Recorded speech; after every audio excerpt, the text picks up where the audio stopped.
Hello, hello, hello, my beautiful, beautiful souls. Welcome to this reading. And if these are the cards that you saw in your thumbnail, then you already know that you made it to the right place in reference to exploring why you keep ending up in the same situation. So regardless of the situation that you keep ending up in, this reading is a timeless reading at that, so it doesn't matter when you come across it. Whenever you come across it is exactly the timing that source wants you to see it, whatever that word might mean to you.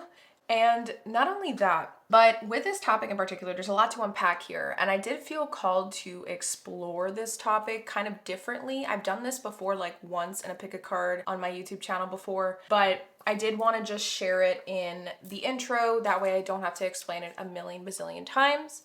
But this is what's known as the Mystical Shaman Oracle, okay? This is the booklet. And in the booklet, there is a way on how to do a 4 directions reading with the north, the east, and the south and the west. I wrote down what each card is going to signify, and with this reading today, we actually are going to be exploring 4 different specific realms and sections within why the situation keeps ending up for you, why you keep ending up in it. Sorry, I said that wrong. Meaning, to set up the game plan first is we're going to be looking at, I guess we can say, the south direction, which is the pattern / dynamic you keep ending up in. So we're going to figure out and identify that together at first. So the south is going to show us what needs to be let go of or shed, an old wound. So it's going to show us that old wound there by getting a card out from the Mystical Shaman deck, as well as cards all on the side over here. And then next, the second section, it's going to have to do and correlate to the direction west, which is an old story, a part of you that needs to die. And this section is what this pattern is rooted in and what it's been providing for you. So we're going to be looking at those 2 different dynamics using a lot of different tarot decks. And then the third section, we're going to be looking at why this pattern no longer works for you. Like, why does it not do anything for you anymore? Why doesn't it benefit you?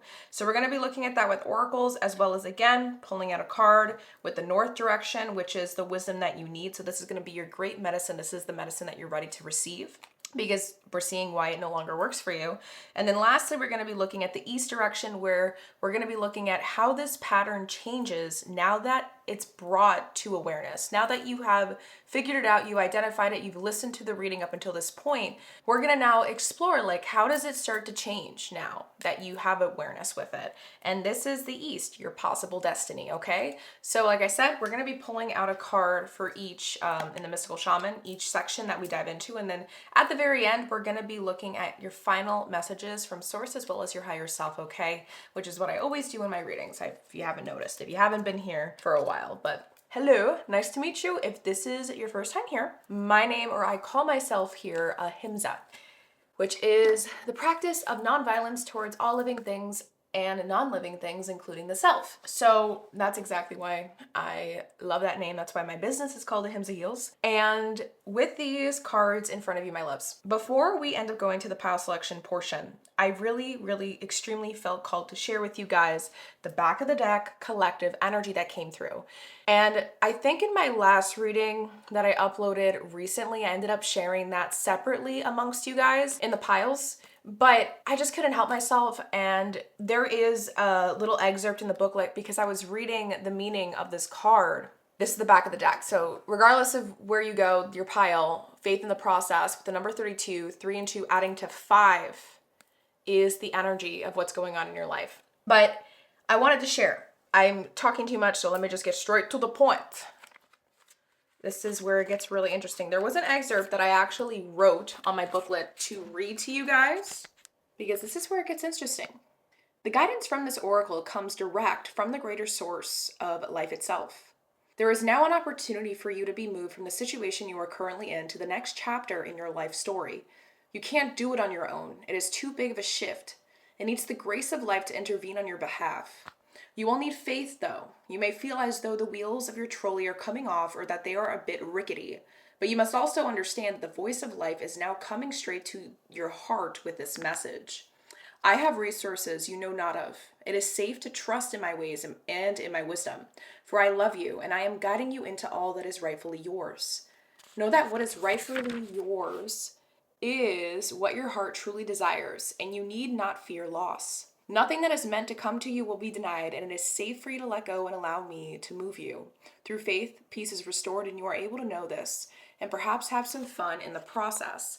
So I am going to leave this on the screen. Please pause the video if you feel called to read this, skim it, maybe even do it right now before you go into your pile, because I'm not kidding you guys. I really feel like this ended up becoming, I'm going to move now, the back of the deck energy, because there is a lot of change going on. And not only that, but perhaps the very change is what is going to be uncovered within this reading, because we're going to be exploring why you keep ending up in the same situation. So this is where it all begins. This is where we find the root cause. This is where we understand the whys behind the action taking that's been going on, and why things have been unraveling the way they've been all this time, and cyclical nature. So just remember, trust and have faith in this process, okay? Regardless of the pile you end up on, there's a reason for it. There's a reason why your soul, your inner world felt drawn to it. Don't jump to conclusions. Make sure that you take notes, okay? Because I feel like this reading is going to be extremely crucially important for your self-growth and personal healing journey, regardless of what area of your life keeps repeating itself situationally wise, okay, loves? Because again, 3 and 2 add to 5. 5 is about a rupture. There's a little bit of chaotic energy here because of the change that's taking place, and it's not comfortable. So I did want to also put a disclaimer here of a trigger warning, okay? Some of the things I might explore might be hitting too close to home. Don't take it personal, my loves, okay? Remember, I am the messenger. I am the channeler. I am actually a trauma-informed facilitator for deep healing. That is my career. That is what I do. I work one-on-one with clients to help them build a capacity-based healing practice for themselves, to develop more self-trust in their lives and become the most healed and empowered versions of themselves. But I don't do that when I do these readings. So what I mean by that, I try to be as trauma-informed as I possibly can, but at the same time, I do not want to filter out the way Source wants me to deliver the messages to you guys, okay? So that means that I am going to sound very straightforward. I'm going to sound very direct, very blunt, okay? Some things might not make sense and some things will. Use your intuition to discern those things. And like I said, make sure you take notes, because my readings tend to be pretty lengthy. And I know for a fact that for you guys in particular, whoever, regardless of the pile you end up going to, that this is going to be an important reading you're going to want to come back to and reflect on, okay, my loves? So there we go. I got everything out of the way. And here we have pile number 1, pile number 2, and pile number 3. With that being said, my loves, make sure that you feel grounded and centered enough in your inner world before you select your pile. I do very gladly, lovingly invite you to take a moment to inhale through the nose, inhaling as long as you feel called to hold it at the top for a count of 3, 2, and 1. Letting an exhale, HA sound, come out the mouth, letting that exhalation wash over the body. Letting the shoulders melt down a little bit closer to the earth. And continuing that process, repeating that process at your own time for a couple of more breathing cycles. Do that at your own pace, okay? I do not want to rush you here. Continue to do that practice or that cycle for as long as you feel called to, until you feel quiet. And what I mean by quiet, is there silence? Is there some little space that you have made in your center, wherever your center might be today? When you scan internally in your body, if your eyes are closed, where is that? And can you send more space, more breath, and more awareness there, so that you can really settle into the question here that we're exploring today, which is, why do you keep ending up in the same situation? So if your eyes were closed, I do invite you to softly open them up whenever you're ready, and take your time to select the pile you feel most called towards, okay? There's no right or wrong way to do this. There could be 1 or 2. That's absolutely fine. Listen to where your soul is trying to take you, my loves, and I will meet you at your portion of this video, okay? See you there. Hello, my beautiful pile number 1. So you have made it to the pile preparation portion of your video before we end up going into the reading and diving into all of it, okay? So if any of you guys do feel called to stay put here, just know that this is a part of the video that is completely organic, raw, unedited, and you're gonna get to see the entire process unfold in front of you, okay? So I do recommend that time-lapse setting or option that I think YouTube gives us. I'm not sure if it gives it on laptops, but I know that right now, because of the updates that it's done, it's so annoying. It's trying to make you get that premium. I do recommend that you guys Actually, you know what? Just do you, okay? Do you, boo. If you feel called to be here, do. If you feel called to not be here and skip through, just go to your part of the reading, okay? So with that being said, to explore and get everything set up, we're going to be getting your 4 cards for the south. Where is it? Where did it go?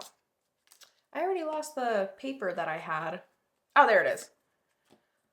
For the south, the west, and northeast directions, okay? After that, actually, no, we're going to do it like this. I'm going to be getting a card out of here for the first section, which is identifying the pattern and dynamic you keep ending up in. So we're going to be getting out my Citadel deck, my What's the Vibe deck, as well as my Archetype deck, and the south direction.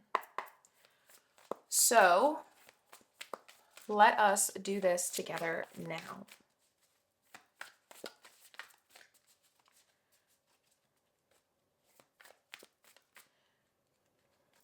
What south?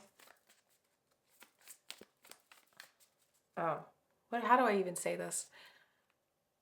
Which card is meant? Okay. So there's 2 cards that landed upright. I'm lying to you. No, there was a couple. So we're going to start that over, because I can't tell if it's the matcha latte that I'm drinking that gave me some jitters. So let's reset the energy. If it's meant to come out, it will come out again, my loves. Which card is meant to be the south direction for pile number 1? Regardless of when they come across this reading, as this is a timeless reading in reference to why they keep ending up in the same situation. Which card is meant to be in the south direction for pile number 1? All right. Beautiful. And to continue, let's get the other cards now. What is the pattern or dynamic that pile number 1 keeps ending up in? What pattern or dynamic pile number 1 keeps ending up in? What pattern or dynamic does pile number 1 keep ending up in? I honestly wasn't expecting to get 3 in total. Okay. So we're going to honor it. And, okay, let me put this up here. I think there's a card that went in reverse, but we'll figure that out later. Let's keep going. Yeah, I think it's the matcha. What is the pattern / dynamic that pile number 1 keeps ending up in, regardless of when they come across this reading? As this is a timeless reading in reference to why they keep ending up in the same situation. What? Nope. What pattern or dynamic does pile number 1 keep ending up in? What pattern or dynamic does pile number 1 keep ending up in? Let me come across this reading. Dynamic. Does pile number 1 keep ending up in? Back of the deck does want to come through. So we have a back of the deck, and it says the Chiromancer, delivering news, collaboration. Interesting. We'll place it to the side for now. And I think you guys, I just want to make sure, because I thought I heard another card. These cards are sneaky. I almost lost them a couple days ago under the table. They slid. All right, so we have one here. Finally. What pattern or dynamic does pile number 1 keep ending up in the moment that this reading finds them, in reference to why they keep ending up in the same situation.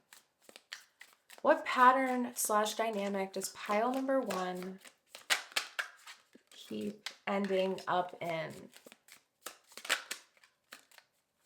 What pattern slash dynamic does pile number 1 keep ending up in? What pattern or dynamic does pile number 1 keep ending up in?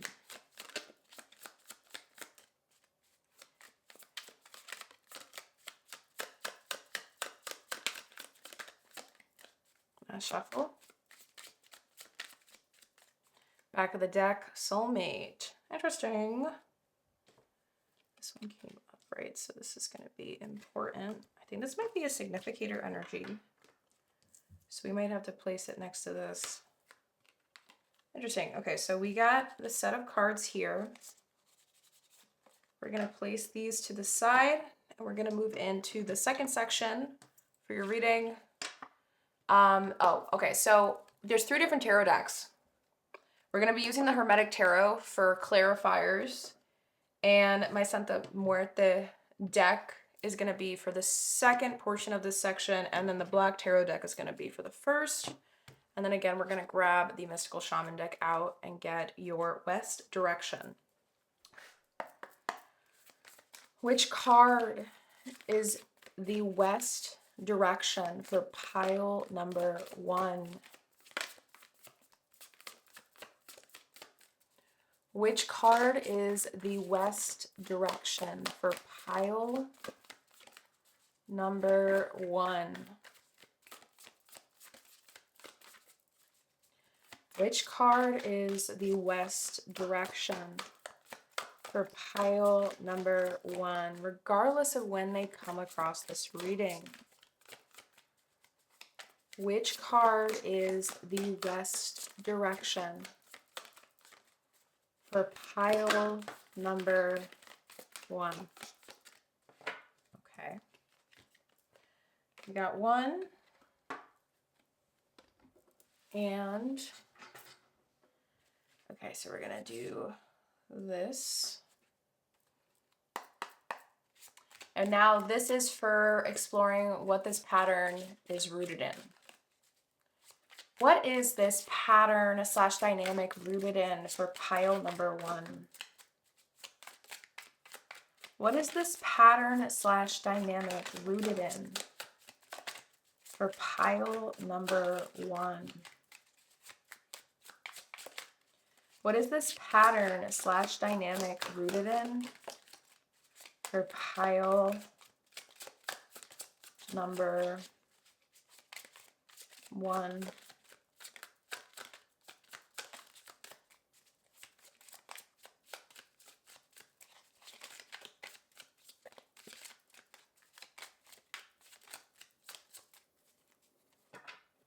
Okay, so back the deck here is the Magician. Interesting. Okay, so we got, I think, 5 cards. That's for the first part. What has this pattern slash dynamic been providing pile number 1? What has this pattern slash dynamic been providing pile number 1? Let's restart. What has this pattern slash dynamic been providing pile number 1? What has this pattern slash dynamic been providing pile number 1? Okay, back of the deck here is the 7 of Swords. Interesting. We gotta move the Hermetic Tarot. Okay.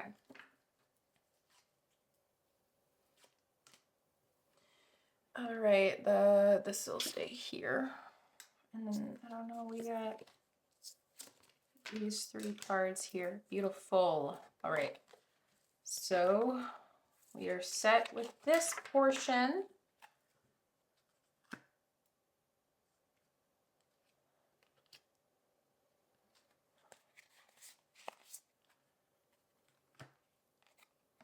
All right. And now we're going to be getting the Mystical Shaman again for gathering a card for the north direction. Which card is meant to be the north direction for pile number 1, regardless of when they come across this video / reading? Which card is meant to be the west direction? Oh, sorry. Reset. Which card is meant to be the north direction for pile number 1?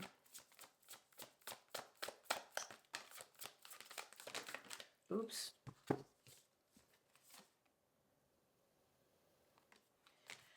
I heard take it. We're going to take this extra one and then this card that also flew out. We're going to honor it. And we also have my Essential Oils deck, my Star Seed deck, as well as my Panoramic Tarot deck, okay? For this third section where we're looking at why this pattern no longer works for you. Why does this pattern / dynamic no longer work for pile number 1, regardless of when they come across this reading? Why does this pattern / dynamic no longer work for pile number 1 in reference to why they keep ending up in the same situation? Why does this pattern / dynamic, allow the card to fall out, source, no longer work for pile number 1 in reference to why they keep ending up in the same situation? Why does this pattern or dynamic no longer work for pile number 1, regardless of when they come across this reading?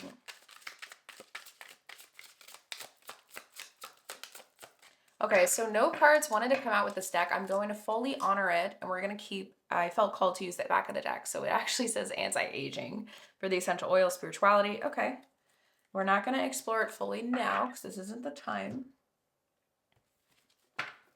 But it's purple, so crown, third eye chakra energy, upper chakras are resonant here. Why is this pattern / dynamic no longer work for pile number 1, regardless of when they come across this reading, in reference to why they keep ending up in the same situation? Why does this pattern / dynamic no longer work for pile number 1?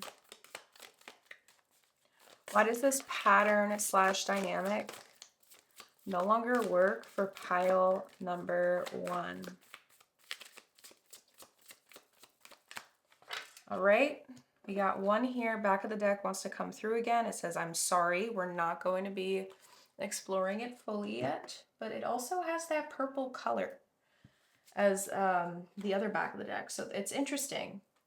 And then there's roots. Okay, I gotta stop looking at because I'm analyzing. What did I say? I don't know what I said. Did you know what I said? I don't know. Do you? I don't know. Okay, anyways, let's continue. All right. What are you doing? I don't know why. Separate. Why does this pattern / dynamic no longer work for pile number 1? Why this pattern / dynamic no longer works for pile number 1, regardless of when they come across this reading, in reference to why they keep ending up in the same situation? Why does this pattern / dynamic no longer work for pile number 1?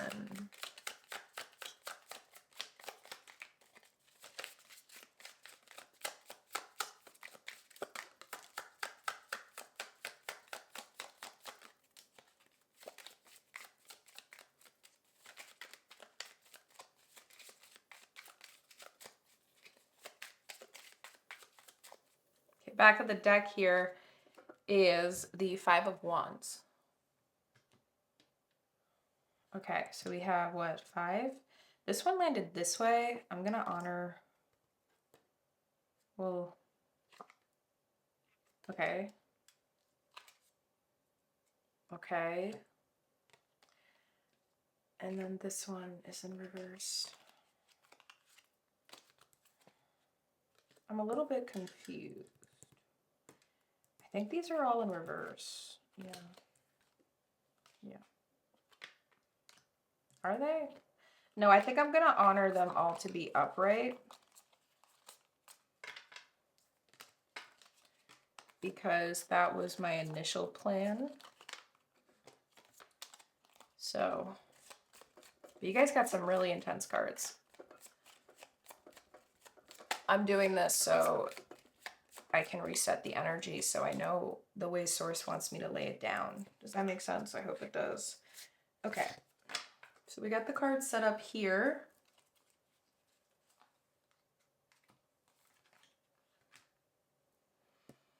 And then the final portion of the sections when it comes to the 4 directions and the 4th main question before we go into your final messages and get the cards ready up for that. We're going to look at the East direction, which is your possible destiny.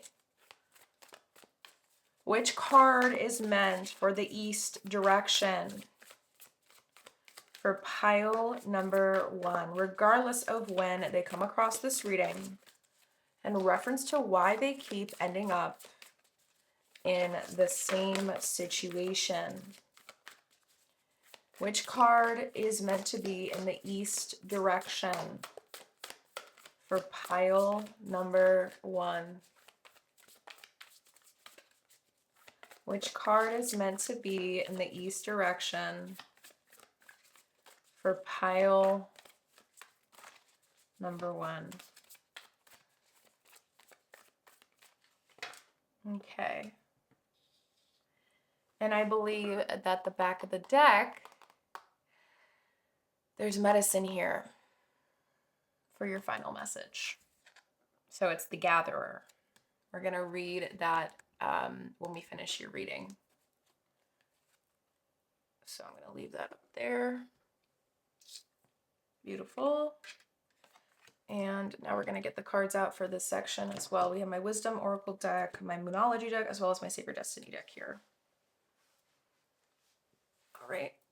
So again, just a reminder, we are looking at how this pattern changes, this pattern slash dynamic changes now that it's brought to your awareness. So how does this pattern slash dynamic change for pile number 1 now that it's been brought to their awareness? How does this pattern slash dynamic change for pile number 1 now that it's brought to their awareness when they are watching this reading slash video? How does this pattern change for pile number 1 now that it's brought to their awareness when they're watching this video or when this reading finds them? In reference to why they keep ending up in the same situation, how does this pattern slash dynamic change now that it's brought to pile number 1's awareness?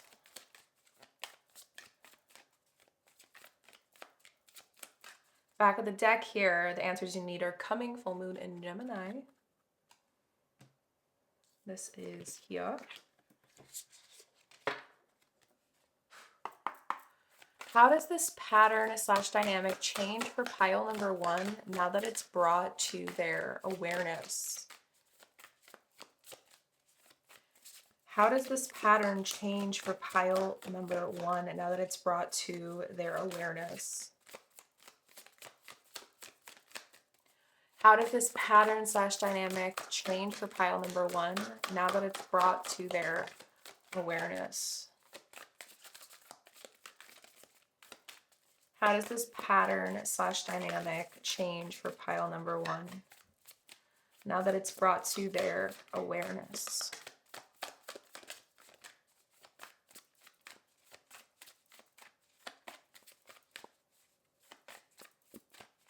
Right, back of the deck here is embracing.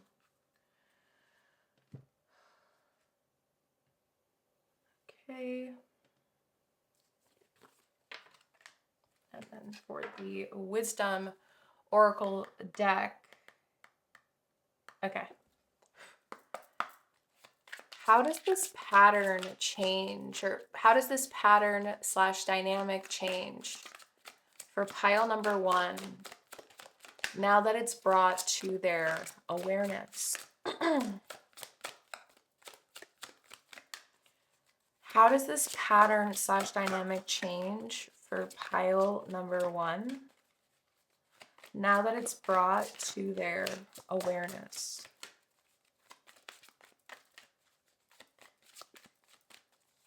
How does this pattern / dynamic change for pile number 1 now that it's brought to their awareness?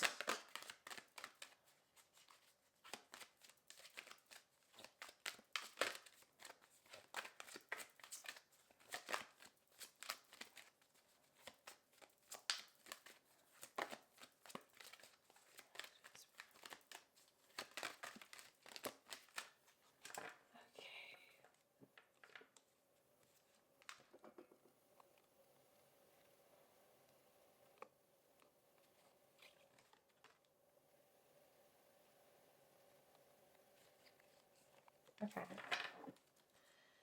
We have 4 here, back of the deck here, round and round. Doesn't this look kind of like the spirals?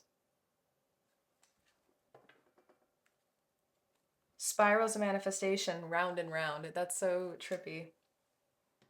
Okay, cool. Beautiful. And now, my loves,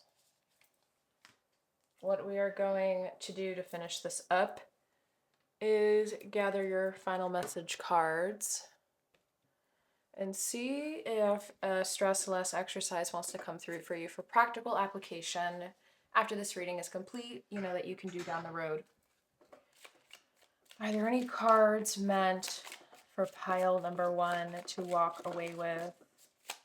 Which card is meant for pile number 1 to aid them in this process after this reading is complete?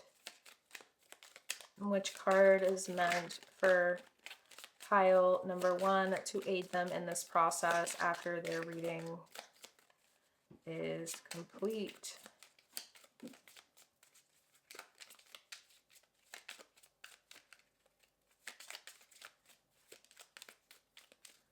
Okay, so no cards came out, but I am going to share the back of the deck with you guys when we get to that part. Excuse me, my throat.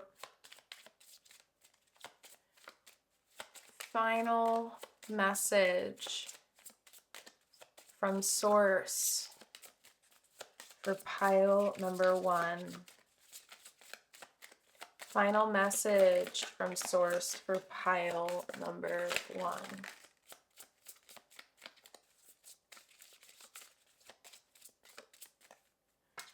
Okay.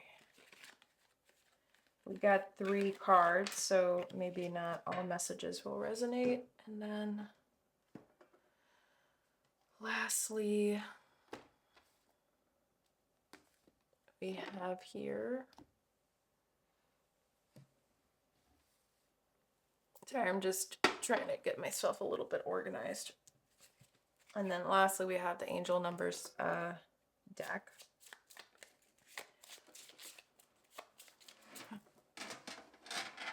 Sorry, there was a sign that almost freaking fell over. Okay, that would have given me a heart attack, dude, because that would have been so loud. It was metal. Okay. Final messages for pile number 1. Final messages for pile number 1.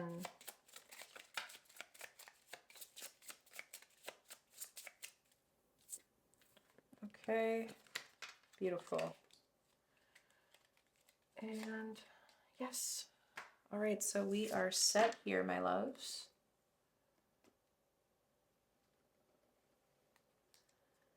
And I guess just protection wanted to come through because I placed it this way.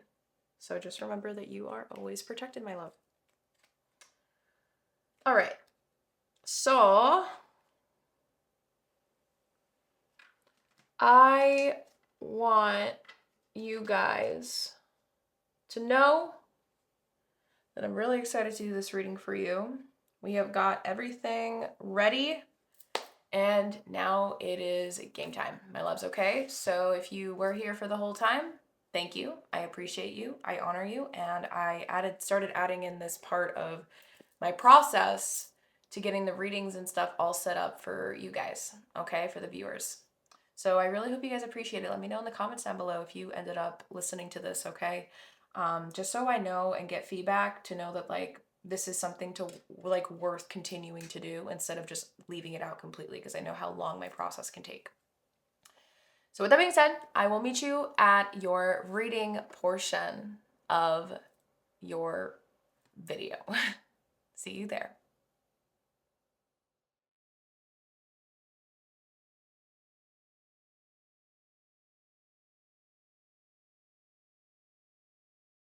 Hello, hello, hello, hello, my beautiful pile number ones.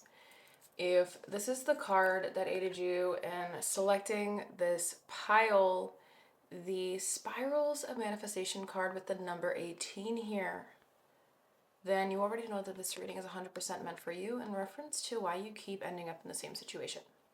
So hopefully you guys didn't skip the introduction because I'm not going to be going into this again. In the introductions, I always tend to go through the game plan of how the reading is going to be laid out so you guys can follow along without any confusion of any kind. Just to summarize, in case you were too impatient and you had to skip through. We're doing the 4 directions. We're going to be pulling out a card for each direction based off of each of the sections we're going to be exploring within this reading topic today, okay? So I already pulled out the cards. I already got that all set up for us in the pile preparation portion of your reading. And yeah, honestly, I am very excited and curious to see where this all goes, like for all the piles included. But there was some synchronicities here when we were getting everything ready when it comes to spirals, when it comes to cyclical energy. But the number 18, the number 18 in Major Arcana is ruled by the moon in tarot. So that's the subconscious. That's the opposite of the sun. So there's this idea here of some sort of like, there's more than meets the eye to the dynamic or the situation you keep finding yourself in that we're going to obviously be figuring out and get to the bottom of. But the first thing that is coming to my mind right now when I look here is this idea that like you're the one that's creating the repetitive process of this situation, like the dynamic, whatever you feel like keeps happening again and again and again. There's this energy here of like, it's because there's something here about you doing it onto yourself. So that's just something to keep in mind. We had the number 1 and 8 together, that adds to the number 9. So 9 is about shedding. 9 is kind of about reaching a full circle effect, some sort of completeness energy. It can also be about taking leadership of your own life for like self-autonomy, independence, individualizing oneself, finding oneself to reach some sort of like ideology of like who you want to be. Like there's something here about independence, but I don't understand what this will typically have to do with like what the situation is. We're going to obviously explore that for the first portion of this reading topic.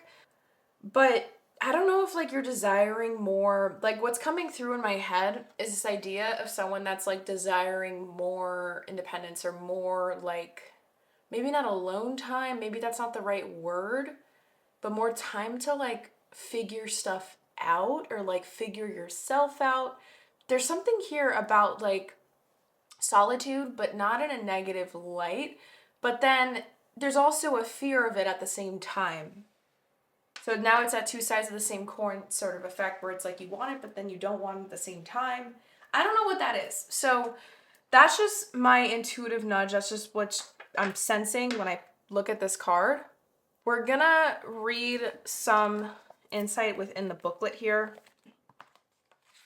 in my Sacred Rebel deck to see what this can be about, to see if we can gather any hints. All right, so before we move in to the reading. Spiral is a manifestation. The creative, rebellious path of love moves in spirals. It is not linear. Sometimes our mind decides that the way forward is to take clear steps from one point to the next logical point. However, there is a genius within that can guide us on and all my words. Holy moly. Okay, let me restart. However, there is a genius within that can guide us on an alternative route. If there is an unnecessary pothole or delay in the typical linear path of progression, and the curved loop in the path will be quicker, more fun, and more beautiful, then why not allow yourself to be guided to that path? This can happen through trust and wisdom rather than rigid adherence to what on the surface appears to be logical progression. You are in the midst of a spiral of manifestation. Something is coming into being even if you think it is further away than ever before. This oracle has a message for you. Sometimes when we feel the furthest away from what we want, we are actually closer than ever before. Just one turn on the spiral loop of creation can see your manifestation taking root in the world. You must hold true to your faith and keep working on your progress. Forget about believing it when you are seeing it. Any old soul or young soul can do that. You are bigger, braver, more ancient soul. You have enough chutzpah to believe it so that you can see it sooner, bigger, and brighter. Do not give in to those who tell you it should have happened already or that you have failed. They're just suffering from a lack of patience and understanding, as well as an arrogant assumption that their notion of timing is somehow superior to the greater divine timing at play in life. Be in goodwill with yourself and the universe. All is unfolding perfectly, whether you feel it right now or not. Okay.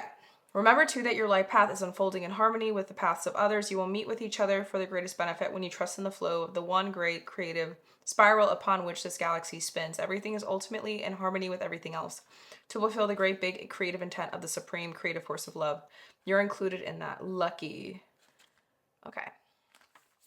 So something is being brewed, something is being concocted. There is some shape shifting going on energetically. I am quite intrigued though, because this could even be giving us an indication that there is a process, that there is a journey to reach full autonomy here. There is a desire for it that has been ongoing for a while now, that maybe has, like, there's some sort of situation, pattern, dynamic thing that keeps kind of keeping you in the same spot on the journey when you want to like start to continue moving forward down the path. So that is something to keep in mind, that we can definitely like, you know, plug into other things as we continue going with this. Because, okay, here's where it gets interesting. Like, what's coming through in my mind is any journey towards like progression of any kind, like when it has to do with like progress or ascent, like growth, you know what I mean? Like something going up, ascending. It is never going to be perfectly straight, like just from the bottom to the top. You know what I mean? There's going to be moments where through your journey, you're like here, like let's see it as steps. And each step, there's some lessons, there's some mini lessons there, and you're kind of doing some little loop-de-loops, you know, until you show to your inner world, you show to yourself that you're ready for the next step. So it's through your awareness, it's through perseverance, it's through consistency where you snap out of it, because loops are normal on the journey towards progression of any kind. It's about staying on the path, continuing to move forward, and not letting them hold you back.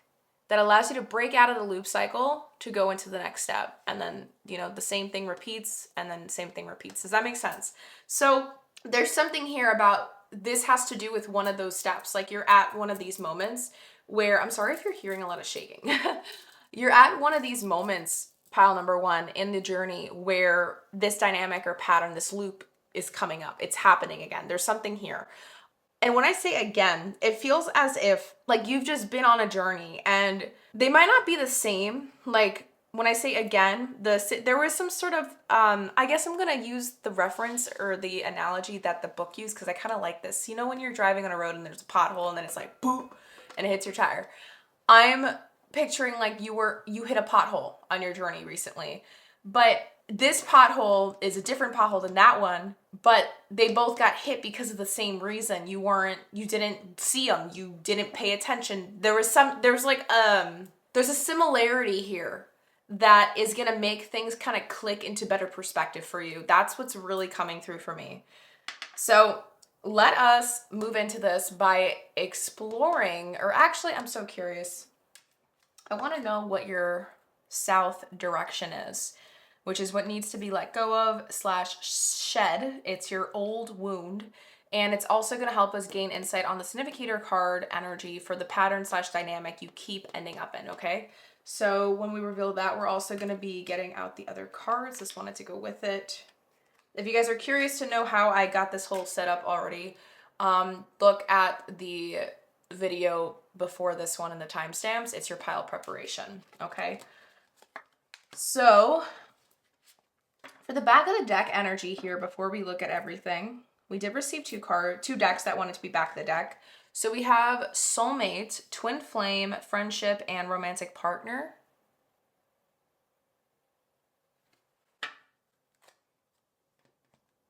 And then we have the chiromancer with delivering news and collaboration.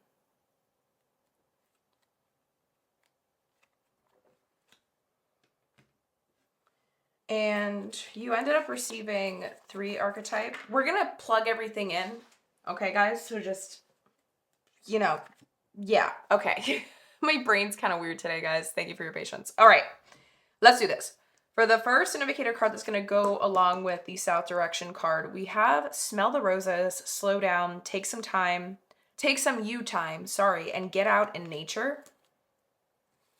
And then we have the number 34 with Many Paths.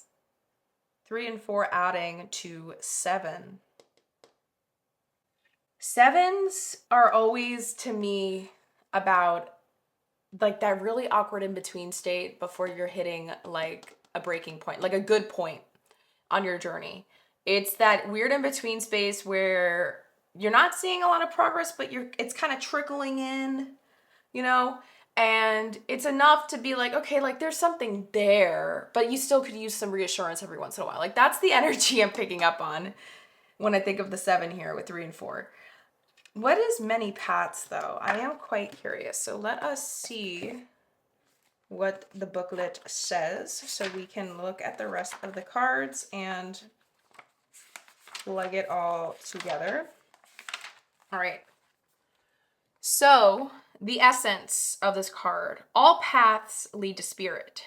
What you bring to your journey is what will determine if yours is a path of suffering, a path of wisdom, a path of bliss, or a path of loss. Consider the traveler who met 2 stonemasons. He asks one what he is doing, and the mason replies, I am squaring out this stone. He asks the other, who is doing the same exact thing, and gets the reply, I am building a cathedral. One man has a job, the other man has found his work and calling. He is part of an endeavor much greater than himself. Be sure you pick a path with a heart. The invitation. Your call now is to take a big, bold step and leave the beaten path. Heaven and earth are conspiring on your behalf to support you in this move. Do not dally, lest you miss the moment. It's time to sail into the uncharted. Be sure you attend to both your path through this earth as well as your journey through the stars. You have outgrown your current situation and risk losing your way in your own backyard. You're being called to step out of your comfort zone. Respond now while the call is still a gentle whisper. Even though the woods look thick and impenetrable, venture in and let nature guide your steps through the dark until you reach your destination. Remember, if you do not know where you are going, any path will take you there. Number 6 and 9 add to 15. So, and they're, if you look, whenever I see a 6 and a 9 near each other, I immediately think of the sign of Cancer. And then again, that's bringing us back to the moon. The moon energy, moon signs. What is your moon sign? Let me know in the comments down below, out of curiosity. But with this is giving me instantly the idea now of the 7 of Cups, okay? Because the moon in major arcana as well, with the number 18 here, spirals and manifestation. Spirals, there's a plural here. Many paths, there's a plural here. This is giving me the idea that there's a lot of options. There's still a lot of daydreaming. There's still a lot of potential, but have you ever set anything in stone just yet? Because there's been so much growth on your journey. I want to make that clear, pile number one, but at the same time, there are still some things that have yet to be taken care of that get you on that next step. Does that remember the analogy I gave you? You're in the loop a little bit still, like sitting on this. So let's keep going, because this is the overarching energy, the energy influencing the rest of these cards to look into the pattern or dynamic you keep ending up in, okay? So first up, we have addict. Oh, wow. With the light attribute being helps you recognize and confront addictive behavior. Shadow attribute compromises integrity and honesty, allows an addictive pattern to have authority over your inner spirit. Oh, I forgot to mention, yes. So 6 and 9 also add to 15. 15 is the major arcana of the devil. So addiction, that is devil-like tendencies, and the color red here, I know that this deck is naturally like, it is, I think it actually is like different colors. Yeah, there's different colors here. Look, see? The red here is giving me the idea of the root chakra. So there's a really core wound here. There is a fear here. There's, I think, a fear of missing out, honestly, that kind of constantly, because there's so much pressure on your back to really get something right now, but then the idea of trying to get it right is the thing that is literally slowing you down the most right now as well. But let's keep going. For a Citadel card, we have the Brawler with lack of empathy and confrontation. And then I see like the hand getting wrapped. I wish I can read Latin. Lack of empathy and confrontation. Okay. Next up, for what's the vibe card, we have recharge, breathe, let go, and clear your mind.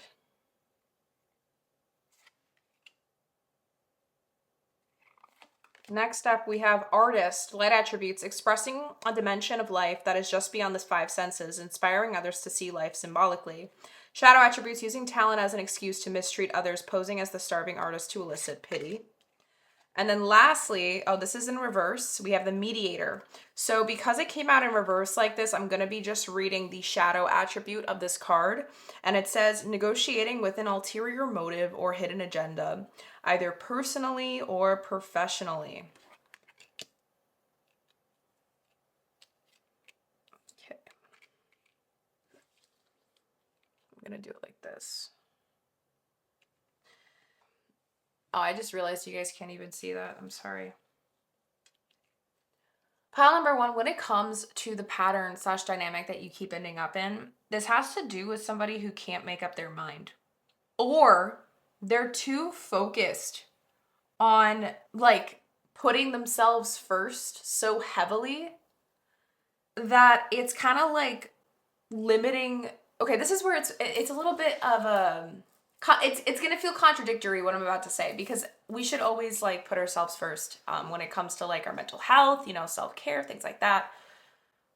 But there's something here where there's too much of that to the point where it's narrowing down your path. It's making your vision narrow-sided. Like, it's closed off to possibility right now. It's closed off to the idea of things shifting down the road. There's a feeling of like rigidity here that I keep picking up on, where there's such a big vision, there's such a big dream, there's such a big idea of some sort of reality that you want, or accomplishment you want to achieve, whatever this thing is, fill in the blanks, my loves.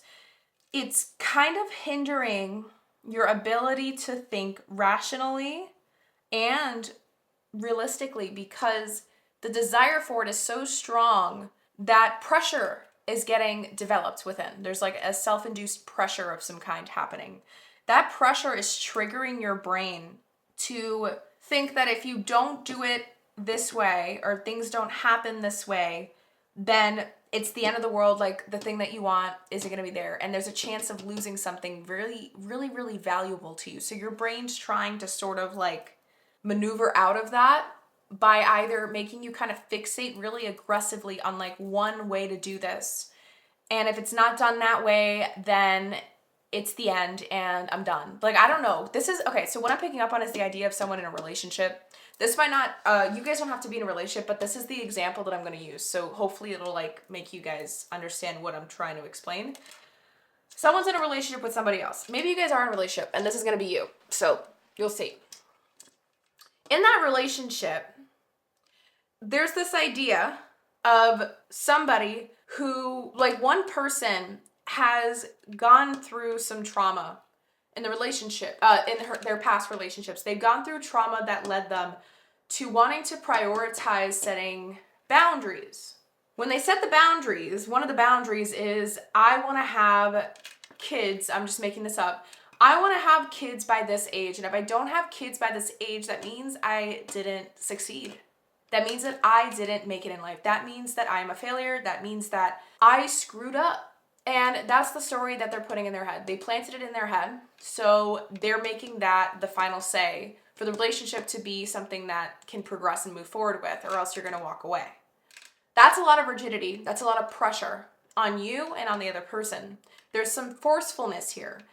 And the only reason why it's so aggressive in that way is because the storyline got taken through the emotional memory that your brain stores in. And most of the emotional memory that our brain uses and stores, most of it has to do with trauma. There's beautiful memories that our brain will always remember. But when it comes to what our brain was originally built for, which was our survival as humans, the traumatic experiences are always easier for the brain to bring up than the positives. Does that make sense? Not positives, but the heartfelt ones. So your brain's kind of feeding off of that. Let's say it's feeding off of the person and the relationship, and that's what's driving this go, go, go mentality, this can't stop, won't stop mentality. But it's actually being the very thing that's sabotaging their manifestation. It's sabotaging because it's keeping them in this spiral. It's keeping them in this loop. Whether or not you're in a relationship or not. Like, I hope you understand what I'm trying to say. Because what I'm picking up on is it's really kind of limiting your lens. It's limiting your ability to, like, this pattern dynamic that you keep ending up in. There's this idea here of, like, no matter how hard I try, like, I don't think I'm going to be able to get there. Like, there's something here about just constantly putting yourself under pressure. And the pressure creates the self-sabotage. The pressure creates the burnout. The pressure is like the literal pattern. There's a cycle where you keep like trying to force something on yourself. And it's your ego's being selfish in that way. Because it wants something so bad, but it's not acknowledging that reality doesn't work this way. We can't control every little thing. And the pattern and dynamic that you keep ending up in has to do with this idea where you're like barely hanging on. You feel like you're barely hanging on to your journey. You feel like you're barely making it. Like, no matter how much progress you make on your life journey, pal number one, towards whatever this thing is, it just constantly feels like you're not doing enough. It just constantly feels like it has to always be as perfect as possible. And because of that, it burns you out, right? And when you get burned out, your creativity juices go out. You start getting headaches. You start, getting overwhelmed and things like of that nature. But it's all because of the root wound. It's all because of the paranoia, when in reality that if you were willing to kind of like sit with it and slow down instead of constantly feel like you have to speed up to figure this stuff out for yourself, you'll get to finally see in this in-between stage that there's always been so many paths all along for you, and that you can have all the different things that you want. You can have all those outcomes for you, pile number one. But you have to work with the reality that you are given. You have to work with what you have and at your own soul's pace instead of constantly feeling like you have to speed up or force things to work out in your favor, because that's the only way, quote unquote, that you can get from A to B. I hope that makes sense, what I like sharing, guys, because I just realized too with 4 and 3 adding to 7, that is the Chariot. So I just keep feeling like this energy of like, we gotta go, we gotta go, we gotta go. And there's a little bit of difficulty trusting right now. There's a lot of difficulty with that, and you're really like you're aggressively on survival mode, and that is a big pattern that you keep ending up in, regardless of the situation. Pile number one, like when it has to do with something that you want, it literally triggers a survival mechanism within you to do whatever it takes to get there.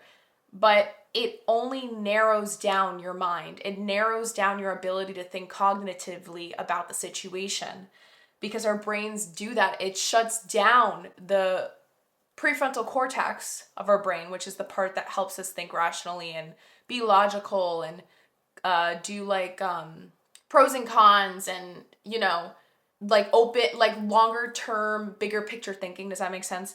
It shuts that down when it goes into survival mode.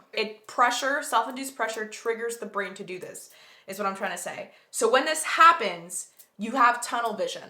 The dynamic, the pattern is you feeling like you're constantly like saying, we're either doing it my way or the highway or I'm done. I don't know why that keeps coming through, like the energy of someone in a relationship that's doing that. So that could be the dynamic that you keep ending up in, where you feel like, and you're not trying to do anything wrong. Like, I want to make that extremely clear. Like, I don't think you guys are the villain. I think that there's just a lot of trauma. I think there's a lot of trauma that has to do with you never getting to be heard. You never getting your say in things. Like, you never feeling like nothing that you did was good enough. And you're not good enough as you are. Like, there's a really big wound here, is what I'm trying to say.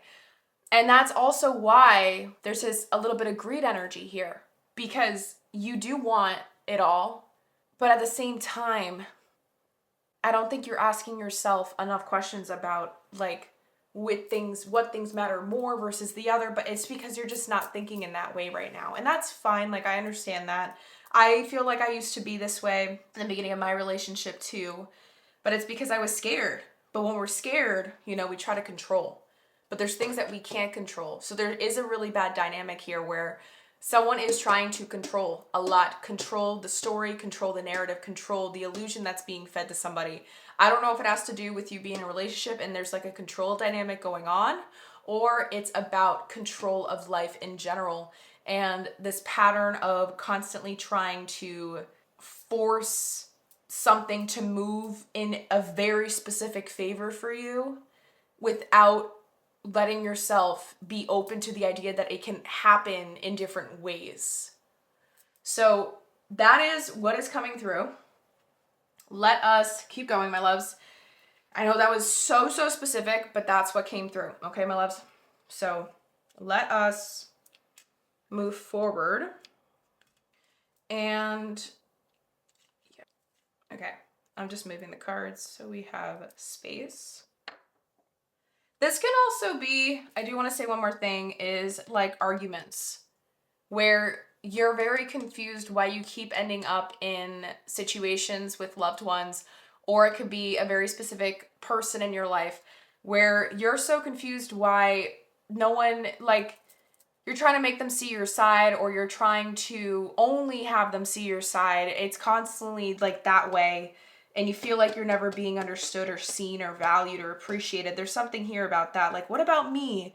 But that wound, that comes from an inner child wound. Like, I really feel that there is some sort of disconnect here where this might sound really blunt. Okay, guys, just know that I send you so much unconditional love, and everything I am saying is the way Source wants me to say it. I am not filtering my words, okay? Okay. You might be living in the past, my love. There is some really strong wound here that is controlling a narrative, and it's making you kind of project that narrative onto somebody else. I feel like there is another person involved here, onto somebody else that is making you think that they don't care when they do. It's just that you think they don't because they can't read your mind. They don't understand things. Like, you have two different brains, so your brain's going to interpret things differently than they interpret it. It doesn't mean that they don't care, But there's a lot of jumping to conclusions in that way because of the wounds of the past. So there is some sort of really strong disconnect with versus what's in reality right now versus what's happened to you already. So there is potential to be stuck in victim mentality. Maybe that's why the number 15 came through in my head.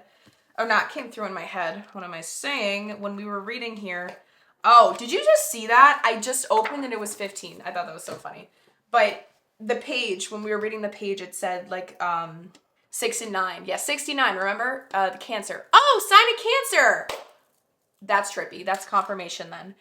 Chariot, sorry. That's why I said that. The sign of Cancer is ruled by the Chariot in tarot, if you guys didn't understand that correlation.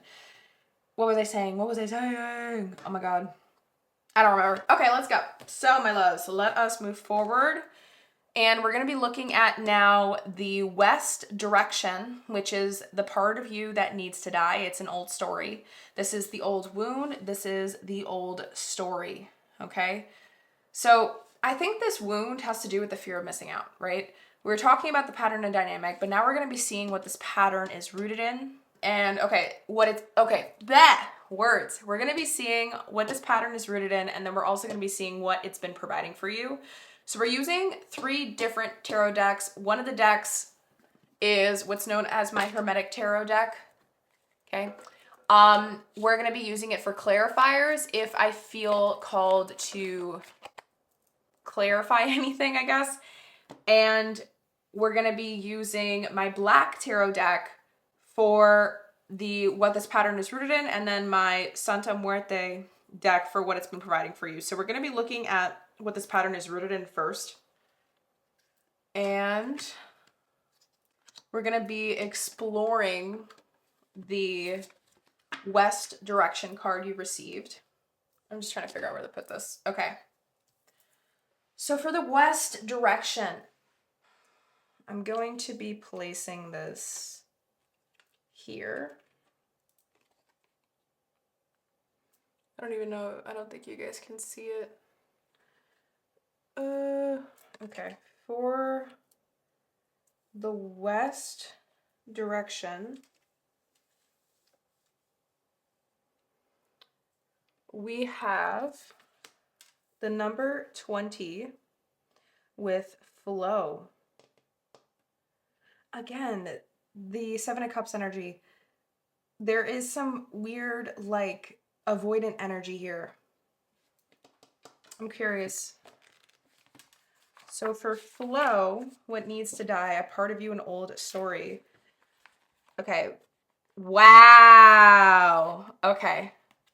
There is a natural movement of events in the world. You can see it in phenomena such as the tide, the ebb and flow of oceans and rivers that rise up from the earth and flow to the sea. The symbol of flow represents the effortless and natural movement toward a certain destination. It signifies an ability to gracefully move around obstacles and reminds you of the sense of allowing. The medicine. Don't try to push against the river or swim upstream right now. You can trust that when the time is right, your dreams will begin to take shape and you will be invited to dance with destiny. Right now, however, you must relax. This is not the time to bang on doors that refuse to open. Whatever obstacle is in front of you right now, trust that this is for the highest good. It's an opportunity to regroup and reconsider your choices, and you must trust that your intentions will take form in good time. Consider this time a gift. The number 4 and 1 here on the page is adding to 5 again. And that was the collective back of the deck energy that I shared in the introduction. If you guys want to know what that card was about, check it out. And 3 and 2 adding to 5.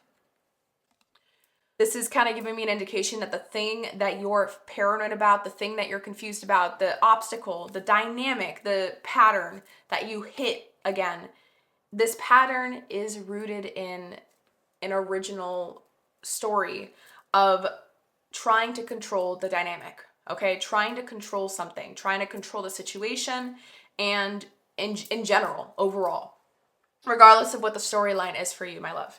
And another thing we can also do to like refer back to this is when we see the number 20 in Major Arcana, it is the Judgment card. And the Judgment card is about kind of like, okay, I'm not trying to say it like this, but when I think about the Judgment card in this state, it's like jumping to conclusions because it's kind of like the final say. Like that energy where it's like that's it.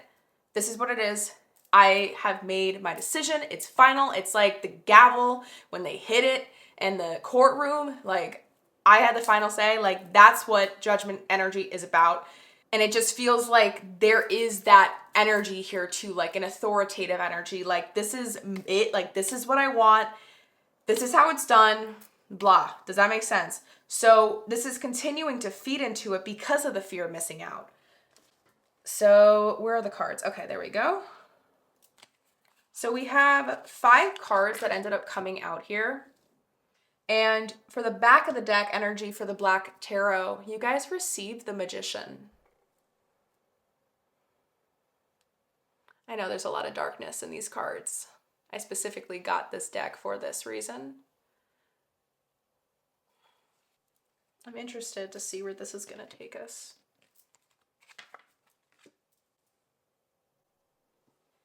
Okay guys, sorry for that little pause. I had to change the batteries out on my camera. But let us now look at the tarot for this first portion together. So the first card here, when it comes to what this pattern is rooted in, we have the Two of Wands.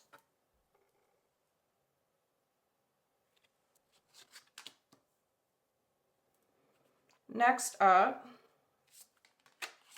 we have the Three of Swords.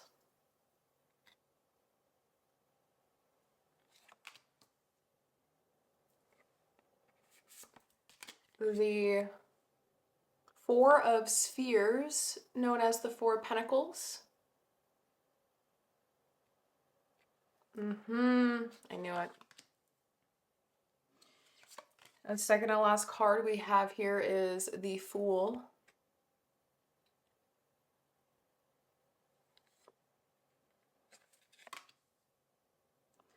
And then lastly, we have here the Two of Swords. I don't even know if you guys can see it because of the shadow.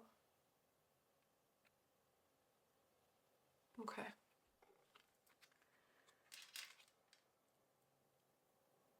All right, so let's get clarifiers.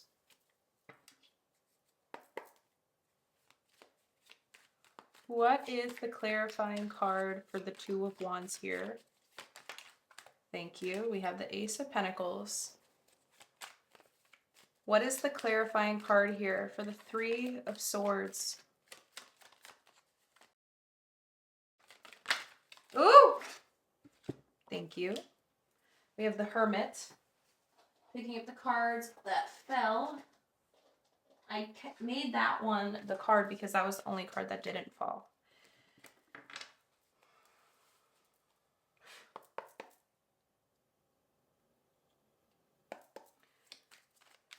What is the clarifier card for the Four of Spheres?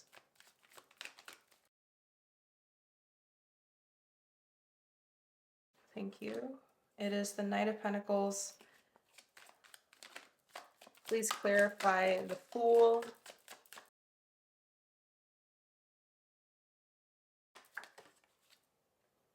Okay, we have the Five of Swords in reverse. Please clarify the Two of Swords here. Okay, we got 2 cards coming out for the Two of Swords. We have the Hanged Man. Back of the deck is the Queen of Pentacles. And we have the Four of Cups in reverse. What's under here? The King of Cups. And then under here, the Magician is the Six of Pentacles and the Page of Swords. There's a couple of different things that are coming through for me when it comes to this setup. Because this pattern or this dynamic that you keep finding yourself in, pile number 1, it's interesting. Look, we end with 2. We have the Two of Wands and the Two of Swords. And you know you have the power to change it, but you don't know any better at the same time. Like there's this idea here of like you don't know where to start because this is all you know as of right now. At least your brain does. But because of that information, you're using that to protect yourself. There's something really, the biggest thing that this pattern's rooted in is you trying to protect yourself. Okay, I want to make that very clear. Where you're putting yourself, remember I said that thing where it was like, it's contradictory in itself because putting yourself first is important. There's reached a point here on your journey and your dynamic in this pattern where putting yourself first has reached an area where now it's interfering with your ability to manifest. It's interfering with your ability to keep evolving and go to the next step. You're in the loop of just trying to constantly protect yourself from things. And specifically, I think it has to do with this fear of like being isolated, neglected, alone, rejected, abandoned, to the point where you just don't want to be left behind. You don't want to be left behind when it comes to your dreams. You don't want to be left behind when it comes to the vision that you've had for yourself, because you've been, I don't know, abandoned, neglected in some way, shape, or form before in your past, to the point where, I don't know, like if you thought that you were going somewhere, this could have been like family, like upbringing, this could be a relationship, this could be anything that you think is deeply embedded in you that has to do with like your hopes up, and you think that things are working, you're going on some sort of path or something, like there's a plan in place of some kind, and then things just fall out of control, like they don't work out. Things just dissolve, and then you're left there standing dumbfounded, like what the heck just happened? But like you had no clue. You really genuinely had no clue when when it was going to happen. But there's like a big fear of this happening again. And so that fear keeps driving, and it influences the steps you take moving forward, and it's influencing how you show up in relationships. It's influencing how you show up for yourself. It's influencing how you make decisions right now when it comes to a goal. If this has to do with an endeavor, a career of some kind, a passion, a project, and not a relationship dynamic. This pattern, it's rooted in that, and it's gonna keep you from being able to take a risk. It's gonna keep you from being able to follow your heart fully with trust and having faith in the process, when the most biggest thing that you should be possibly doing in the moments of the unknown is to surrender to the unknown, because there's something unfolding for you that you don't know about yet. You're not supposed to know about yet. That's where you sit back, wait and see, and wait for the other things to meet you halfway, the energies or whatever. Like whatever you believe in, that's what I mean by that. And so this is deeply rooted in this fear of isolation of some kind. I don't know if it has to do with like you missing out on some sort of like growth. And I just realized too that the spirals of manifestation 1 and 8, they add to 9, and I never thought 9, major arcana, is the Hermit. So you keep doing this to yourself because of the prison that your mind is in. You think that this is like the right, I'm like, I don't know why I keep quoting things, but that's how I'm picturing it. Like you genuinely believe that the way you've been running things is the correct or like right way to do it, or do this, or whatever this is. You have to fill in that blank, because it's still kind of like ensuring some form of like safety for you, or a security net of some kind, stability. So it kind of lets you, like, you can take a risk, but it's like not fully there yet. Like you're holding yourself back in some way because of this pattern / dynamic that you keep ending up in. And that's how you know you keep ending up in it, because you keep holding yourself back from being able to move forward. So this could be about arguments. You know, remember I brought that up? And the 5 of Swords here in reverse is kind of reminding me of that idea of it. Another thing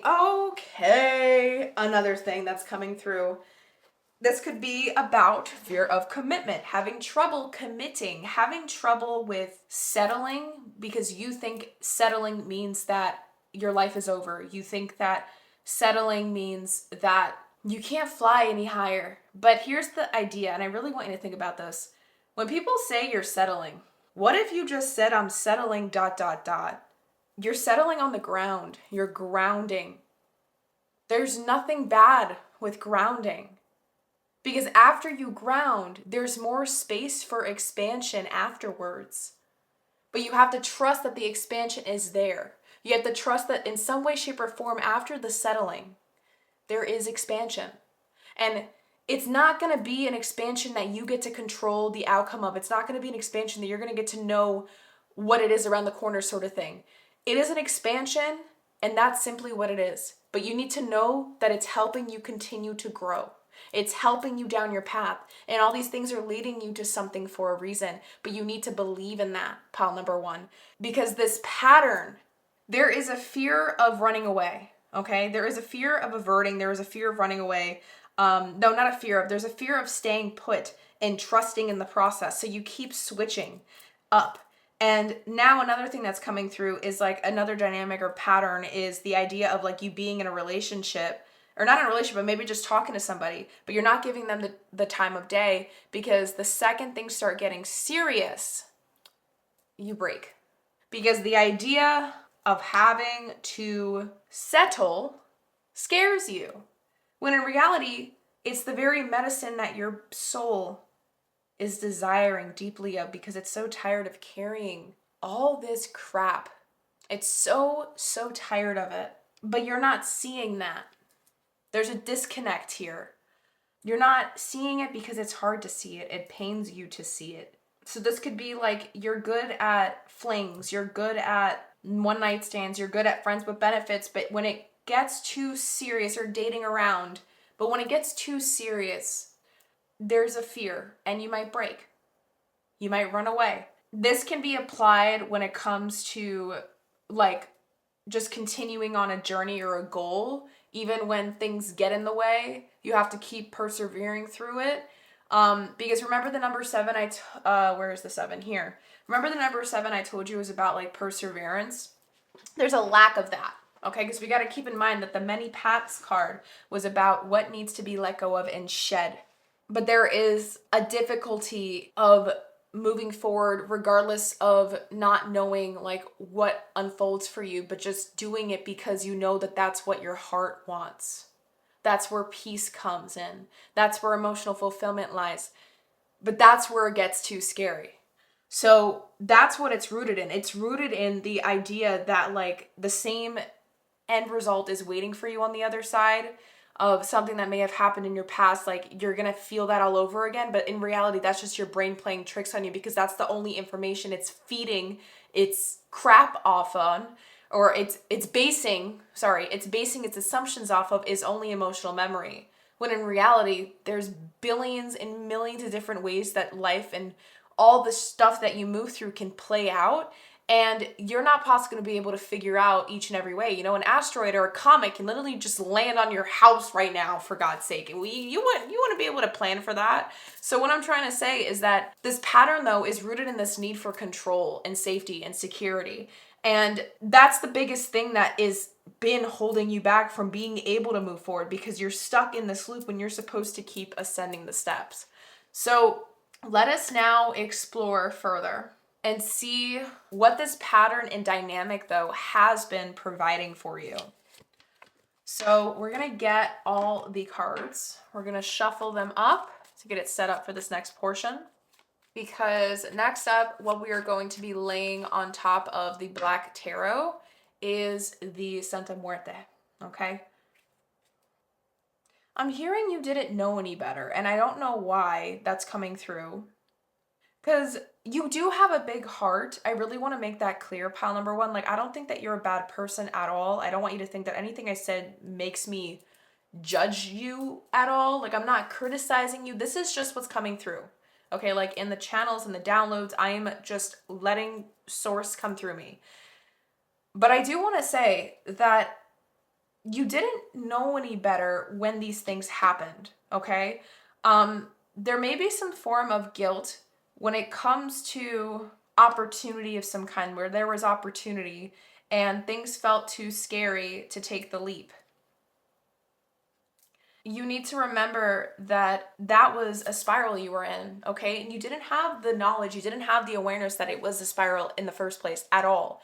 So, like, don't beat yourself up for this, because that means that you're just giving your core wounds, the trauma, that idea of not being good enough, you're feeding it more and more. And the voice in your head that's beating you up isn't even your own voice. It's the voice or the shadow of the traumatic memories of the past that keep haunting you. But don't give it power, okay? But let's see. Let us see, because maybe what I just said is what it has been providing for you, keeping this dynamic. It's keeping those memories alive. It's keeping the dynamic that the brain has on you alive when it comes to pressure. And I just realized, look, we get the magician again. So magician, that was confirmation. There's a self-manifestation here. Like the magician is the one who has all the elements. It has the earth, air, and the fire, and the water. And they're able to manifest. But the spirals is like giving me cycle. So we gotta see. For the back of the deck, for the Santa Muerte deck, we received the 7 of Swords. Hope, reflection. But I'm also seeing, because it's spelt wrong, reflexion.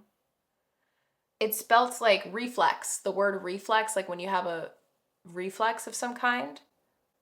So it's like giving me this idea that I'm hearing, you can't help yourself.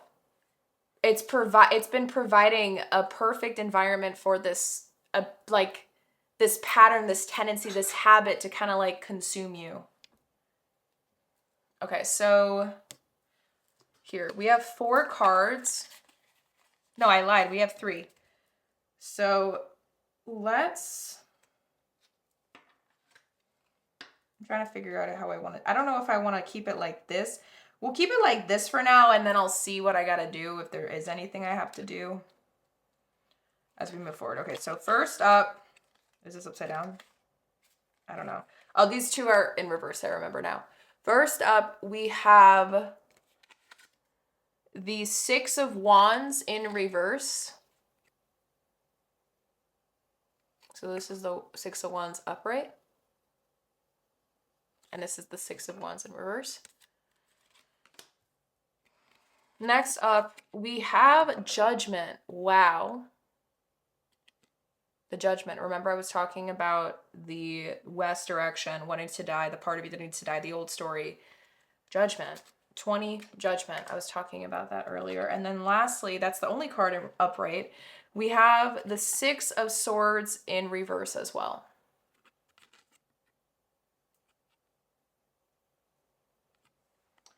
And in both of these cards, so there's a lot of 6 energy here.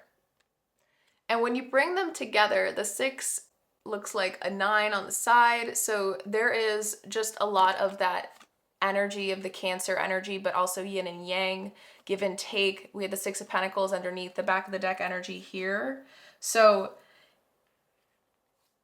the dark and the light are trying to learn how to work with each other and not against each other in your favor right now. But it's not working, because what this dynamic and pattern has been providing you is the ability to not move or make a decision. It keeps stalling you from being able to move forward. It's helping you kind of like put your foot down on something, and you think that this is you being in control, like this is you taking the stand, you saying I'm not ready yet about something, or I'm not ready to make this decision or something like that. When in reality, it's all the illusion. This is all like self-deception. Like it's making you think that you're doing this, you're choosing this, but in reality, you never were. This was always the fear speaking, never your true self. And you know that because actually, no, let's keep going, because I am a little bit curious, because there is like a really big, I was going to say like you'll know that when it feels like you're going against yourself. When you say the word no, but something in you is fighting you to say yes instead. There might feel like some sort of suffocation, but then what's interesting, okay, this is going to sound really confusing, so I hope it doesn't sound confusing for your brains when you guys hear it. But, okay, normally, like, I don't know if you ever heard of the term somatic truth, but it's when, like, our bodies give us the answer before we even say it out loud. Sometimes we'll have trouble accessing our somatic truth if we let pressure, like feeling of pressure, lead before we let the pressure have time to settle inside of us so that our brain doesn't function and decide something in survival mode. Remember that thing I said about how pressure triggers survival mode in the brain, so it shuts down the prefrontal cortex to have rational thinking? That, if you decide instantly, like right away, impulsively in a way, on something before you give yourself enough time to really sit and find, sorry, my alarm just went off. Ignore it. I have 1,000 alarms throughout the day. I just ADHD things. What was I saying? Okay. When we sit with something long enough, our body will show us how we really feel about it. And it will also help us have the opportunity to start accessing our prefrontal cortex to really like lay this out in front of us and be more cognitive about it, be more logical, be more realistic, be more open-minded to it, bigger picture thinking, have a different perspective, see different viewpoints and things like that. Analyzing. What this dynamic and pattern has been providing you is the ability to not do any of that. It's been protecting you from having to put your life in your hands in a way, because it feels that way. It feels like you really believe that when you make these decisions that your whole life is like depended upon these decisions, and that your whole life is going to change and you're never going to have access to X, Y, and Z again unless you make the right choice. There's something here where there's so much pressure.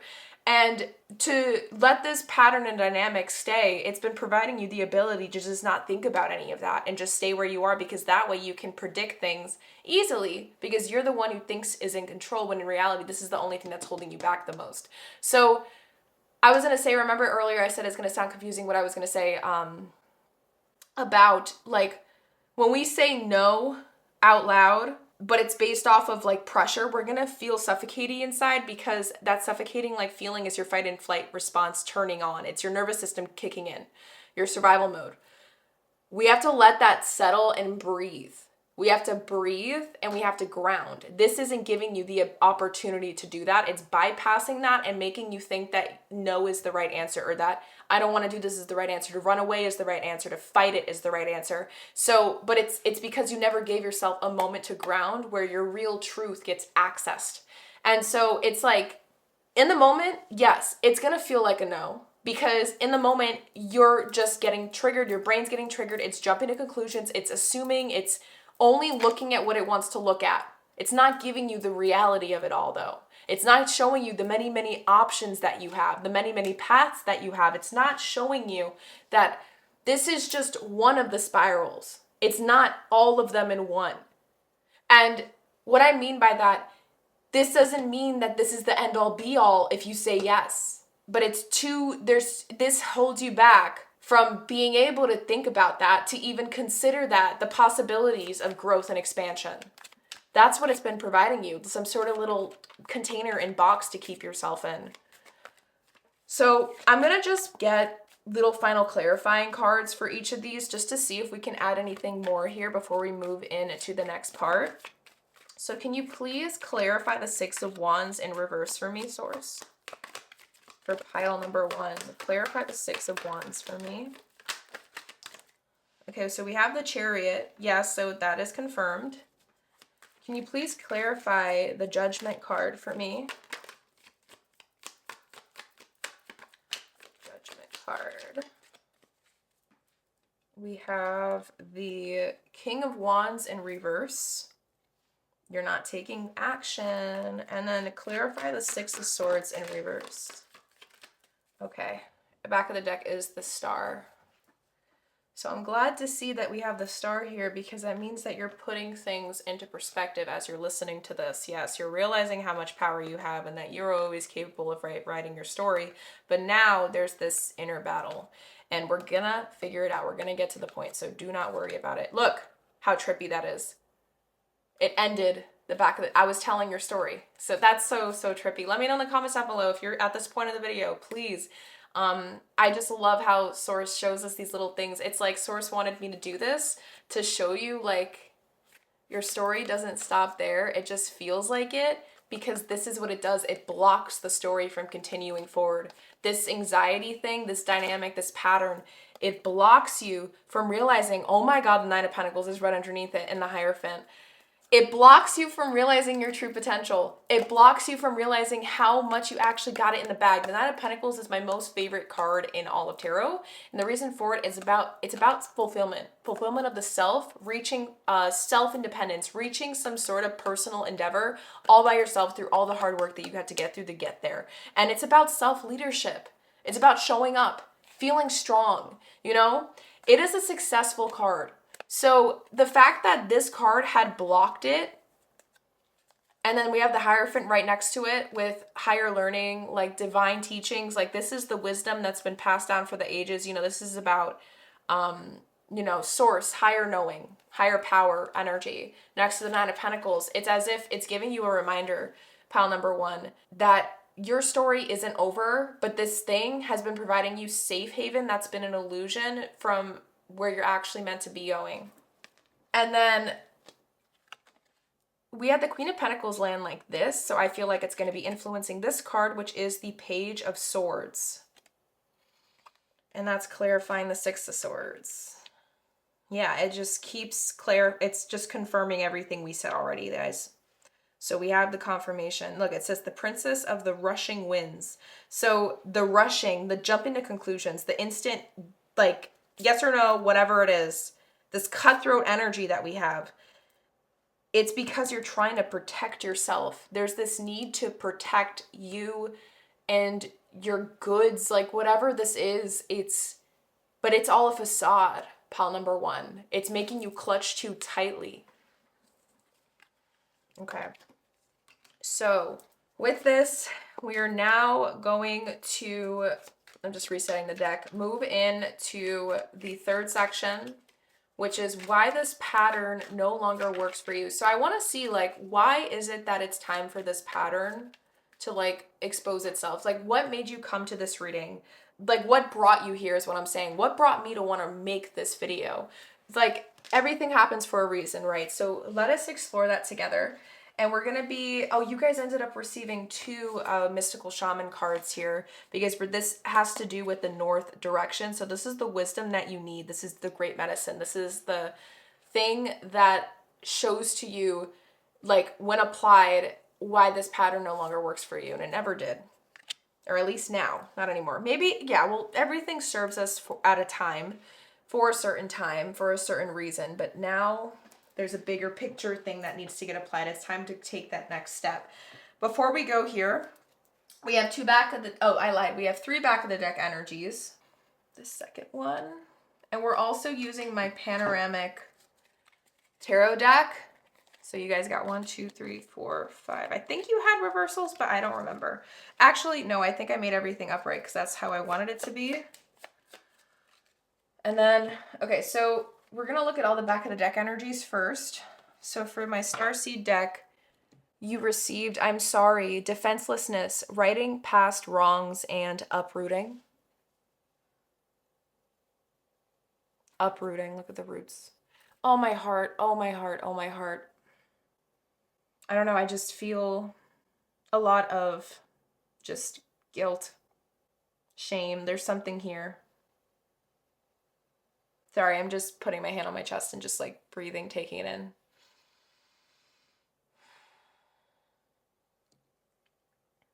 You didn't know any better. You didn't know any better, my love. Next up, for essential oil back of the deck, you have the keyword spirituality with, I found this really interesting. You have anti-aging as the essential oil with trigger statement. I am so disconnected. True statement. Everything is connected. It will be beneficial for you to spend time in quiet contemplation. You need to reflect within to find the answers you seek. And I was talking about that, sitting with yourself. It's time to move forward. Oh, I just realized you guys can't see that. Okay.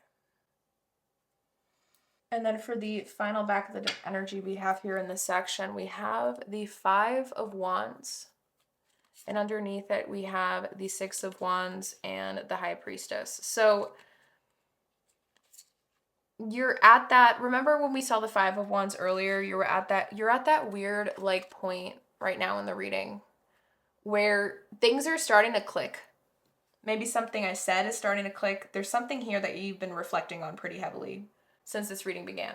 And now there's a desire to want to kind of challenge it, to challenge this pattern, challenge this cycle you've been stuck in, challenge the loop, because you know that there's something more for you. And that could also be like another thing that, oh my God, I just realized, look, underneath it, we have the Nine of Pentacles. You always knew that there was something more for you. That's what I'm trying to tell you. The Nine of Pentacles has been following us.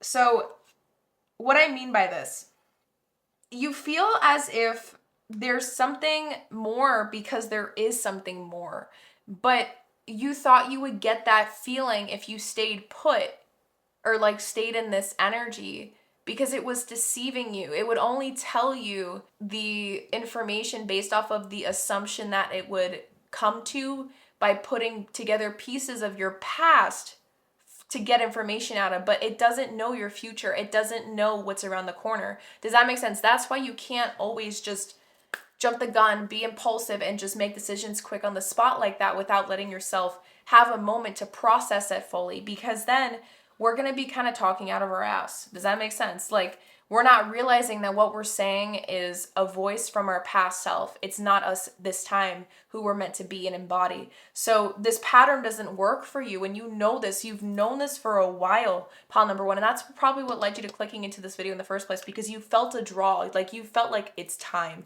You know, that inner calling.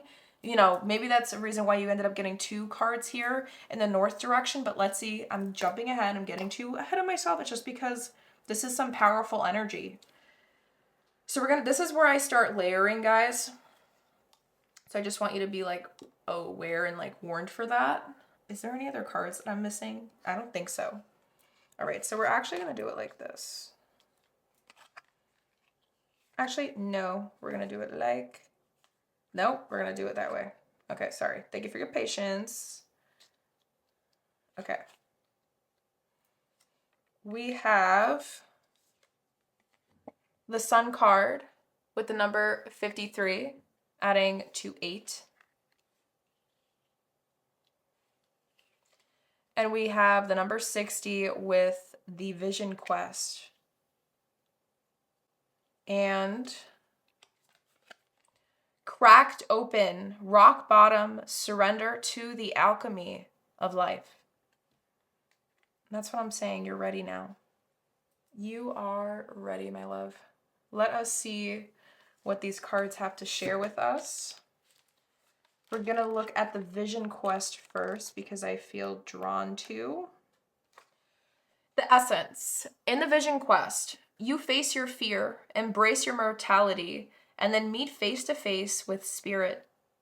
When we feel stagnant, a Vision Quest brings our lives into perspective. We realize our flaws, our potential, and the opportunities life is now offering us.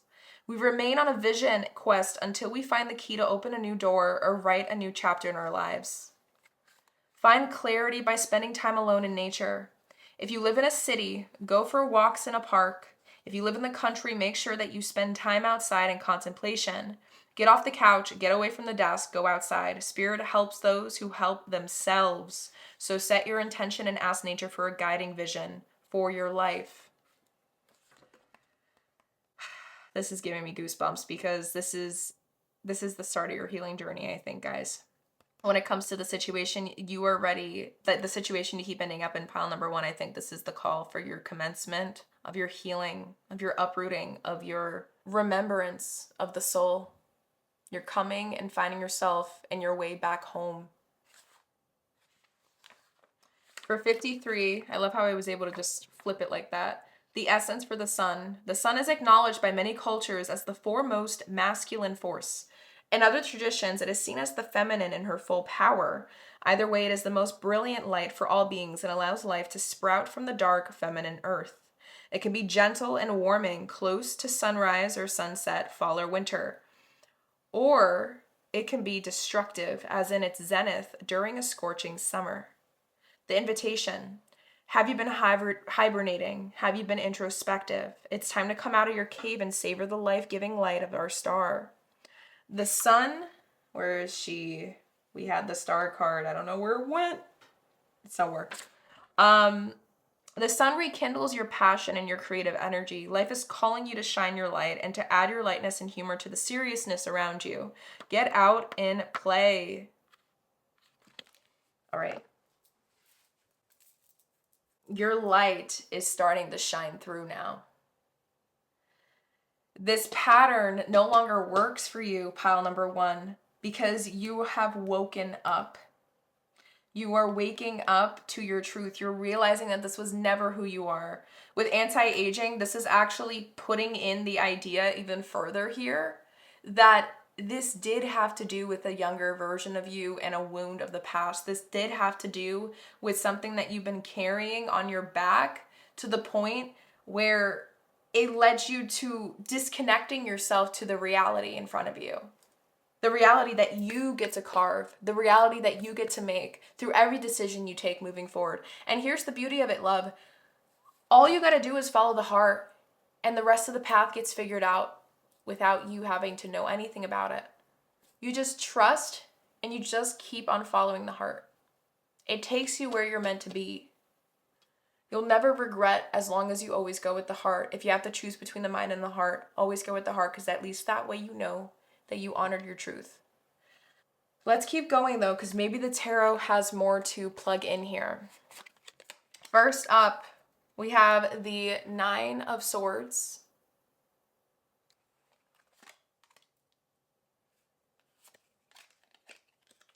the Hanged Man,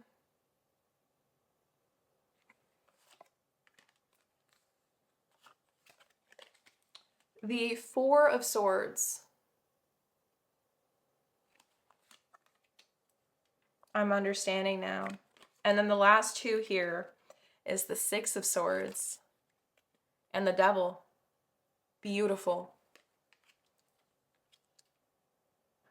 This pattern no longer works for you because you are ready to let it go. You're ready because you are tired of seeing the same outcome over and over and over again, where you end up feeling like you keep pushing away something that is supposed to feel good, and you want to heal. You want to finally put to rest this inner war, to put to rest this battle that you feel like you've been constantly fighting and trying to prove something, but to who? It's the voice in your head that isn't even yours to begin with, love. And that's where the disconnect, that's why there's so much disconnection, or has been, through this pattern or dynamic.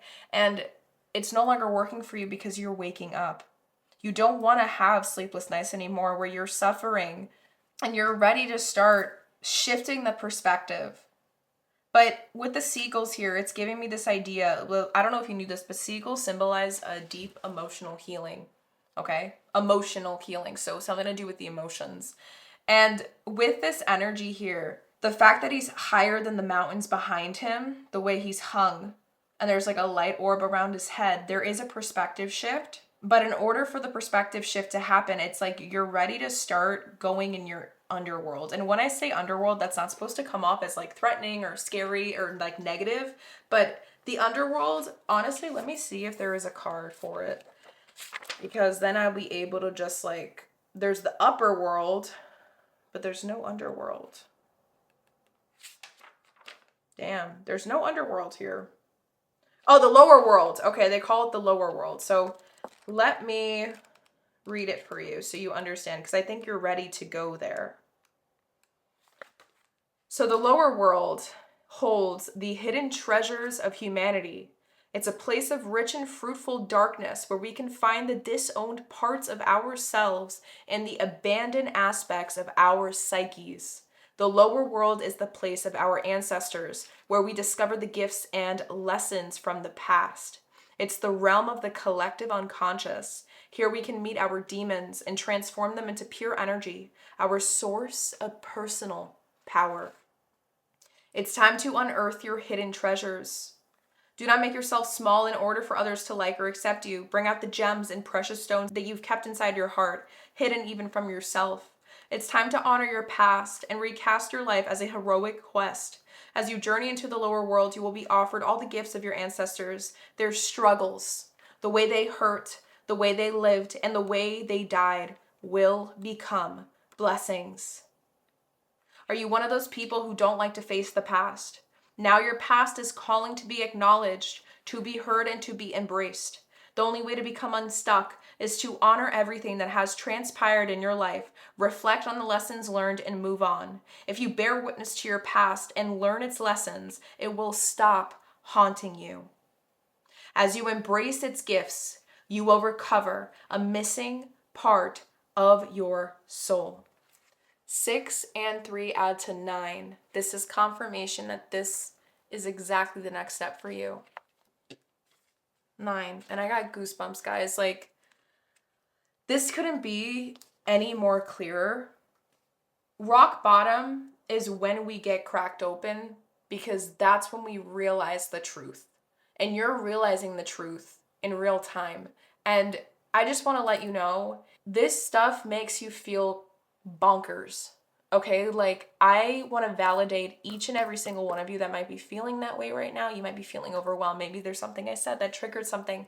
And I just want to let you know, like, I hold so much unconditional love in my heart for you. There's absolutely no judgment here. This is a safe space. If any of you guys feel called to share your story, share your experience, share what's coming through, what's coming up inside you in the comments down below. I am literally in the process of trying to build a community of people where we can all come together to heal and share our processes, share what we're experiencing in the moment, because I'm telling you right now, you will be surprised. There is probably another person in some other part of the world that is going through something very, very similar.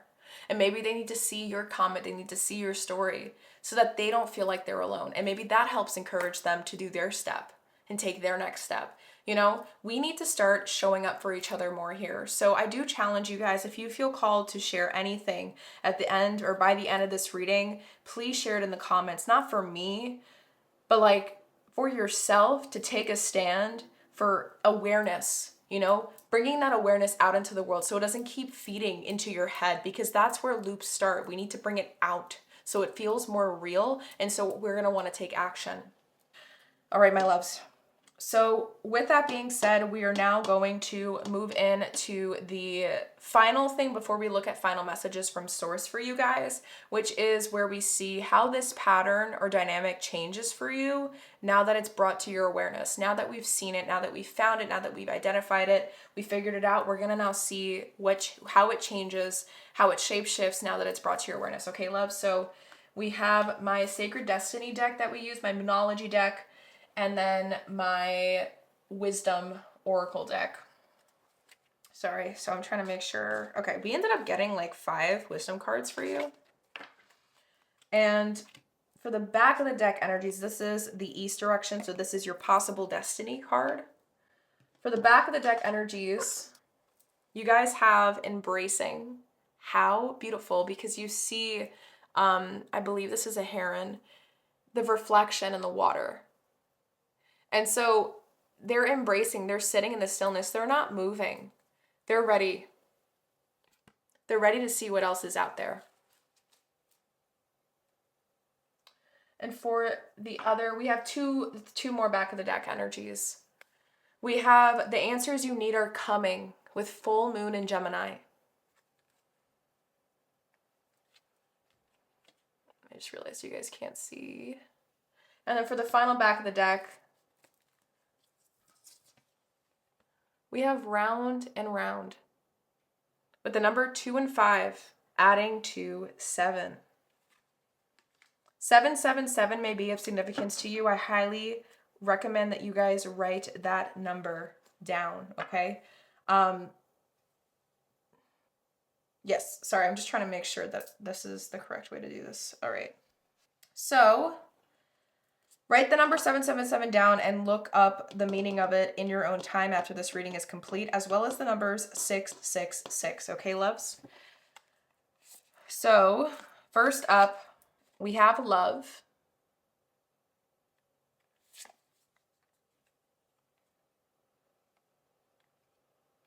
Where do I want to put this? Here. Next up, we have change. Yes. And for the mystical shaman card, for your final direction of the East, you have the Rainmaker.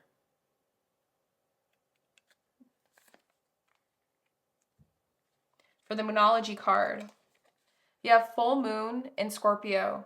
2 full moons here. So this is about surrendering. This is about releasing. It's time to release negativity. And then for the 5 wisdom cards, first up, you have happy, happy.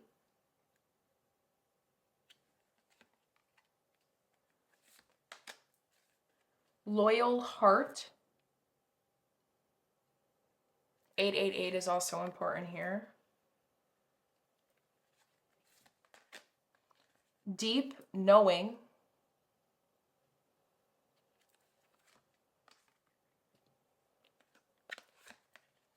All that glitters.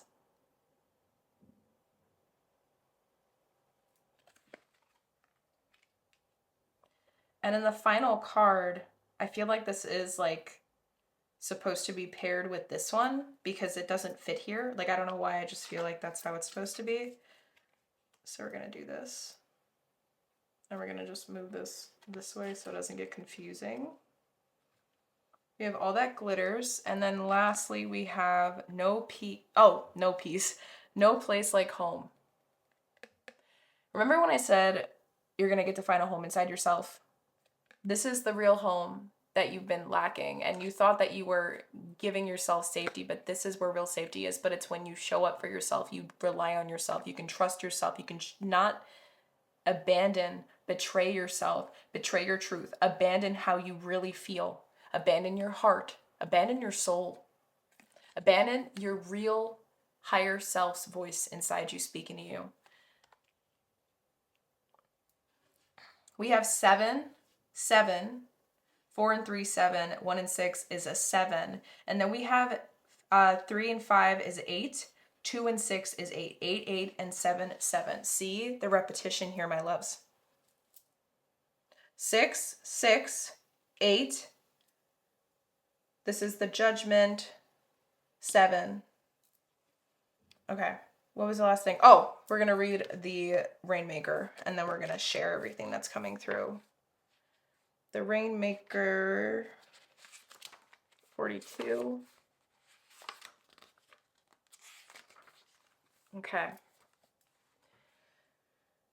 The Rainmaker is the master of manifestation who could call on the elements of nature to serve the greater good. When the power to co-create is used with integrity, great beauty and benefit flow to all. When this power is used for personal gain only, everyone suffers. When the earth is parched, the Rainmaker calls the waters from the heavens, and all that is dormant in the fields and in people's hearts spring to life again. The Rainmaker is calling you to create something new from the elements that are already in your life. Be sure you work with what is, and not with what might be or could have been. The seeds that have been silently germinating in your heart will burst forth ready for the sunlight. Don't hold back. Put all your chips on the next roll of the divine dice. Recognize how you are co-creating your world. Nothing is happening out there without your involvement. Remember that the world is only mirroring back to you the condition of your love and your intent. So change these within before you take any action. Don't take life personally. That's what I had been saying. And 8 and 7, that was the page that the message was on, is 15. So again, this is the self-sabotage. This is the jumping to conclusions. This is the brain trying to feed off of something that isn't you. But now how this pattern changes, how this dynamic changes, now that it's been brought to your awareness, it's all fully depending on how you take it and how you move forward with it, pile number 1. I'm going to be brutally honest with you. And the reason why I say that is because you have a beautiful opportunity here through how you move with the elements, through how you show up to do this for the greater good and through a lens of unconditional love or for selfish intent. Okay, remember we were talking about earlier, I was talking about how it feels like you're trying to constantly put yourself first, but there's a right way and a wrong way, and the right way, I don't want to say that either because I don't want you to think that there's labels to good and bad, black and white, you know what I mean? But let's just say there's a way to do it where it feels like more peace can come out of it in a lot of different areas of your life at once rather than in just one, because you're so focused on protecting something. And so that is what's going to get the change through this pattern. Like, you're going to start having more ability to brighten. I was going to say broad, but then widen, I think, was the right word. So I guess my mouth, my voice, whatever came out with broaden. Okay, widen. You're going to get to widen your perspective. And that's how it's going to change. It's going to let you get to see like all the different possibilities and be like, okay, like, do I really want to do it this way? Because, you know, this isn't who I want to be anymore, or how I do things anymore. That's not how I want to be. And it's like, now you're connecting to that. Like, you're connecting to your knowing that, okay, I need to make sure that I calm down before I jump to conclusions. Or, okay, now with change here, that's confirming the fives of the chaos energy. Like, now that I know that, like, true emotional fulfillment can only be found within me through how I stay discerning and how I stay, like, in reality, right? We have to stay grounded. This is what is going to aid me in being able to show up in a way that is going to make everyone win. Does that make sense? Or, like, there's bittersweetness here regardless, because there's a lot of healing and there's going to be a lot of challenges because you are healing. So there's going to be moments where you might think you're, like, quote unquote relapsing back into old ways. But through your awareness, I feel like you're not going to want to give up on yourself this time around. Like, you're going to be refusing to, like, you don't want to let the old ways, like, creep back in again. And so you're going to start taking it, like, a lot more seriously and be ready to, like, take more charge, because you're now understanding that it's all dependent on you. Like, you're the one that's calling the shots in your life. Like, you're the one that's creating the fates. Like, you're the one that's creating your fate through how you show up and act onto things. And it's letting you love yourself more. It's letting you show to yourself that you're going to start listening to your real truth and, like, what you really want. And an example for this, in case anyone is a little bit confused, is, like, let's say, because I'm going to keep with the relationship example because that's what's coming in. Like, let's say you're afraid of commitment. Now, you thought that you didn't want it. You used to tell yourself, I don't want it. I'm not ready for it. It makes me cringe, like, whatever it is, like, whatever that was. But in reality, like, you knew the deeper reasoning behind it. Now that you have this awareness, it's like, whenever that trigger of anxiety comes up, you're going to ask yourself, or you're going to be like, wait, I actually want this. It's just really, really, really scary. And those two things can exist at the same time. They're not meant to battle with each other, because fear is the only thing that comes up as information to show you that this is new.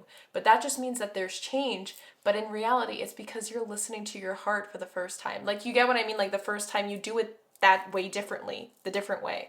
So, like I said, it's going to make sense and it's going to click.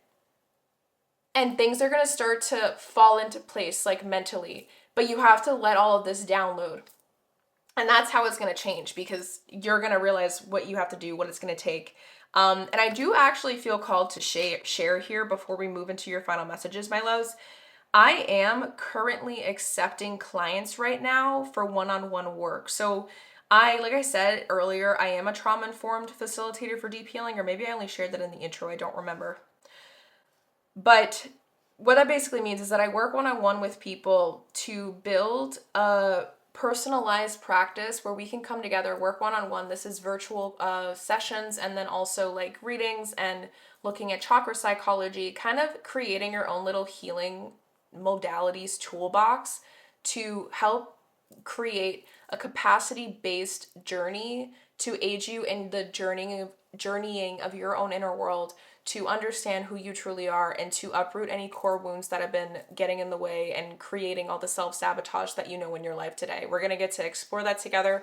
I am not a therapist, but I do love therapy, and I kind of like the work that I do. It complements therapy. It's a good aid to add in with therapy, or if you're thinking about doing therapy but you never knew what to bring there, the work that I do helps you figure that out. My work is also really good if you're out of therapy and you're trying to learn how to trust your own inner knowing a little bit better, but you need some training wheels. The work that I do can also really be beneficial for that. So if any of the things I just shared sounds like something that you would be interested in, or maybe even just getting to speak to me face to face through a Zoom call, I do offer free soul clarity calls. That is technically the very first step that anyone takes if they're interested in one-on-one work with me.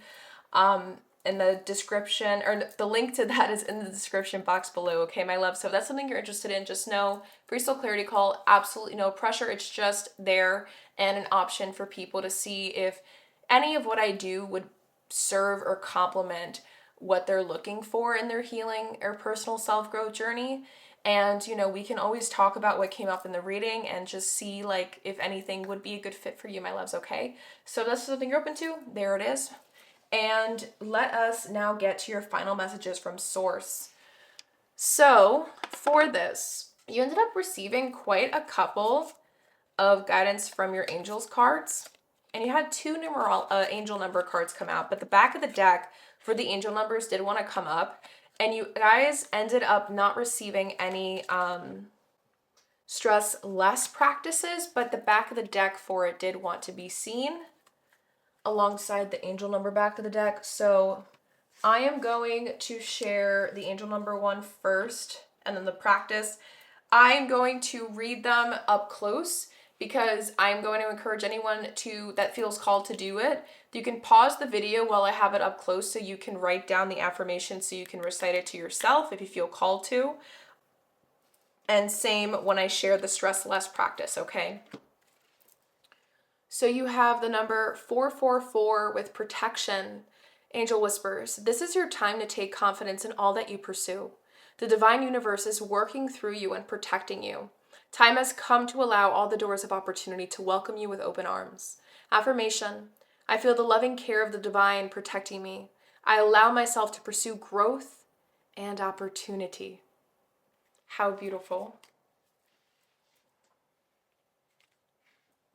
And for the stress less practice,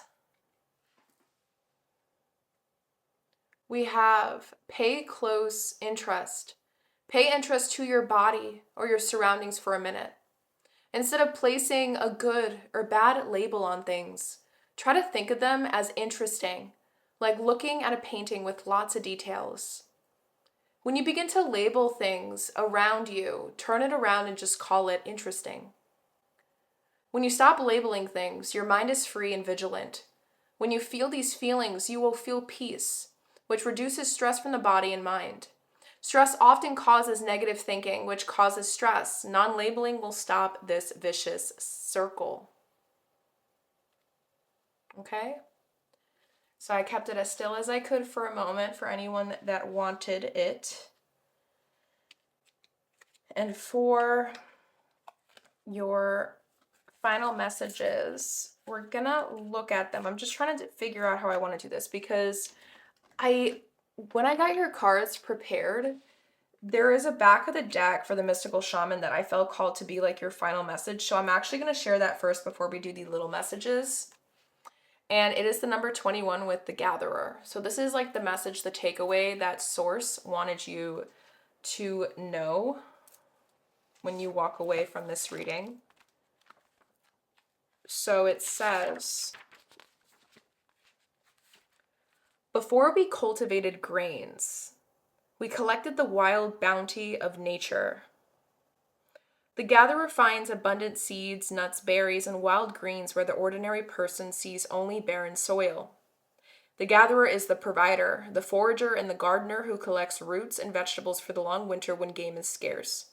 She does not hoard, trusting the bounty around her. She doesn't hoard. She trusts the bounty around her.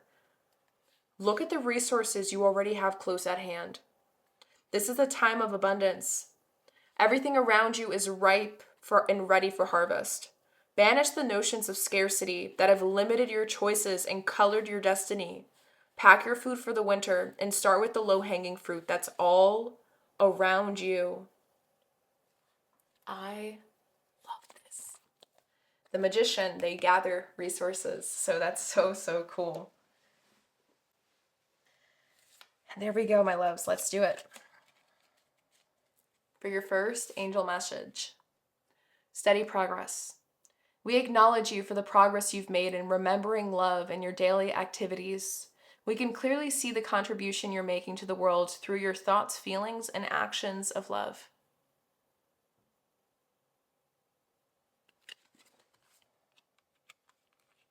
Next up, cleanse and detoxify. With great love and respect, we ask you to detoxify your precious and sensitive body. At your request, we will help you to develop life-affirming ways to deal with stress, as well as ease any sorrow at shedding your old ways. Give your cares, worries, and concerns to us and feel the beautiful grace of your newly purified body.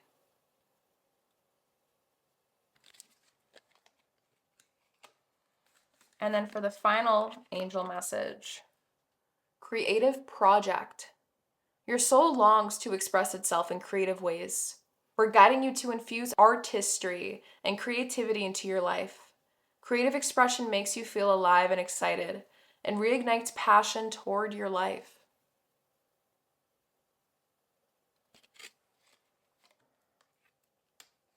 And for your final two angel numbers cards, you have 111 with destiny. Follow what you feel. Listen as your intuition helps to guide you to what you are manifesting. The inner whispers are helping you to create all that it is that you desire. Listen, lean in, and follow your soul. Life is always happening for me. I am allowing myself to lean into what feels good.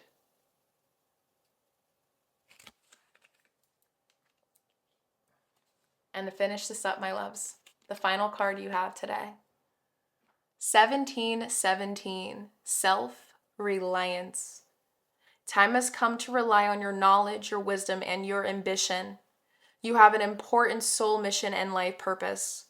Leaning on your inner strength will allow more of your path to unfold ahead.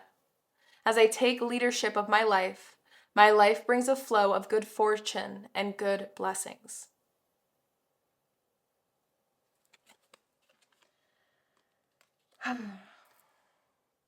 There we have it, my beautiful pile number ones. Thank you so much for showing up for yourself. If you're still here and you made it to the very end, like, give yourself a pat on the back, give yourself a nice tight squeeze of a hug, because you should be really proud of yourself. There's a lot of things that we unraveled and explored today and uncovered that was pretty heavy things to sit with. So whether you had to listen to this in chunks and in portions, bits and pieces, or whether you went straight through, you did this for yourself. You showed up for yourself. And that is the first step of self-reliance. That is the first step for showing up for you. And hopefully by the end of this reading, you were able to see how protected, how loved, how many confirmations and synchronicities, like all these things. And additionally, the numbers that we were seeing, 888-777-666, please look into that in your own timing. They all were trying to show you something. And I feel like you have so much divine support that you don't even realize, pile number one, because you were never meant to stay at this part forever, in this pattern, in this cycle, in this hamster wheel. And now you're ready to get off. And again, remember, like, the offer still stands for the free soul clarity call. That is something you're interested in, because I would love to hear your stories, like, from your mouth themselves, and like put a face to your name.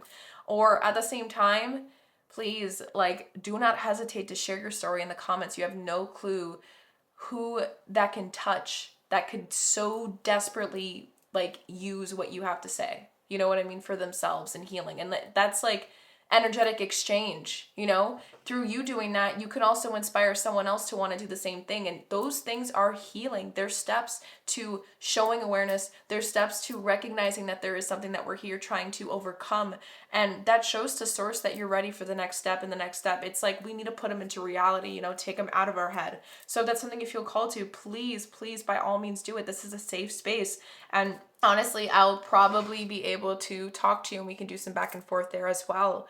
If this reading did resonate and brought to you as much clarity and maybe even some additional things that you weren't expecting to get out of it, please give it a thumbs up. Doing any little form of engagement or interaction with my videos does really help push my YouTube channel out there to grow, as I am on a journey trying to grow my little baby itty bitty account.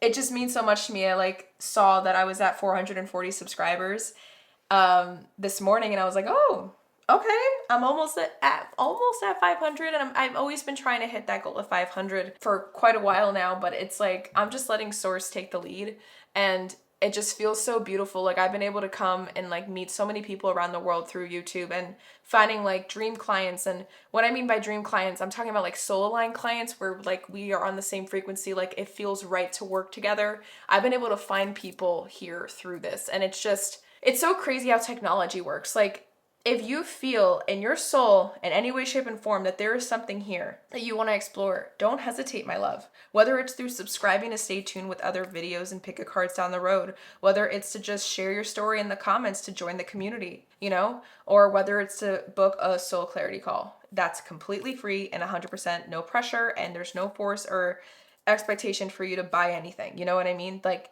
do these things for yourself. There's a reason why your soul's asking for it. So with that being said, I send you guys so much unconditional love. And just remember that you are exactly where you're meant to be, that this is unraveling the way it's meant to. And just know that even though you can't control everything, the way that you choose to react to the situations, the way you choose to show up, that's what your inner world is going to see and remember. And that's what counts the most. It's how you show up in the way where you're honoring your truth, you're honoring what your soul wants for you, and there, okay? So have a beautiful rest of your day, and hopefully I will see you in my other readings to come. Bye. Hello, my beautiful pile number twos. If you are here, this is the pile preparation portion of your reading for today, where it is completely unedited, completely organic, completely raw, and all for my beautiful viewers. So if you guys appreciate me doing this, please let me know in the comments down below, okay? Because this has been, you know, some extra things that I've had to also put energy into. So it's like I want to make sure that there is an equal energy exchange, that these things are actually worth continuing to implement into my videos moving forward. So it would mean the world to me if you guys can give me some feedback on that. But what we're going to be doing is we're just going to get all the cards nice and shuffled and ready and prepared for the reading portion for your video and topic of exploration today, okay guys, which is why you keep ending up in the same situation. So for the first section, oh yes, I did already explain this to you. If you guys don't understand what this piece of paper is talking about, the south, west, and northeast directions, I did explain it in the intro, and I'm not going to explain it again. I always try to just use the introductions of my videos, my pick of cards, to always give you guys the breakdown on how we're going to be doing things, how we're structuring it. So if you guys want to know what this is about, if you're not sure, if you're really confused, I highly recommend that you check the intro part and then just come right back here, okay? So we're going to be pulling out south for the first section, west for the second, north for the third, east for the fourth, okay? So with that, let us get a south direction for this first section, which is where we're exploring the pattern or dynamic you keep ending up in. After we do that, we're going to be again shuffling the oracle cards we have here for this first section, which is my What's the Vibe deck, my Citadel deck, as well as my Archetype deck. Okay, guys? So let me just get myself nice and cozy and ready to start doing this. All right.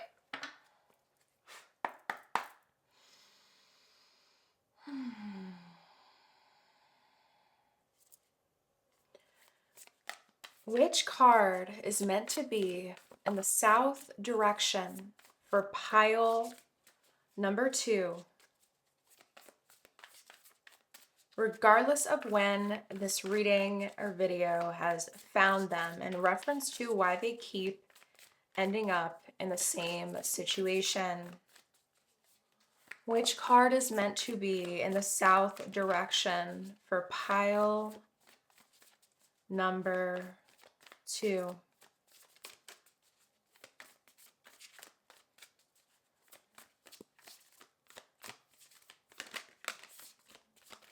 Allow the card to fall out, Source.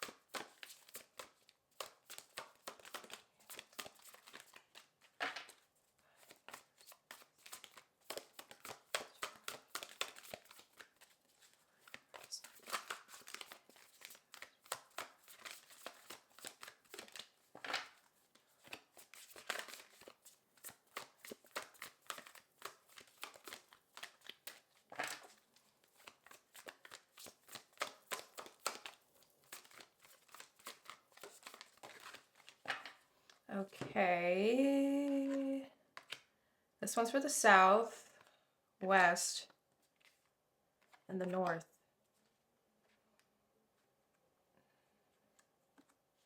And I don't know why I didn't do this for the other pile, but this one's for the east. There's 2 cards coming out for the east.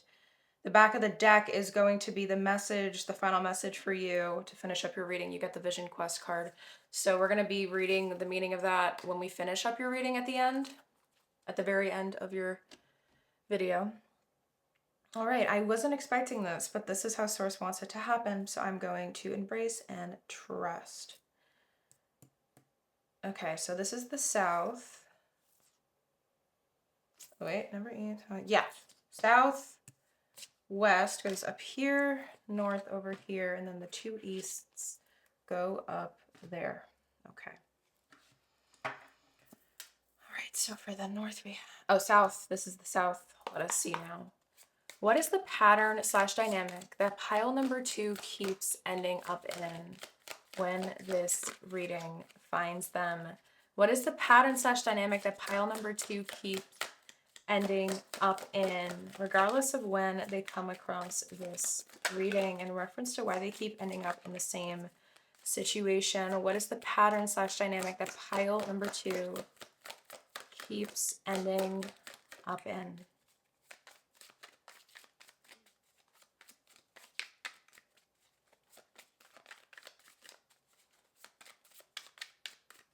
Okay, so no cards came out, but we are going to be taking the back of the deck. So we're going to explore this, obviously, in the reading portion. So I'm placing that to the side for now. What is the pattern / dynamic that pile number 2 keeps ending up in, regardless of when they come across this reading, in reference to why they keep ending up in the same situation? What is the pattern / dynamic that pile number 2 keeps ending up in? Allow the cards to fall out if the card is meant for them. What is the pattern / dynamic that pile number 2 keeps ending up in? Okay, this one is sideways, so I want to take it. We're going to end here. I don't know why, but I feel like the energy, like they're going to influence each other like this. We're going to honor it. What is the pattern / dynamic that pile number 2 keeps ending up in, regardless of when they come across this reading, in reference to why they keep ending up in the same situation? What is the pattern / dynamic that pile number 2 keeps ending up in? So when they come across this reading, what is the pattern / dynamic that pile number 2 keeps ending up in? Wow, you guys got a lot of cards, but the back of the deck still wants to be seen. Possibilities, follow your dreams, make up your mind, believe in yourself. Okay. Make up your mind. Damn, that's like so straight to the point. These 2 came upright. These are going to be the significator cards that are going to kind of like give us more understanding, and they're going to influence the overall energies of the entire first section, okay? Along with the shaman, the mystical shaman card that we got, your south direction, okay? So we'll do it like this, and then we'll have all the other cards laid out. All right, so actually, let me place these 2 with each other so we understand the difference. These 2 are influencing like this archetype. I want to honor that. Okay. Let me place this over here so I don't get them mixed up. We're moving on to section 2. We already have the west direction card. We're going to be using mainly just tarot in the second section, because we're going to be exploring 2 different questions. So we have my Santo Muerte deck, my Hermetic Tarot deck, as well as my Black Tarot deck. The Hermetic Tarot deck we're going to be using for clarification. So we're actually not going to be shuffling this to prepare. We're going to be shuffling this in the middle of the reading itself. So I'm going to place that to the side again. And we're going to be using the Black Tarot deck for the first question we're going to explore, and the Santo Muerte deck for the second question.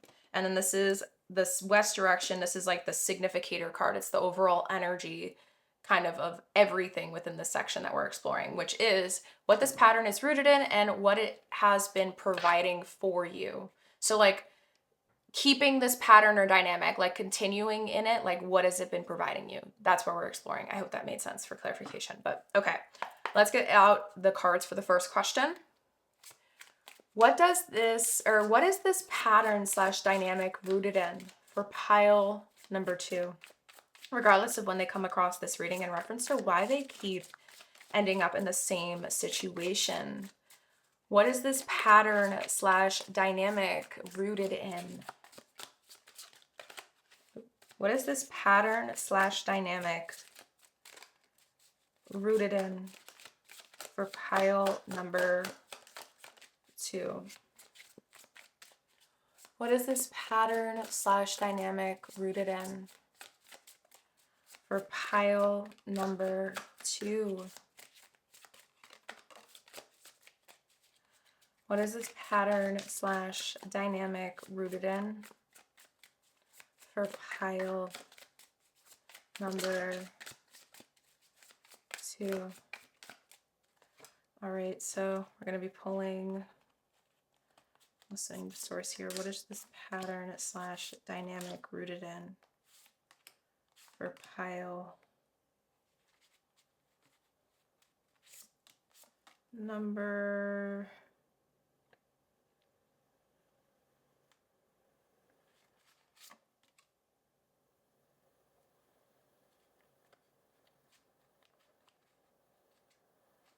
2? Back of the deck here is the King of Cups. All right. I don't even know how many cards you got. 1, 2, 3, 4, 5, 6, 7, 8, 9, 10. Wow, you guys got 10 cards. So we might not even need clarifiers. There might be clarifiers in here. I don't know why I'm like sitting there. This could even be like what's coming to my head is there's 2 different things that this pattern / dynamic that you keep ending up in, it's rooted in. Like there might be 2 different things. I don't know why I'm feeling that way, but that's just what I'm picking up on. Okay. I'm going to honor that. I'm going to listen to source. This card did come out on its own up in reverse. It's the Page of Swords in reverse. So that's a significator card here. Let's see for the second question.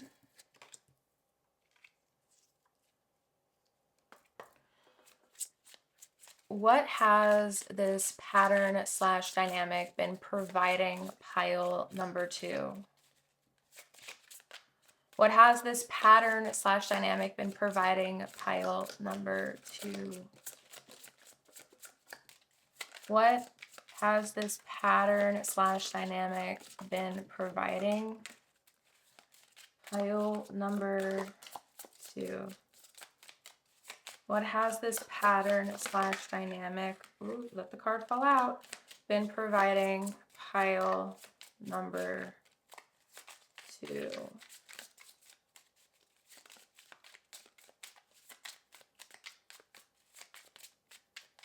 Okay, back of the deck here is the 6 of Swords.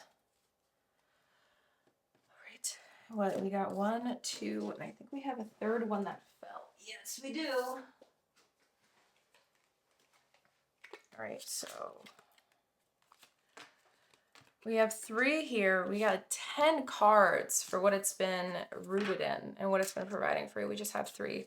So like I said, I am curious. I'm going to keep an open mind. Yeah, I'm just letting source guide the way here. So we're going to place these cards up. We have it ready here. Okay. And then for the third section, we got the North Direction card. We're going to be using my Starseed deck, my Panoramic Tarot deck, as well as my Essential Oils deck, where we're seeing why this pattern / dynamic no longer works for you. Like, why does it not benefit you anymore? Why is it Like, why are you ready to move away from it? Like, what is the reasoning behind this? Okay, so for the panorama, let's do that last. Let's get the oracles out first. So, who I had to yawn out of nowhere, sorry. Okay, why is this pattern, or sorry, let me rephrase because I messed up my words. Why does this pattern / dynamic no longer work for pile number 2? Why does this pattern / dynamic no longer work for pile number 2?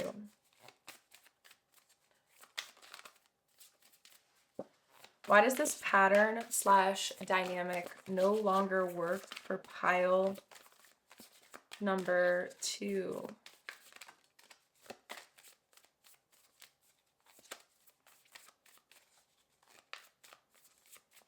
All right, back of the deck wants to come through, lifting the veil. Huh.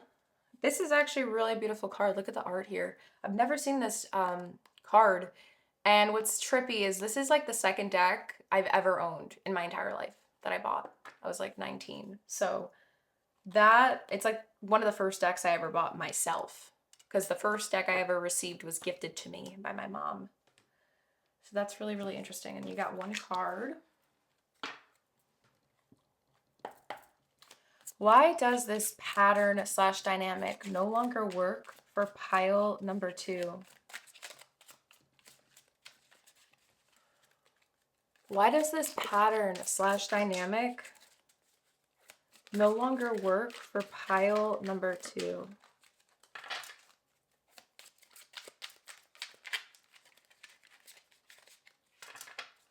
Why does this pattern / dynamic no longer work for pile, number 2? I'm gonna honor this. Those 3 in the middle though, no. But I'm gonna shuffle like 2 more times. Why does this pattern / dynamic no longer work for pile number 2? Okay. Why does this pattern / dynamic no longer work for pile number 2? Okay. So we have 3 of these cards. Back of the deck wants to come through. Kolpaiba, I think it's pronounced. Worthy, I am ashamed, I am cherished. Beautiful.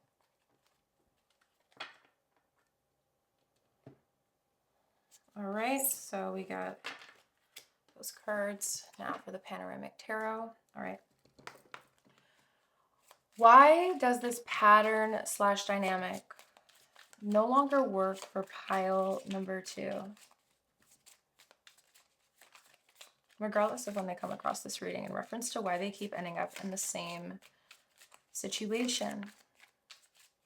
Why does this pattern no longer work for pile number 2?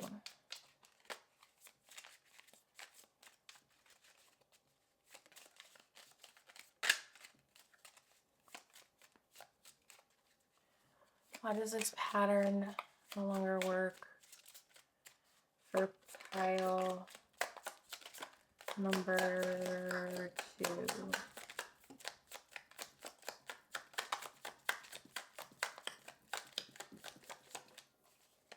Okay. Back of the deck here is the Queen of Wands. Right. All right. Beautiful. So we got, oh my gosh, I almost dropped it.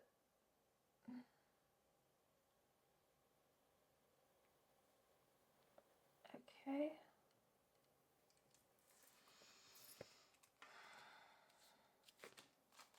We got the third section set.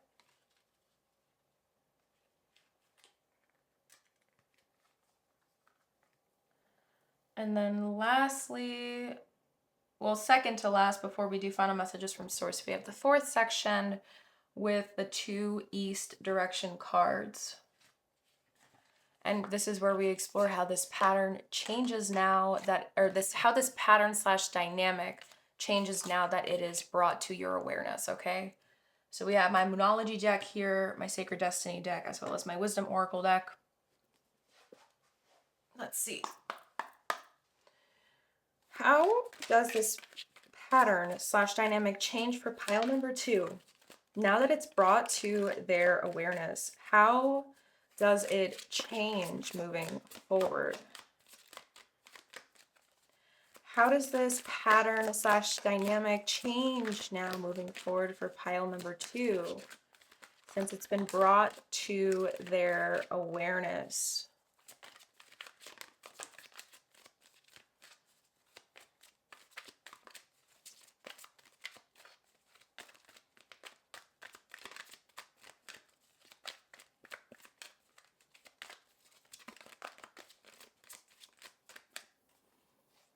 I feel called to pull this one out, so I'm going to honor it. Back of the deck here is orphaned with the number 5. Wow, that's a very powerful card. I never saw this card in the deck. Again, it's one of my older decks that I've owned, so very interesting. This one's in reverse, but I'm going to honor it. And then I don't know, one. I do this one, I don't know if it's in reverse or upright. 2, 3, 4, 5. Okay.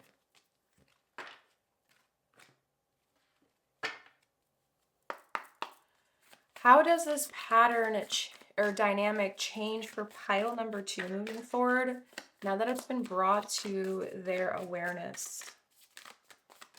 Come across this reading. How does this pattern / dynamic change for pile number 2 moving forward now that it's been brought to their awareness, regardless of when they come across this reading? How does this pattern / dynamic change for pile number 2 now that it's been brought to their, I don't know if I take this, I'm going to take it, awareness?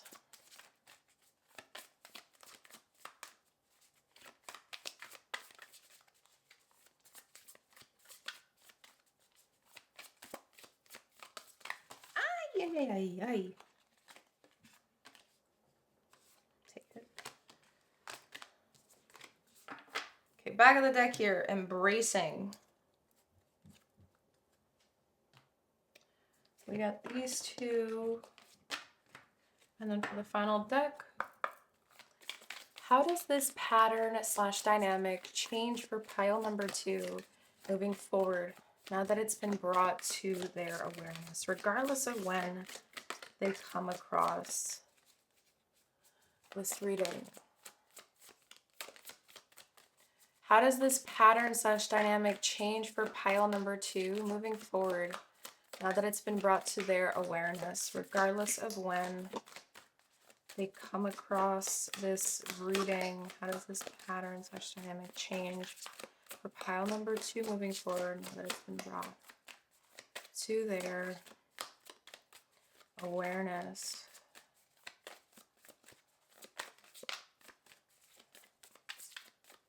All right, back of the deck here, New Moon and Scorpio, work through your fears. We got one Moonology card. All right, so we got all 4 sections set up, my loves. Now we're just missing the final messages from source cards. Okay, we're going to be pulling cards out of my Angel Numbers deck, my guidance from your angels cards, and we're going to see if any practical application stress relief exercises are meant for you. Like pile number 1, for example, they didn't get any cards coming out, but the back of the deck wanted to be seen. We'll see if you guys get anything you're meant to embody or practice for yourselves moving forward to help you with this process or move through it further after this reading is complete. Okay, love, so let's shuffle this deck first and see if any cards want to come out. Which cards or exercises are meant for pile number 2 to aid them after this reading is complete? Are there any cards meant for pile number 2?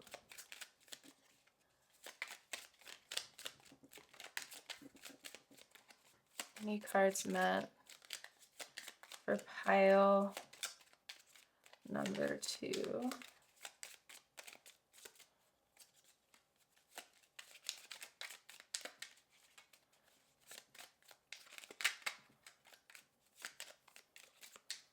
All right. We got one card, and I'm going to share the back of the deck later because I do feel called again to share it. But you guys ended up getting one stress less card. Connecting to Source's energy at this moment. Come to me now so we can see what are the final messages meant for pile number 2 to walk away or take away from this reading.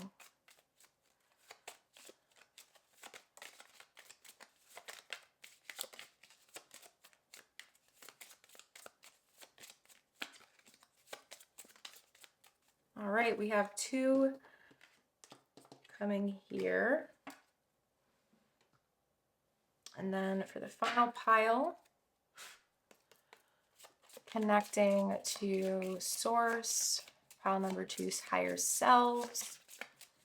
Come to me now to reveal the final cards meant for them. What are the final cards meant for pile number 2? Which cards are meant for pile number 2? All right, you guys received one number card, and I feel called to use the back of the deck, so we're going to explore that. To wrap up your reading. Oops. Let me just place it over here. And there we go, my beautiful souls. We have everything nice and set up for you. We got everything set up. And yeah, so I will meet you at the real true reading portion for your piles. And make sure you take notes, loves, because I feel like this one's going to be pretty heavy. Sending love. See you there.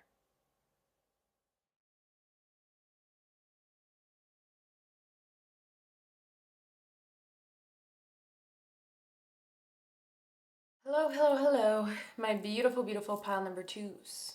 If this is the card that aided you in selecting this pile, my Conscious Connections card from my Sacred Rebel deck with the number 35 with 5 and 3 adding to 8, then you already know that this reading is 100% meant for you in reference to why you keep ending up in the same situation. When we look at the numbers 3 and 5 separately, instead of combining them, we have the number of manifestation, of creation, of expression, with the number of change, chaos, rupture, and kind of like collapse, but necessary collapse or challenge. We can see it as the word challenge, but I also see it as collapse because through change, like there is things that need to collapse in order for other things to take root. So there's a lot of different moving parts to this situation, regardless of what the situation might be, specifically pertaining to you. But I just wanted to keep that in mind because it doesn't feel like this is something simple. The fact that there's 2 people here is giving me the idea that there is another person involved with the situation thing. Like this could be about like relationships. Doesn't need to necessarily be like your love life, but it could be like about relationships overall or in general. So we're going to be exploring this together. And with this, to get started, we're going to be looking at the meaning of this card within the booklet here. And then we're just going to dive right into everything. So let's get to the number 35. Oh, I think yes. Okay, there we go. Now this is pretty lengthy. I'm going to kind of jump around where in reference to like where I feel called to kind of read from. So let's start. There is a call for more intimacy in your immediate relationships.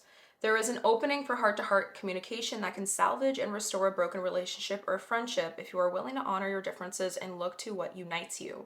Sometimes it's hard to bear the differences between one another. One person may be willing to live life in high definition, whilst another may prefer to live it more vicariously until they have the confidence to step onto the center stage of their own life story. We are not here to judge each other, just to love, to be loved, and to let go of those that cannot accept us as we open up to those who can. This oracle brings guidance for you to trust in the sanctity of the connections in your life. If you've been asked to experience a more sacred connection with people who truly get you and want to play life with you, rather than at odds with or against you, then this oracle is confirmation that this manifestation is on its way to you now. It may or may not be obvious at first, but kindred spirits are going to enter your life to help you connect with your deeper feelings and creativity. They will give wings to your inspirational ideas and big dreams.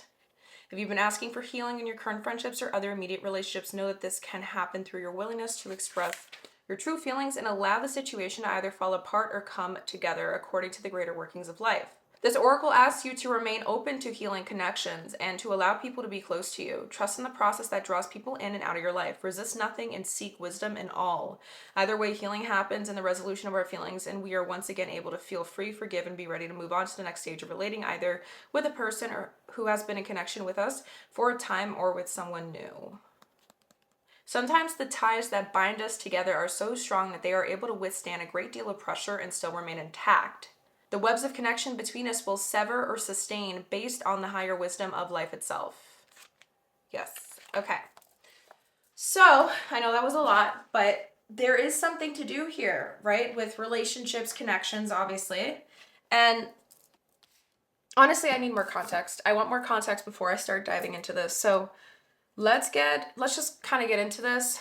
For the first section, I want to see what the south direction is, the mystical shaman card that came out for you. These all wanted to be significator cards. Obviously, the direction card is going to be a significator card to default, like no matter what, but these wanted to be add-ons with it. We have that. And before we explore that, we also have these cards. This one landed like this, like they wanted to be with each other. These are just their own thing. And then these also felt called to like be with each other. So we're going to do something like this. You get a lot of what's the vibe cards if you haven't noticed. You had no Citadel card, but you did get back of the decks. So you had 2 back of the decks that wanted to come through. We have possibilities, follow your dreams, make up your mind, and believe in yourself. And the one thing that stuck out to me when I was getting the pile preparation, in the pile preparation portion, when I got this card, is make up your mind. That statement, I was like, damn, like, okay. Some intense stuff here. And we also see 2 people holding hands, and they're walking into like clouds. I don't know if you can see it, but there's this energy here of like wonderness. And there is opportunity, but it requires some sort of effort. I don't know if it's on both ends or on just yours or the other. We're going to have to see. And then for the final back of the deck energy, before we start looking at the significators, is from the Citadel, the Priest, with perseverance and faith. And this instantly is just giving me the idea, reminding me of the Hierophant and the Major Arcana decks of Tarot, Major Arcana of Tarot, sorry. Because the Priest, the Hierophant, it's ruled by Taurus. And Taurus, they are bulls, okay? And I see Taurus energy as leader type energy, dependent on the situation.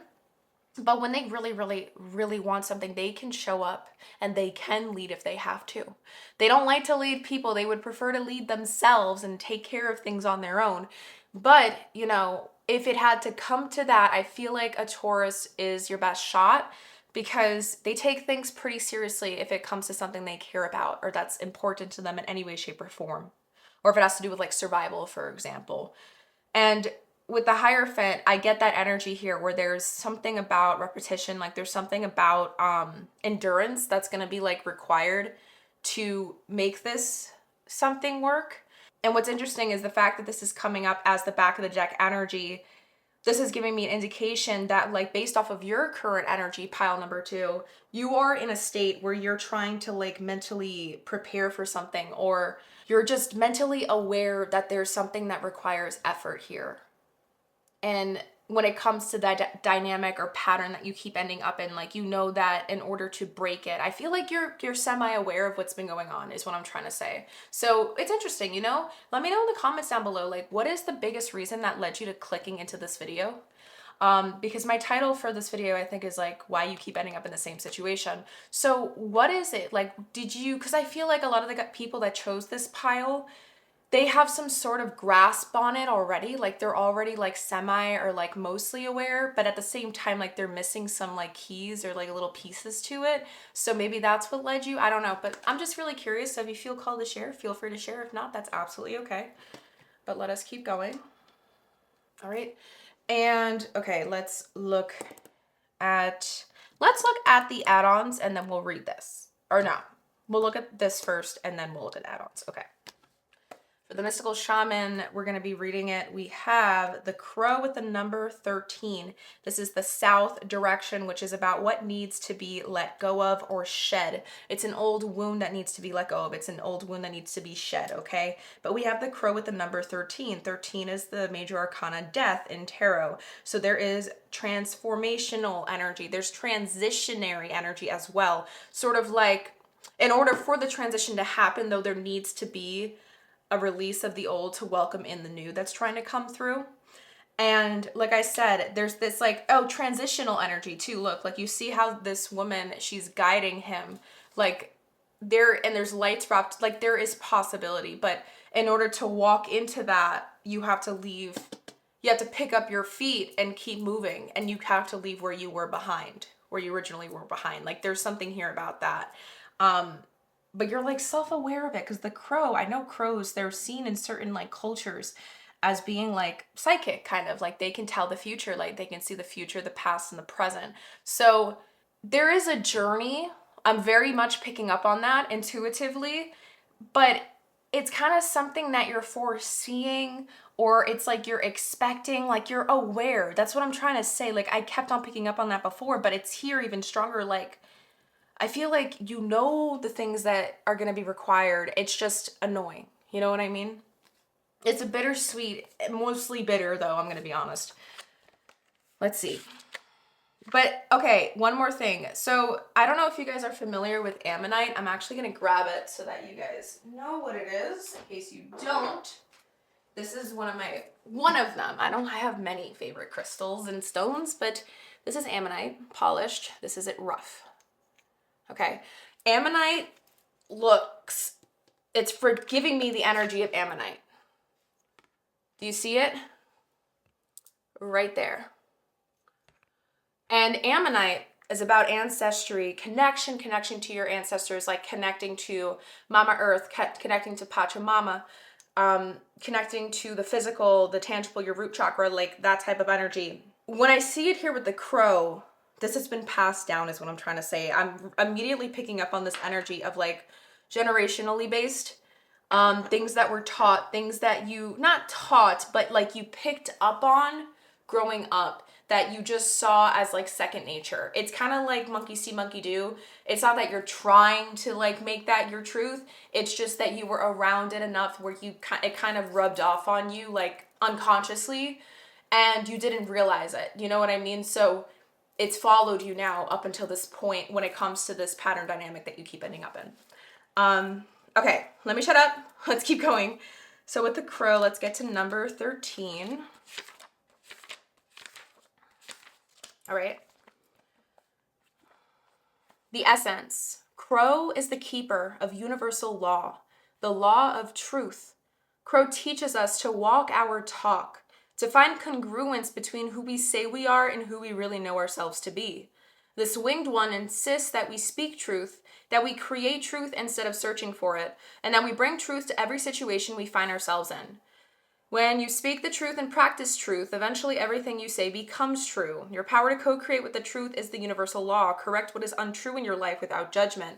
Let the truth set you free. Be true to your word. Crow arrives just as we have convinced ourselves that what we are doing is right and justified. And while this may be the case in the realm of relative truth, in the higher realm of absolute truth, it is not. Look deeply into your heart and remain alert, lest oh my God, my words, lest you convince yourself of something that isn't deeply true for you, or perhaps is not the highest truth. Do not seduce yourself with illusions. So the number 2 and 7 that this page landed on adds to 9.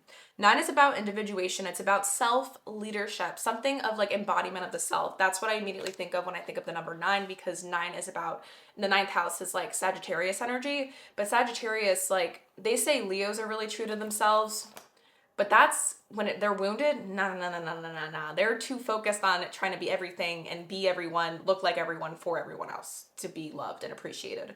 Sagittarius, though, they couldn't give two craps. So it's like, whenever I think about the number 9, I think of like embodiment of the autonomy of oneself, embodiment of your independence, embodiment of your truth, of your authentic truth. But in order to get there, there needs to be a really intense and uncomfortable, but very, very necessary shedding of the things that aren't you.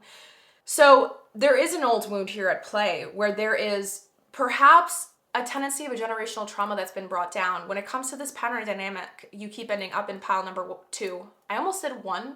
I'm going to keep that to myself for now. If there's any other things where I feel like source wants me to say, go to pile number 1 if you felt drawn. If any of you guys ended up selecting pile 2 and 1, I will let you know. If not, I will continue going, but I'm just going to keep it in the back of my head for now. What was I saying here? Yes, generational trauma. It feels like when it comes to this pattern and dynamic that you keep ending up in pile number 2, it has a lot to do with something that's been passed down in your generation, maybe in your familial line. It could be on like the woman's side or the man's side, or yeah, it's just this idea of conformity. Why is conformity coming through now? But that kind of makes sense because I was being so, when I was talking about 9th house or the number 9 energy, I was talking about autonomy and like so much of that self-empowerment energy. Okay, something to keep in mind. That's an idea, but let's look at the other add-ons for the significator that wanted to come through. We have soulmate with twin flame, friendship, and romantic partner. And we have salty, bitter, angry, and petty. Oh wow, okay, very different energies. And okay, this might be a far-fetched thing, but it's just something I'm noticing. The fact that the salt is pink Himalayan salt. Okay, there's 2 things coming through now. I don't know if you guys knew this, but sometimes people will like sell pink salt, but it's not real or like genuine or pure. Or there's this idea that's, okay, now I'm going to throw everything out the window. What's coming through now feels like very, very strong. Sometimes salt is just salt, and things that get sold to us to seem like it gives us better things or better benefits, it's all in our head. So there's this idea here that's coming through where revolves around this pattern and dynamic that you keep ending up in pile number 2. It has a lot to do with an illusion, some sort of illusion that someone is feeding to themselves that's making this dynamic last and stay cyclical in this nature. But like I said before, it feels like you're somewhat aware of it. Maybe it's you or maybe it's the other person, but I don't know what you keep doing yet. I was going to say you keep settling for it, but I don't know what else the cards are going to say. So I don't want to jump the gun too soon. Let's keep going. These 2 cards came together. So we have two-faced, double life, cheater, and backstabber. Really heavy words. And then this card, wow, it landed like this on it when I was doing the pile preparation. It's family, blood ties, inner circle. So this could be about family. And then the other cards that kind of crossed over each other here, we have the archetype angel with the light attribute helping those in need with no expectation of return, and then shadow attributes acting innocent or angelic to mislead others, falsely claiming to be in touch with angelic guidance. Wow. And that is influencing the networker archetype with the light attributes being enhances unity through the sharing of information, engenders social awareness and empathy. Shadow attributes conveys information only for personal gain, spreads fear and falsehood. Wow. I'm trying to figure out how to do this without covering it. Okay, like that. That's a lot. This is some heavy, very specific energy, guys. For the last 2 cards, we have waves, emotions, worry, and fear. And then we have healing, self-care, introspection, meditation. Wow, okay. Okay, so if some of you guys have been going through this type of dynamic in relationships, whether it's familial or friendship rooted, love life, and it's not to do with you, I'm so sorry. because this is chaos and this is overwhelming for anyone to have to handle on their own. Because, and what I mean by on your own, I understand there's two people in a connection. Like when it comes to a relationship, whether it's platonic, romantic, familial, it takes two to tango is what I'm trying to say. In this energy, in this dynamic that you keep ending up in pile number 2, I keep sensing that it's all falling on you. Like everything falls on you. And it's such a heavy, heavy burden to carry because there's this feeling of constantly having to like walk on eggshells the way that she's balancing on these beams in the ocean. Like she's lucky if a wave doesn't crash and make her slip, but you know, she has to do her very best. Like how much strength, how much like core tight, like how much balance and just precision you have to be. Like you can't take a breath at a certain time or else you're going to fall over. You know what I mean? Like there's this energy here of like constantly having to balance around it. And now I'm understanding why it's like possibilities make up your mind, the priest, perseverance, faith, because this has been a routine for you. Like this feels normal. This feels like your normal way of living. I don't know, this is a very specific message. It's not going to resonate with everybody, but some of you guys may have been like gone through like a really, really messy divorce. And you're like dealing with the partner that you're divorced with, like you have kids, and they're just making your life like miserable. They're making it a living hell, because they're trying to make it difficult. They're trying to be annoying, or maybe you're just trying to move through a breakup and they're being annoying. I don't know why that's coming through. I just felt called to share it, but I send you guys so much love regardless, because it does feel like some of you guys might be going through this dynamic, but on top of it are carrying so much other things, is what I'm trying to say. With that, this dynamic is very manipulative.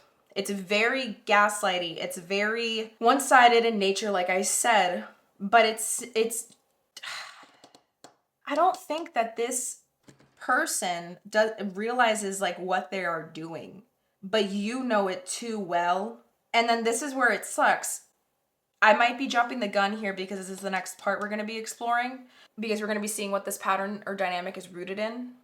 But you have such a big heart that I feel like you keep giving, like you explain it in your, like, what's the word?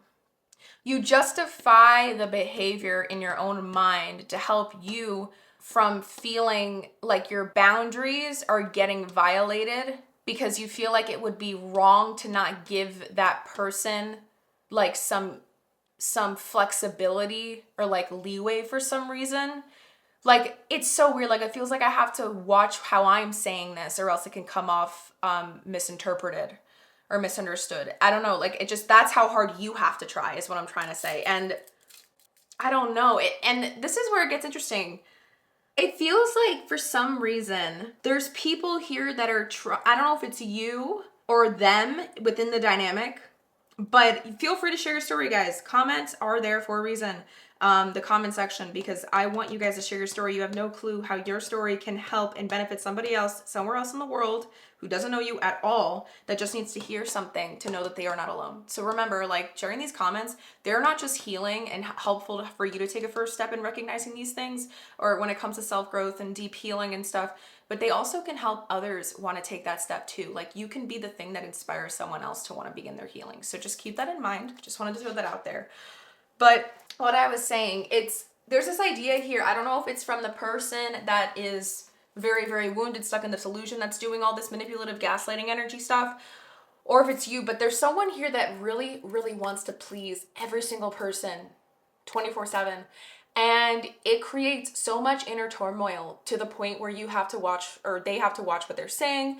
The way that they say things can be like misconstrued very easily, because when they're saying it, like they're trying to make someone else happy, but then they're confusing the other person that they're saying it to, so then they have to tell that person what they mean later on in private. Like, there's so much complexity here that I was picking up on earlier, like before we even got any cards out, and it just keeps coming through. So with that, let me see this. There's another dynamic here that's coming through where you feel like you give in too easily to like trust people. Like you trust people too quickly, or maybe you give too much of yourself too soon to certain people. Like I said, this could be platonic, love life based, or familial. Like, you get too excited, you get ahead of yourself in a way where you're like hopeful. You know, you get excited that like, oh, maybe things are going to be different this time, oh, things are going to work out. But it jumps the gun. There's not enough time to let that person show you their truth, because they're only showing you, okay, this is going to be such a stupid metaphor and I don't think it's going to make any sense, but I feel called to say it, so I'm just going to say it. But how I'm seeing this is like they're only showing you like the icing on top of the cake, but you don't give them enough time to cut through, or for you to get to cut through and see the whole slice, like see what's inside the cake. Does that make sense? Because the frosting looks so good, you're like, okay, like let's have a taste, and like, oh, it's so sweet. Oh, it's so everything, all the right things, right? And then the time goes on, and then you see the truth, and you know, there isn't enough proof. There's just words.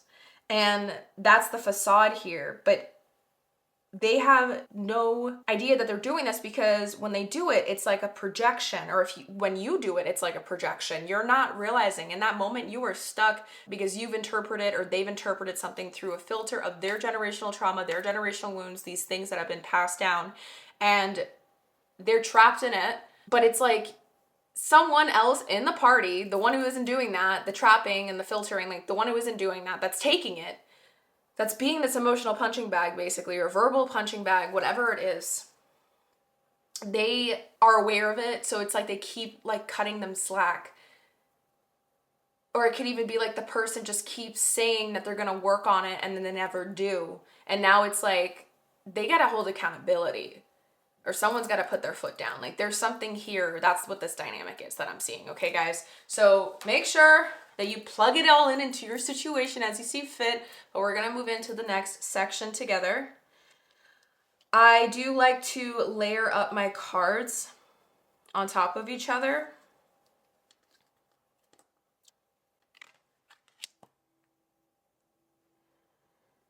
All right. I'm actually gonna move these out of the way because we're gonna see where this takes us.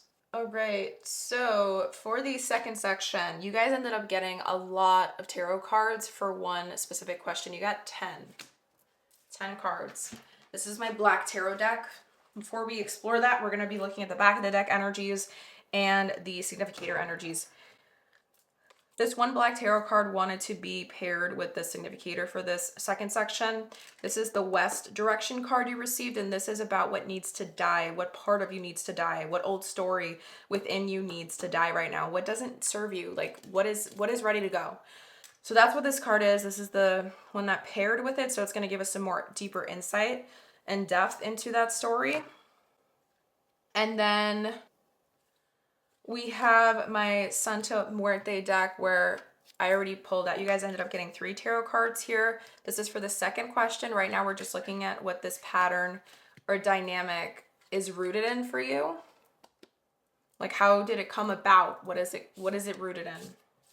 But because you have 10 cards, I was planning on using my Hermetic Tarot deck to be the deck that I use for clarifiers. The fact that you guys got 10 cards, though, it's giving me this idea that this is going to give us 2 separate reasonings in what this pattern or dynamic is rooted in for you. So I'm going to be pulling out 5 cards, and then I'm going to pull out another 5 cards, and we're going to dive into it that way. I'm going to see if we need any clarifiers. If not, we won't. But I like to use them just to have add-on for more specificity when I dive into these. This didn't happen for pile 1. That's why I'm like trying to figure out how I want to do this. But unfortunately, I might just need to move everything. I'm going to do it. Sorry, guys. All right. Yeah, now we have space. So we have these 10. We're going to do that first. For the back of the deck, we have... Oh, I'll show you just the one back of the deck for this side, which is what this pattern or dynamic is rooted in. We have the King of Cups. It might be a little bit hard to see because, like I said, it is called the Black Tarot.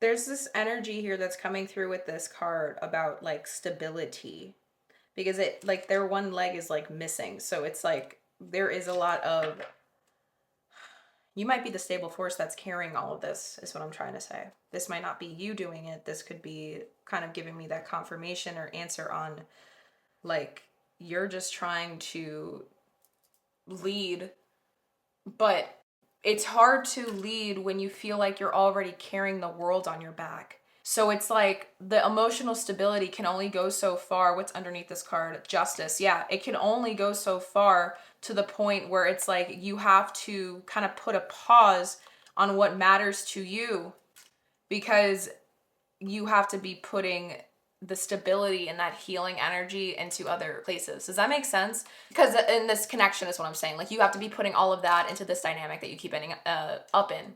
That it doesn't give you enough energy to be able to like focus on you and like figure out what do you really want, what matters to you the most. So you've just been kind of like, there's been such a bad cycle where you keep on holding on to like hope, and you're just being the rock, waiting for the other thing to pick, like what's the word? Meet you where you're at. But that hasn't been the case for quite a while now. So, oh my God, why do I keep yawning? I don't know if it's because I'm talking too fast and I'm like forgetting to breathe. Because I don't know if you knew this fun fact, but like if you don't breathe for a long amount of time, if you like to talk, like me, your brain forces you to do a yawn so you can take a breath. Sorry, I was just taking a sip of my water. Okay, so before we do this, let's look at the significator energy.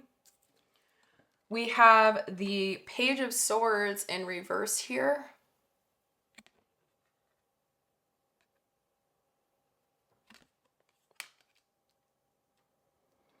And then we have, for the west direction, the number 47 with the smoky mirror. That actually gives me a lot of understanding why it would end up getting paired then with the Page of Swords in reverse. But let us read what this card is about. 7 and 4 add to 11. 11 is the card of justice. But then there's also this energy of like wanting to add those 11, like the 1 and 11 to add to 2, which is the High Priestess.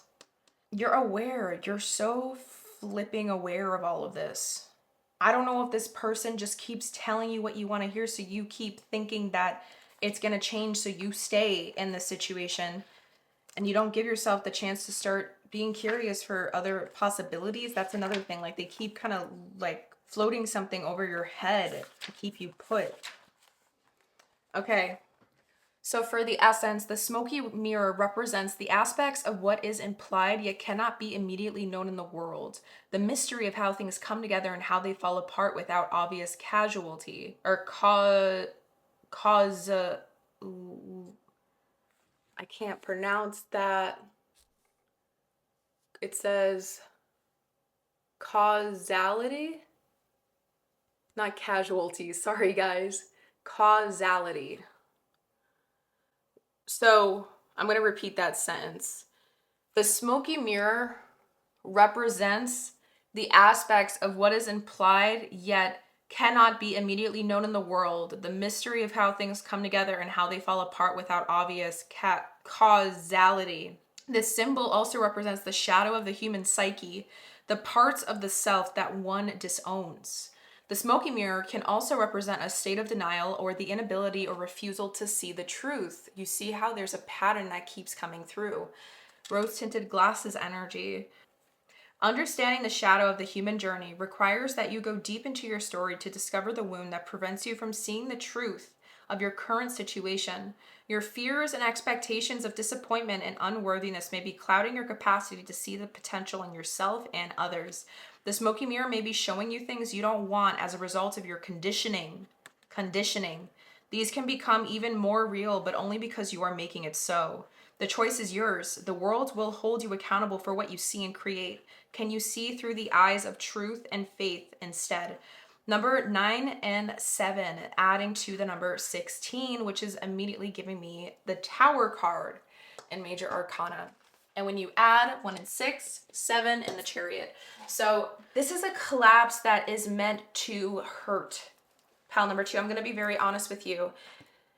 It's meant to be very painful, so that sweetness comes in time as you move through it and transition out of it. Because I'm understanding now, when I was picking up on that Ammonite energy, I don't know if you're being pushed into staying in a situation because you're gonna make people happy and your family, you're gonna make the other family of that person happy. I don't know what it is, but there's so much conformity energy here of like trying to just be pleasing to everybody or appealing or enough, quote unquote. Like maybe you don't even realize this. Perhaps you're in a position where you feel like you still feel like you're trying to prove something to somebody.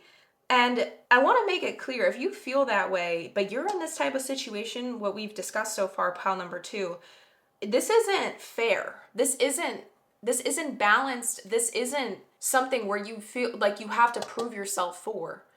This is something that's been hitting against your boundaries over and over and over again. And I don't even think you know what your boundaries are fully, because you haven't never given yourself enough of an opportunity to explore who you truly are yet, what you truly want yet, because you've been so focused on pleasing other things. Whether it's the person that's in this connection with you, or if it's the family you're trying to please to not hurt, to stay in it. I don't know what it is. There's so much of complexity here. This could be about more than one person, but this is very intense.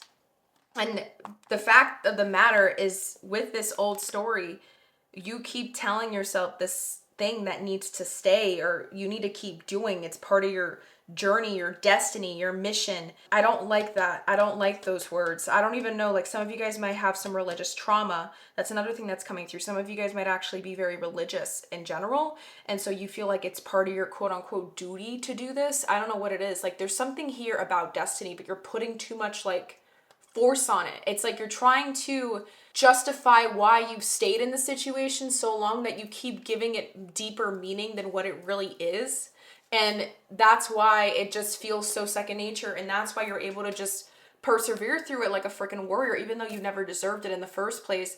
And honestly, maybe again, I'm jumping the gun. Who knows? We're going to have to see what the other cards have to tell us. So let us look at that now. We're going to be getting 5 cards out first, like I said, and then we're going to do another 5 with the clarifying cards. We'll see. So first up, when it comes to what this pattern and dynamic is rooted in for you, we have the 4 of Cups.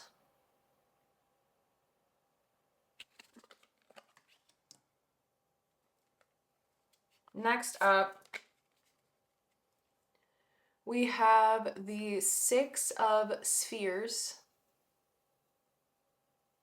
known as the 6 of Pentacles.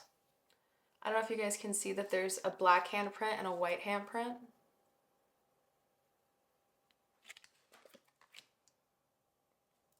Thirdly, the Knight of Swords. This is the fastest knight in the deck. Second to last, the 6 of Cups.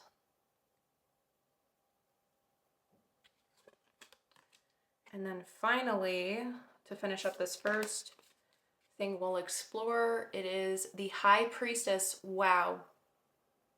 That is some serendipitous stuff, guys, because this is confirming to me why I felt called to combine the 7 and the 4 adding to 11, Justice, 1 and 1 adding to 2 is high. That gives me confirmation. So let's get the clarifying cards. We're going to keep these 5 to the side and look at them after we look here. I might layer them on top of each other though, so just be aware of that. But let's get the clarifying cards. All right. Clarify the 4 of Cups here for me, please, for pile number 2. Clarify the 4 of Cups here for me, please, when it comes to what this pattern / dynamic is rooted in for pile number 2. Can you clarify the 4 of Cups? Okay. So we have the 5 of Swords. I don't know if I want it to be upright or reverse, so I'm going to do my little thing. 1, 2, 3, 4, 5 of Swords, upright. I don't know if you guys can see it. I'm going to just keep it like this, guys. I'm sorry if it's messy. All right. Clarify the 6 of Pentacles for me here, please, Source. Clarify the 6 of Pentacles for me, please, when it comes to what this pattern / dynamic is rooted in for pile number 2. Thank you. We have the 2 of Cups. Clarify the Knight of Swords for me, please, when it comes to what this pattern is rooted in. Thank you. Let me get that card. It fell. We have the 6 of Pentacles. Clarifying the Knight of Swords. And then I'm going to do it like this. Okay. Clarify the 6 of Cups for me, please, when it comes to what this pattern / dynamic is rooted in for pile number 2. Clarify the 6 of Cups for me, please. Okay, so 6 of Cups doesn't want to be clarified, but I am going to keep into account the back of the deck here is the Hermit for the 6 of Cups.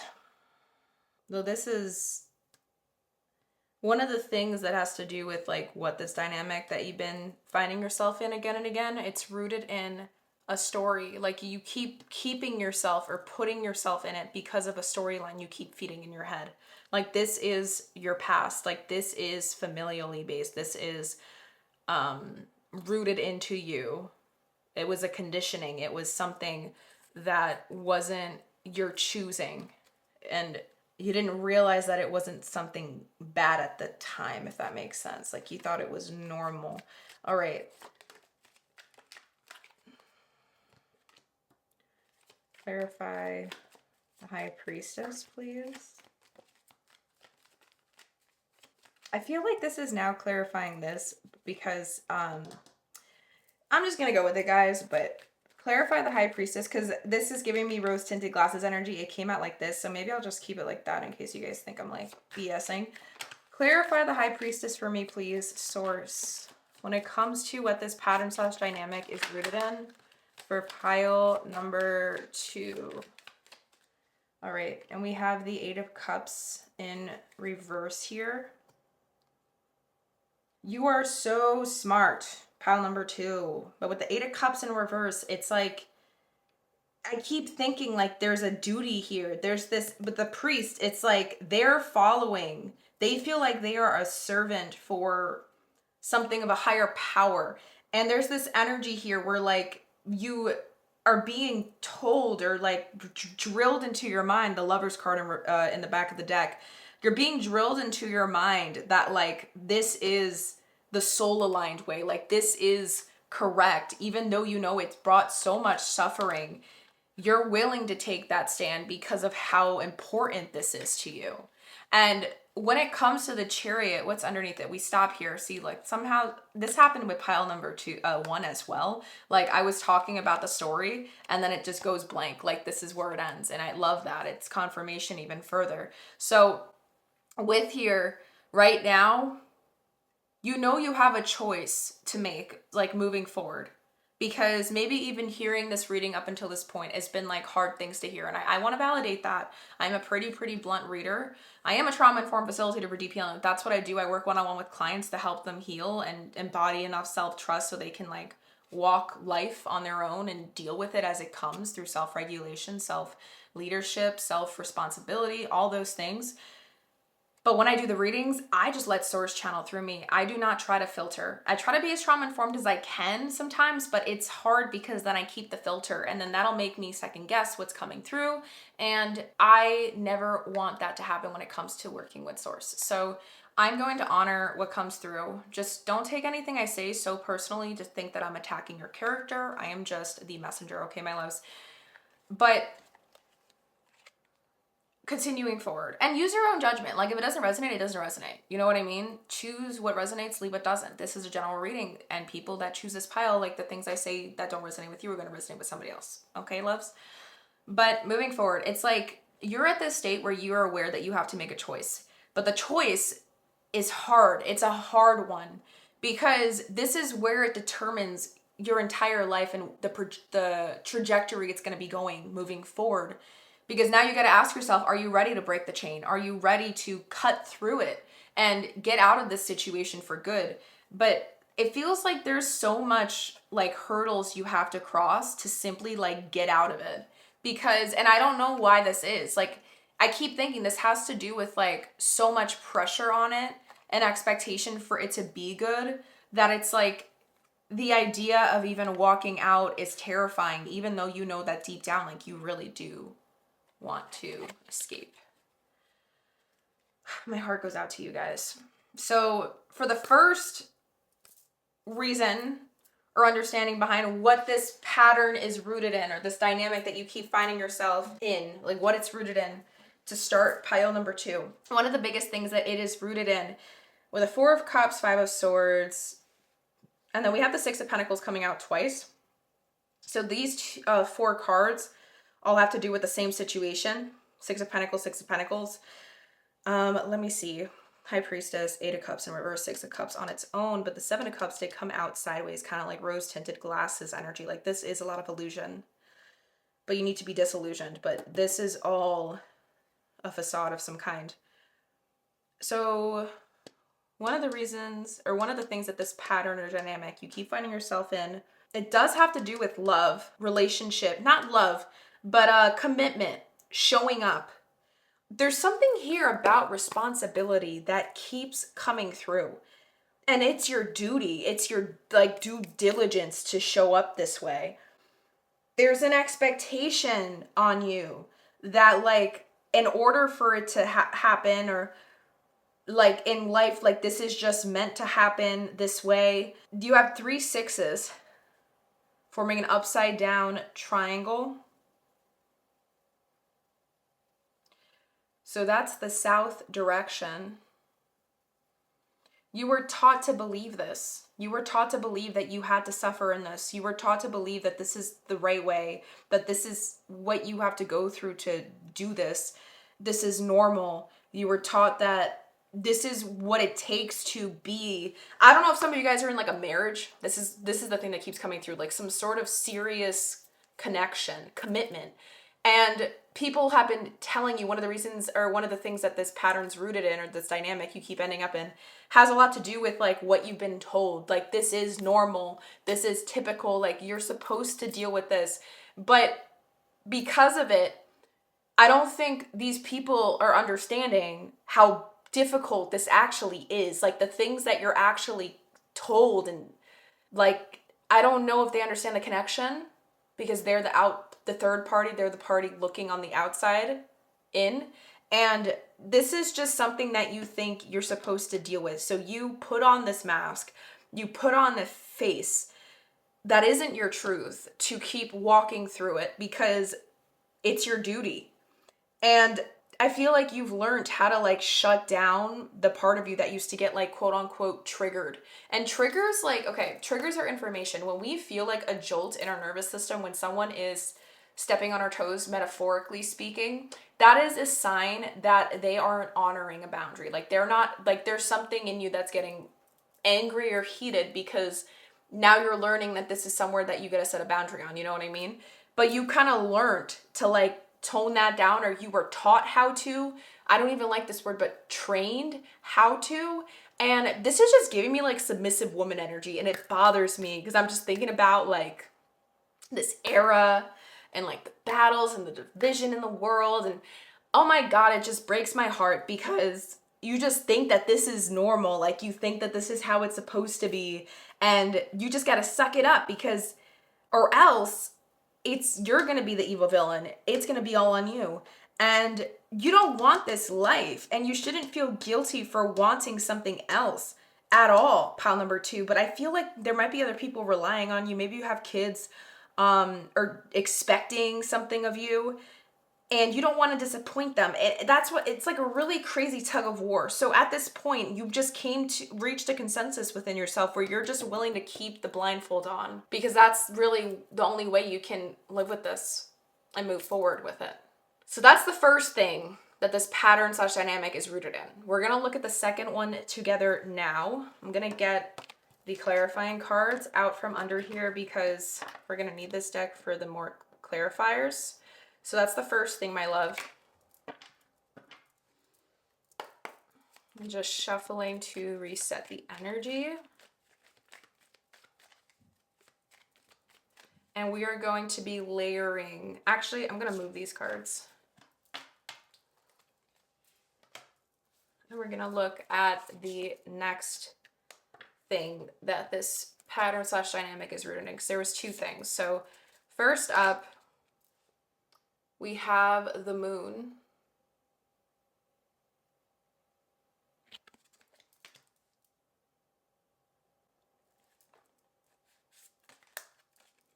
Next, we have the Eight of Swords.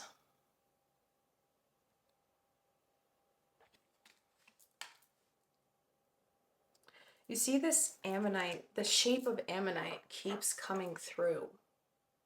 At least it stands out to me, look. But it's in the Eight of Swords, and you wouldn't see that in an Eight of Swords card. So the fact that I'm having that pattern recognition in my brain, like there's something here that's deeper. So I need to keep that in mind. It's important here. And it might actually have to do with the crow energy. Thirdly, we have the Eight of Spheres, also known as the Eight of Pentacles.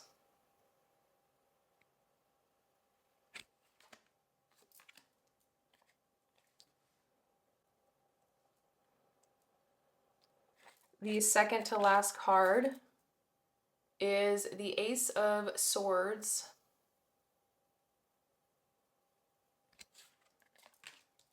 And then lastly, we have the Five of Pentacles.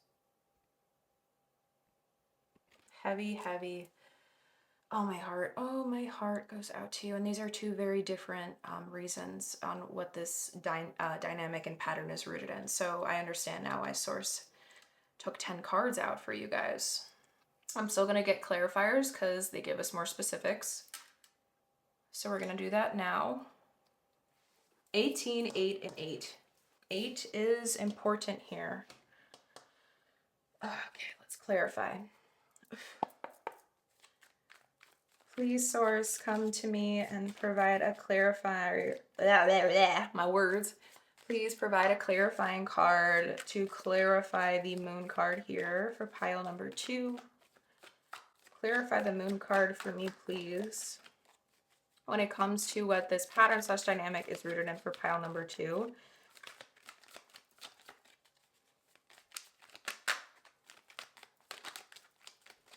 Okay, so first up we have the High Priestess coming through again. Next up, please clarify the Eight of Swords here for pile number 2. All right, we have the Six of Swords. Next up, clarify the Eight of Pentacles here for me, please, for pile number 2. Clarify the Eight of Pentacles for me for pile number 2. Okay, we got 2 cards coming out to clarify. So we have the Five of Wands, and then beside it, this is in reverse, we have the Page of Wands, the Princess of Wands. Five of Wands, Lord of Strife with the Princess of the Shining Flame. I'm going to place this like this because I feel like the Five of Wands is the leading energy. I don't even know how you guys can see this, unfortunately. I'm going to just this. I'm going to do it like this so you guys can still like see it. All right. Yeah. This is in reverse though, so I'm going to go like that so I don't get confused. Please clarify the Ace of Swords for me, please, when it comes to pile number 2 and what this pattern / dynamic is rooted in. Please clarify the Ace of Swords for me, please. Let the card fall out if it is meant to clarify. Okay. We have the Ace of Wands in reverse.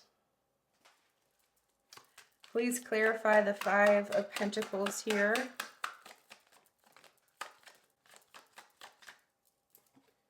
The Star. And in the back of the deck, Justice. Justice has been following. What's underneath here? We have the King of Pentacles,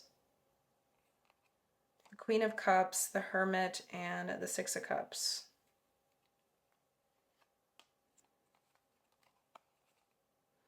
This is such a lonely journey. And this is and when I say that, I don't say that lightly, because what I'm channeling or sensing is like, and what I mean by this is such a lonely journey, pile number 2, you have there in the dynamic, you're with people, or there is people in it, but it's lonely because no one said, what do you want, pile number 2? How are you feeling about this, pile number 2?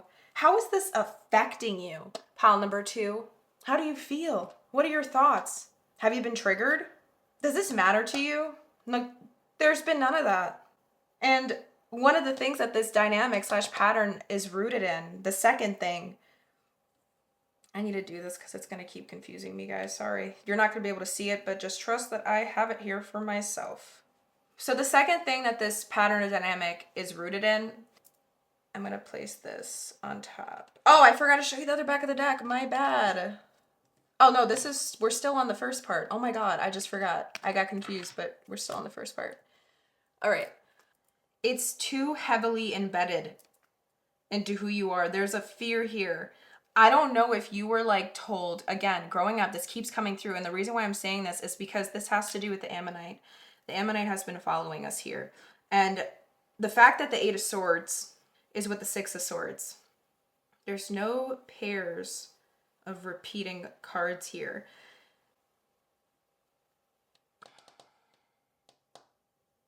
This still has to do with what you were conditioned into believing. You used to think that like what you want doesn't matter. How you feel about something doesn't matter. But I don't know if it doesn't have to do with the same thing I said in the first thing that this pattern or dynamic is rooted in, okay? I just want to make that clear. Like, these are two separate things, but it still has to do with like a conditioning. Like, the first one was still about a conditioning, specific conditioning. This one is about its own separate conditioning. And this conditioning, it's about you never being or believed that you were worthy enough or important enough or what you wanted mattered enough. I just keep hearing the word enough. So not good enough. You weren't enough. You can't be enough to get something else. So you got to stay in this. Like, there's something here about like scarcity mentality and the lens of like looking at yourself in the mirror and just thinking you don't got it. Like, you don't got enough of something to even put into the to even consider the idea of like moving forward from this and finding calmer waters. You have accepted that idea for so long, and no matter what has happened, you just keep telling yourself, like, when things come up that are like crazy or like in the middle of you just trying to continue to move forward and be emotionally stable, like in this situation, the best you probably can, trying to just carry everything because it's so flipping exhausting. You just got to keep putting on this face. And every time something wants to push on your buttons, it's like you keep telling yourself, or there's this voice in the back of your head that keeps saying like, who cares? Like, you're stuck in this anyways. Just learn how to deal with it. Just learn how to deal with it because you're stuck in this anyways. You can't get out. You aren't good enough to get out. There's nothing here. You're not important enough. This is your job, okay? This is the only reason why you exist. That's what I keep channeling, and it gets me so mad. This hurts my heart, guys. Like, this is literally exactly what I work with my clients on, to break out of self-sabotaging patterns and tendencies and wounds and narratives that we feed to ourselves by finding the core wounds and root sources to it. That's what I do. So when I see someone that's been feeding all this, I want to cuss so bad, all this freaking nonsense to themselves because this might have been passed down. I don't know why I keep picturing like an elder of some kind, like someone much older than you, like gray hairs. It could have been a grandparent that passed. It just has this energy of like ancient energy, wisdom energy. And I'm hearing traditional energy too, but that's because I was channeling the Hierophant here. It's stubborn energy because it doesn't want you to be anything other than what you were told to be. And that's why the idea, like, you don't even like to entertain it. And you just learned to deal with it. There's nothing else to say but that. You take it. And I hate that. Like, you just take it. I don't even know what that means. Like, you take what comes at you and you just, like, you let it there because you learned to not raise your voice, or not raise your voice, but just put your foot down. I don't know what this is. Let me know in the comments, please, guys, because I really feel like you guys could talk to each other. Like, there could be some benefit there. It hurts my heart to see this, like, so much. I get so mad. Oh my God. Feel free to fill in the blanks that I have in my mind, because with the star energy, with the Five of Pentacles here, this is just, you have been feeding this BS and nonsense to yourself for years and years. And it has embedded itself into this. So I don't even think that this is the only dynamic or pattern that you keep ending up in, but I feel like there's multiple. And this is the biggest reason why. Like, this follows you everywhere. I just want to make that clear. I don't know why that's coming through, but that's what I'm hearing. So, like, this feeling of not being enough, like, this is your core wound. This is a root source to a lot of the chaos that happens in your life, to a lot of the things where you feel like you're settling, quote unquote, where you feel like your shadow self is like pushing back on something. It's because it's the inner rebel, and we forget that part of the shadow. It is it is the rebel. It is the Lilith inside of us. And not the evil Lilith. If you guys are religious, I'm not talking about that. I'm talking about astrological terms. It's the black moon. It's the part of us that we will never change for anybody, but it could also be the inner rebel that just needs to be honored, given some love and validation by you so that it can calm down and stop trying to fight you. And this part of you has been fighting you like crazy. So this wound that I'm talking about, like this thing of something not enough, whatever it is, it has followed you and has seeped into a lot of different things that you keep finding yourself trapped, feeling this trapped energy in throughout your life, pile number 2. I want to make that extremely clear. And wherever you feel like your shadow, like I mentioned, the black moon, like the Lilith, the inner rebel, like wants to come out and like scream from the top of their lungs, kind of basically like break out of something, but you fight it back and keep it contained. That's because you think that you really don't care, or you not don't care, but you were just taught to not give a damn about how you feel about stuff. And that's just so unfair. Like, that just breaks me. Okay, I feel like I've been going in circles, so I'm gonna shut up. We're gonna move into, this was so hard to just like sit with and hold space for, but we're gonna now look at the next part of the section, because we've been in this section for so long, but you guys had 10 cards, so I wanted to honor what Source wanted us to move through. We're now gonna be looking at what it's been providing for you, okay? Like, continuing to stay in this dynamic, what has it been providing you? Because I am quite curious. I wanna see, like, is there a positive to why you've been dealing with this stuff? So we're just gonna reset the clarifying deck. All right, we're gonna get these cards out of the way. We'll keep the back of the deck out for a reminder. And now we're gonna bring out, actually I'm lying, we're gonna put this on top of it. My Santa Muerte back of the deck. Oops, almost spilled my water.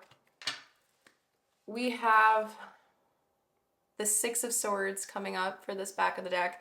And this is where we're checking out what this dynamic has been providing you. Or what it's been providing for you.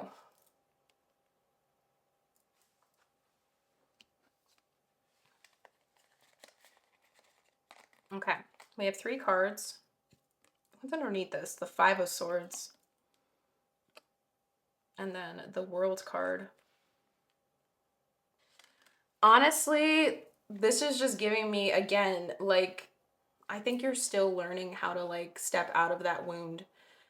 Some of you guys, I really would love to, like, I do want to, like, if you guys are open to it, I do invite you guys to consider scheduling a free, no pressure soul clarity call with me. The link for that is in the description box underneath this video after this reading is complete, if that's something you feel called to. Like, you can even sit with the thought as we move through the rest of your reading. The reason why I'm saying that is because some of you guys, I can really pick up on this just by looking at the back of the deck energies, that this is hard stuff for you to hear. Like, this is something that has been so rooted into who you are, like your DNA, I will say, and that's heavy words, that one pick a card reading saying all this stuff isn't going to help. It's not going to be enough. I'm telling you that. I'm not trying to sound like, I'm not trying to sell anything, I swear, but I would love to meet the faces behind who chose this pile. If that's something you're open to, we can talk about like what came up, and we can explore it and maybe see if any of my one-on-one offerings work for you. And if not, that's absolutely fine. Like, there's no pressure in these calls. It's just to see how our energies work together, or if they do complement well with each other. Because I really feel like you want to, but this is too heavily embedded in who you are. So it just feels like it's a done deal.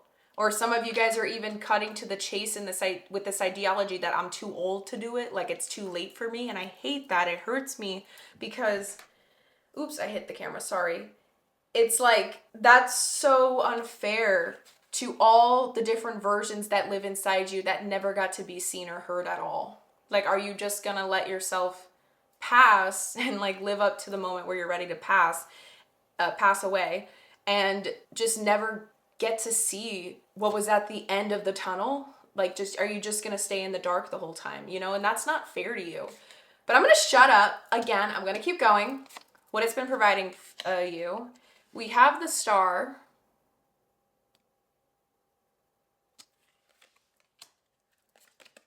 We have the Eight of Pentacles.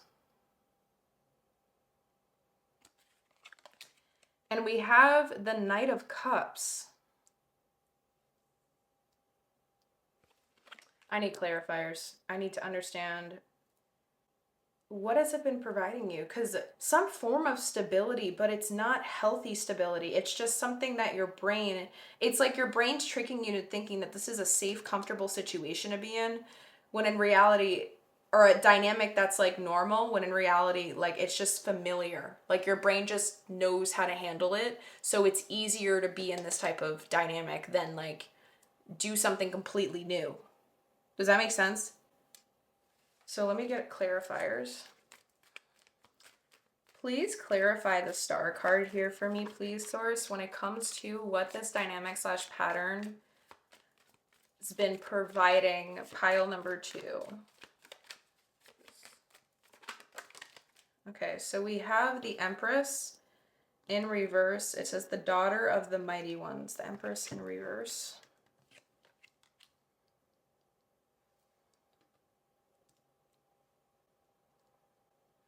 Trying to make sure you guys, oh, you guys can see it. Okay. Yeah.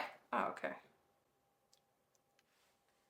So we have the Empress in reverse.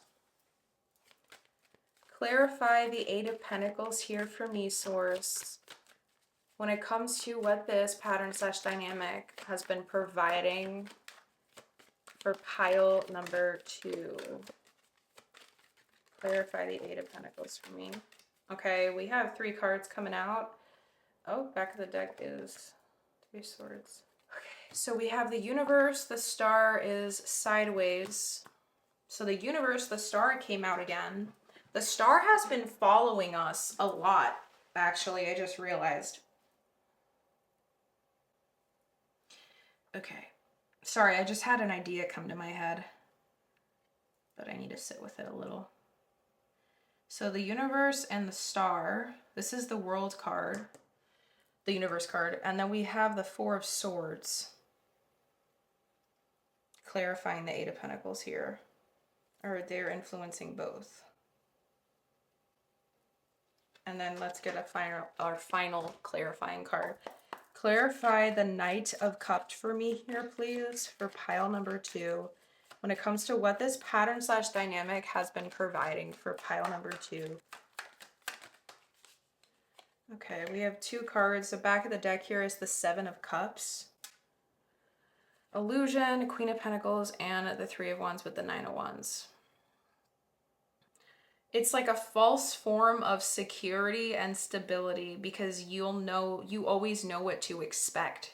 Like you always know what to expect as like you continue on in the dynamic because it's something you dealt with already.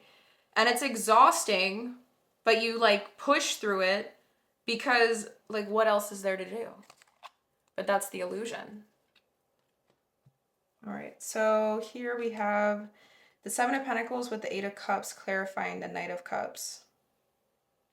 Lord of Success Unfulfilled, Lord of Abandoned Success. Wow, those are two of like very similar energies. Okay, so I hope this isn't confusing you guys.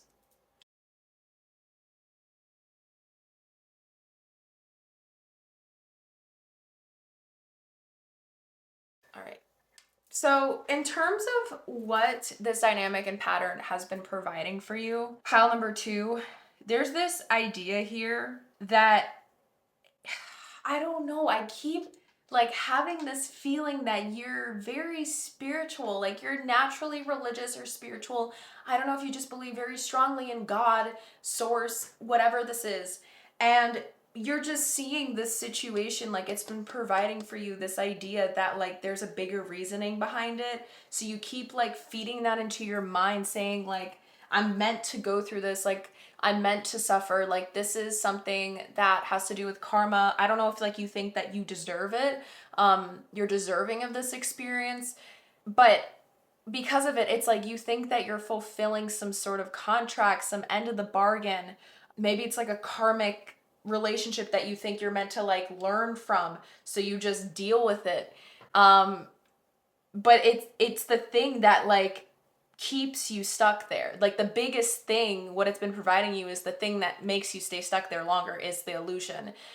Sorry guys, my camera died. So let me pick up where I left off. There's this idea here that like because I'm doing it and I'm continuing to stick through, that makes me strong, like that makes me better, that makes me a big person, the bigger person, that makes me the wiser person, that means that I'm more devoted, or like there's something here that you keep giving like a reason behind it.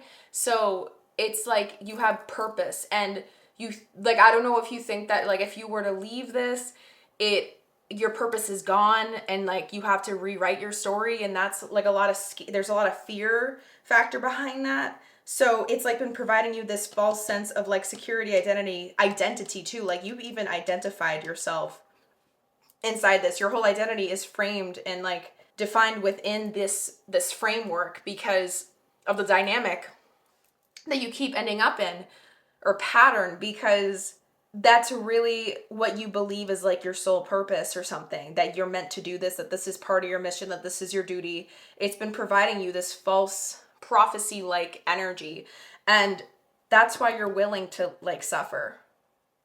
You think you're building to something bigger. You think that it's bringing you somewhere. You think that this is just Knight of Cups with the Seven of Pentacles and the Eight of Cups is false hope. I just want to make that clear. The Seven of Cups with the Queen of Pentacles and the Three of Wands with the Nine of Wands, this is false hope energy, false sense of security. The Star with the Empress in reverse, you're seeing something that isn't your truth. This keeps going back to the same storyline.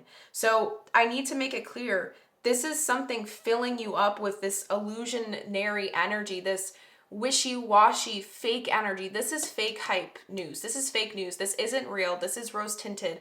But it's providing you this idea that it is real, that there is possibility, that if I just keep going, things are going to change, but there's no expansion. There's no growth in this situation. It's not going to change because you keep enabling the behaviors, the cycle. You, as you stay in it, you enable it. If you don't change or do anything about it, it stays the same.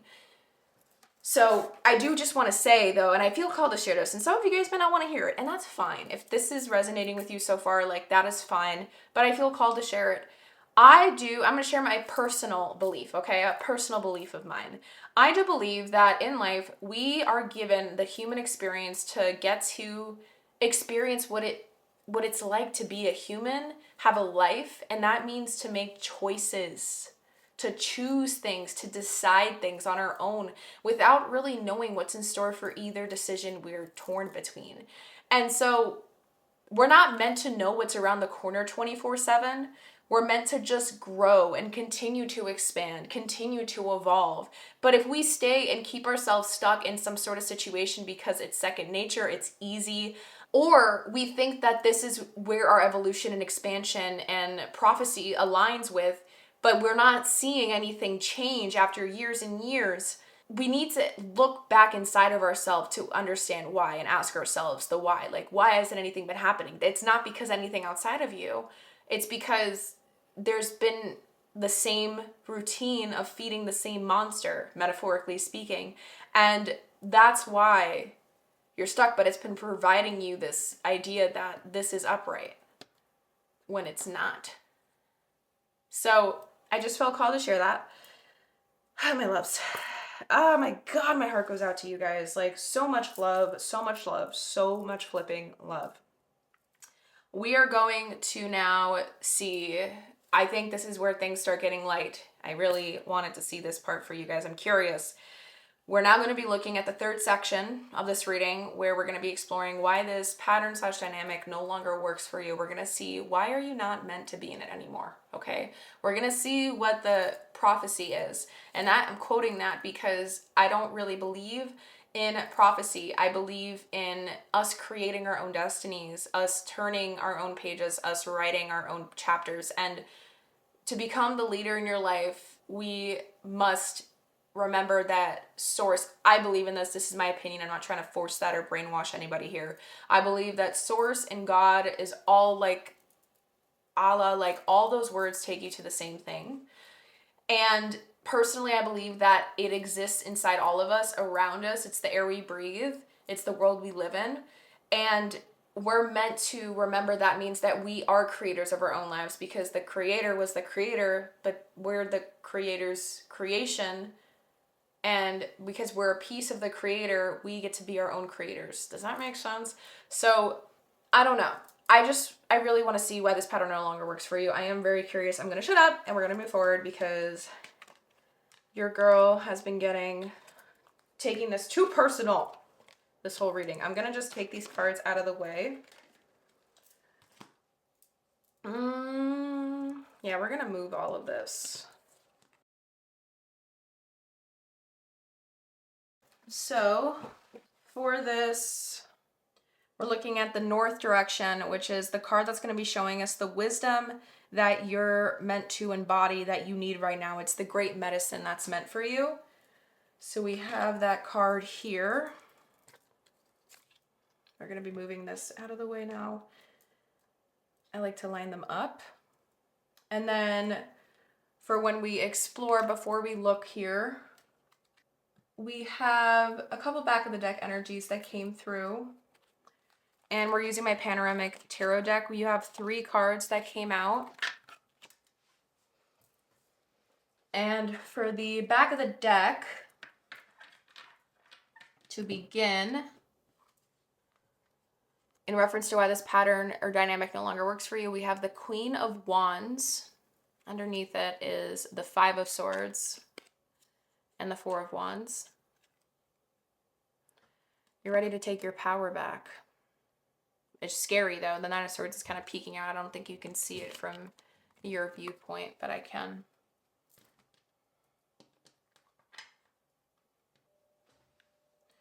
Oh, I just realized we are going to be covering up. Let's place it here. All right, for the next back of the deck, I'll place these cards here. We have, for my essential oils deck, the Copaiba essential oil with the keyword worthy. Trigger statement: I am ashamed. True statement: I am cherished. There are connections to ancestral and childhood memories that are ready to be healed. Allow divine light to shine within.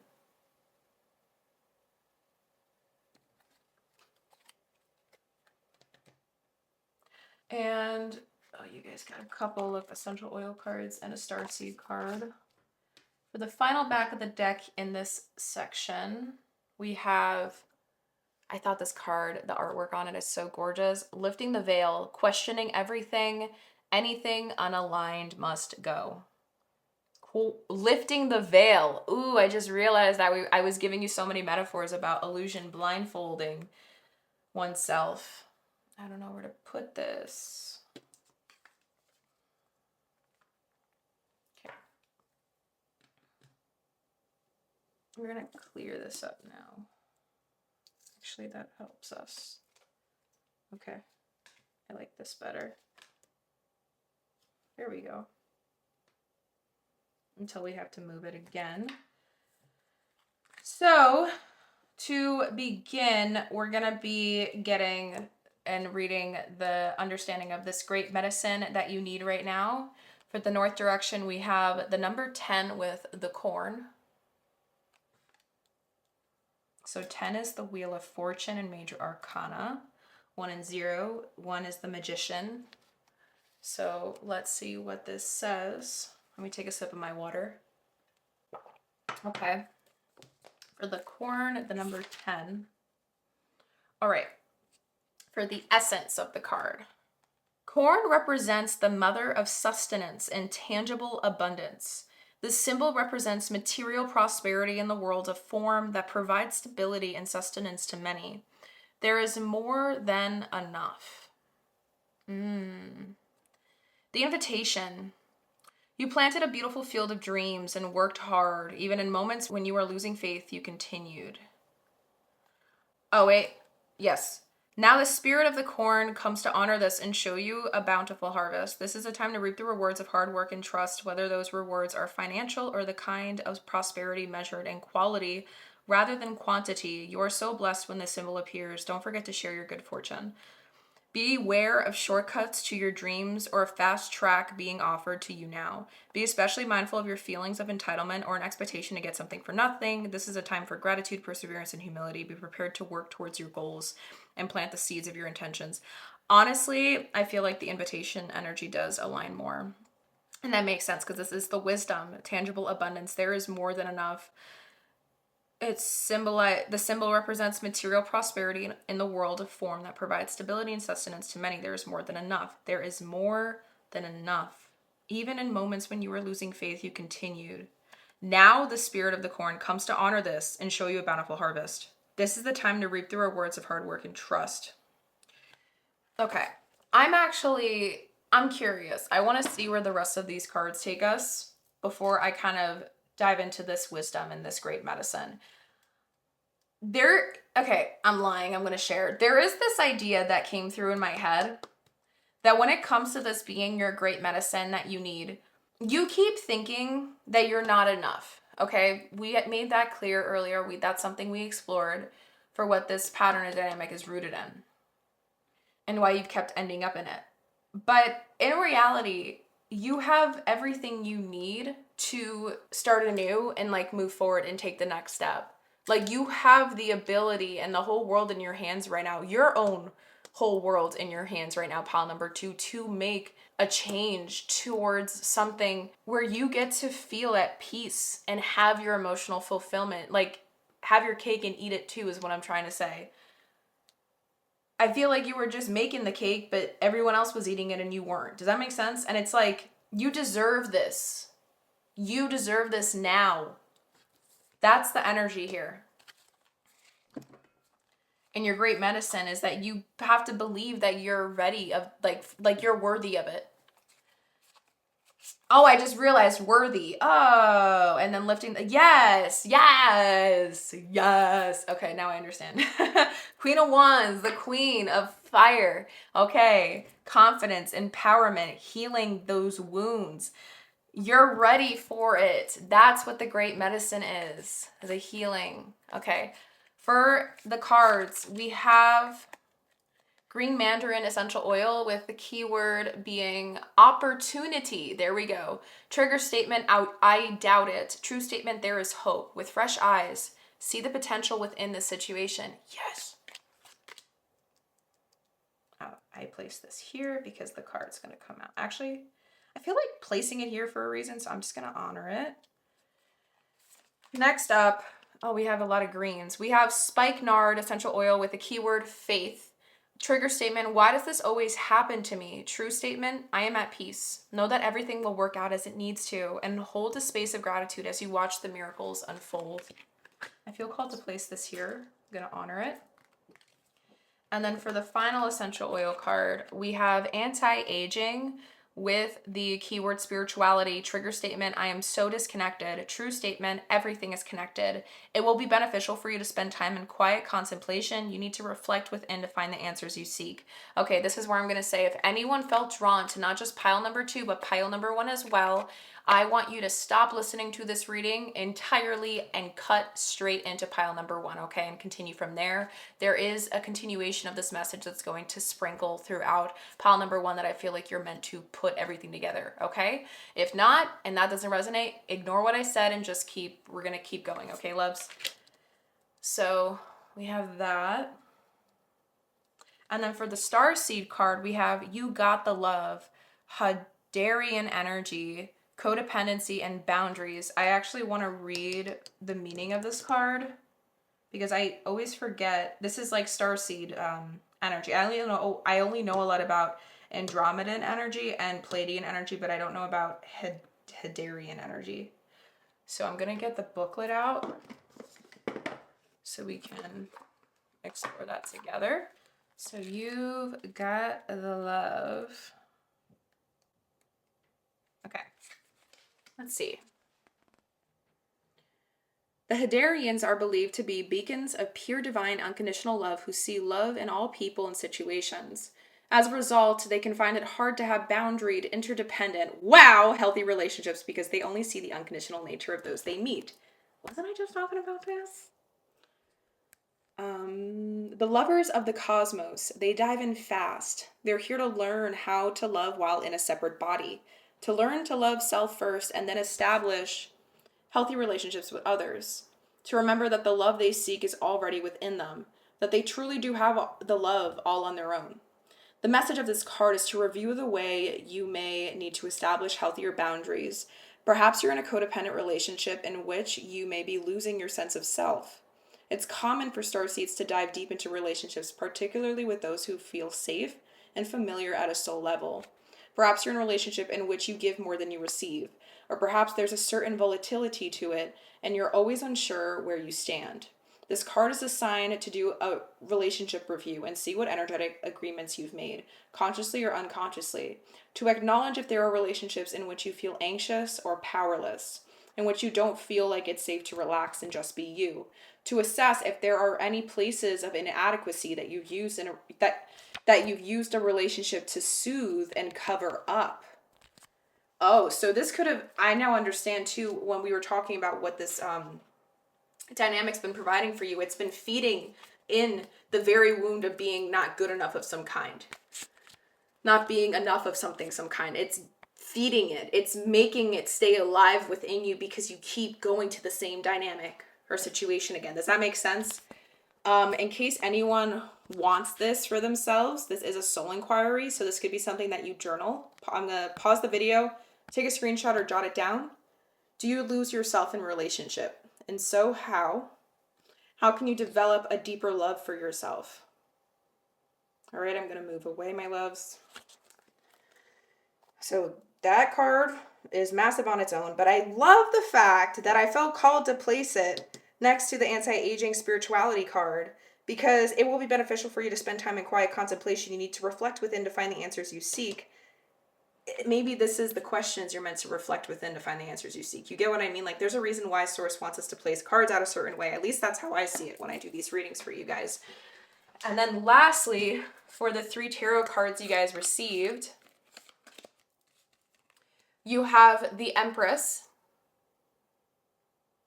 And I believe that's wheat under her. So there's a bounty, there's abundance here. Then we have the Page of Swords upright. It was in reverse before. And then lastly, we have the 10 of Cups.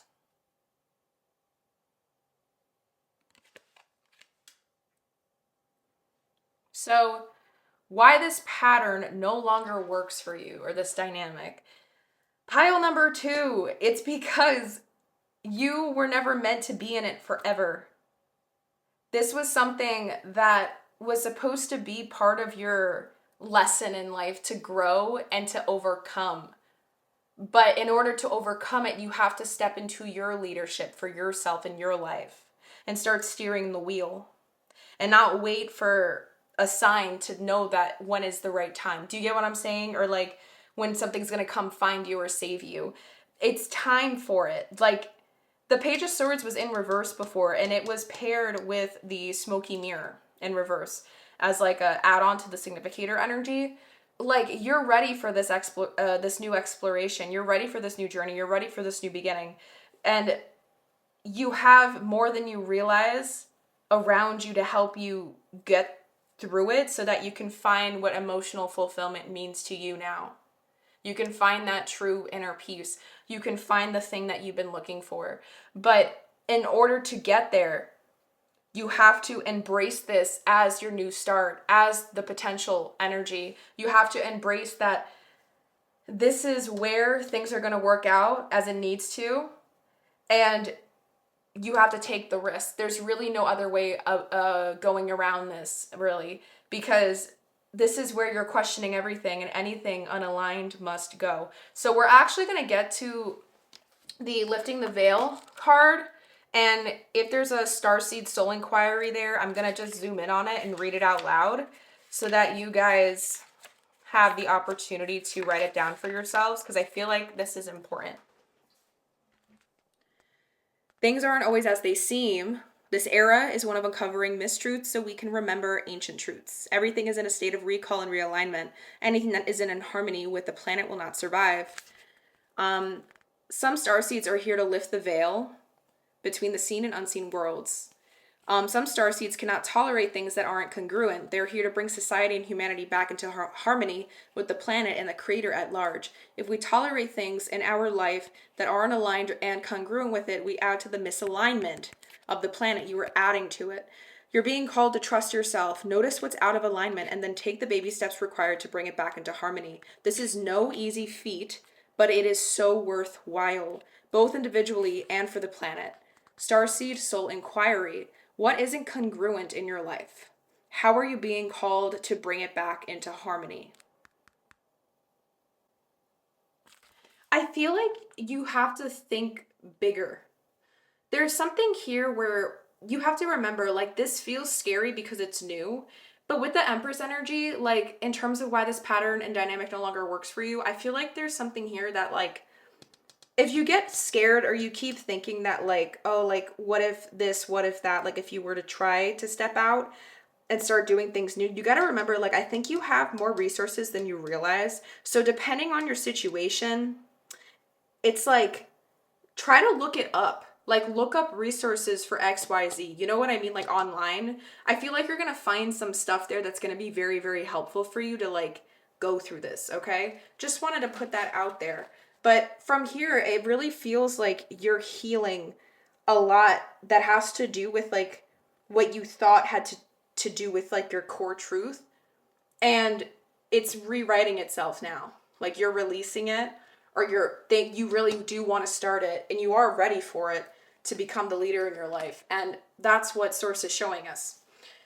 Now, for the last section, before we go into your final messages to finish up your reading, my love, we have 2 mystical shaman cards that came out in this 4th section, where we're seeing how this pattern or dynamic changes for you in time moving forward now that it's been brought to your awareness. So we're going to be seeing, like, what comes, what changes are here. And for this, we did receive a couple of cards. We have my Sacred Destiny deck, my Mythology deck, and my Wisdom Oracle deck. And again, we have 2 mystical shaman cards. So both of these cards are going to represent your east direction, which is your possible destiny. That if you honor all of this, it leads you to. So we have 2 cards here for that. And we're going to explore these first. We'll look at these after. And for the back of the deck, so we have 3 back of the deck energies. I'm going to be placing them here and one here. We have work through your fears with new moon and Scorpio. Beautiful. This is a new beginning, and it's time for a clean slate. Then we have, for the Wisdom Oracle, we have the number 5 with orphaned. My heart.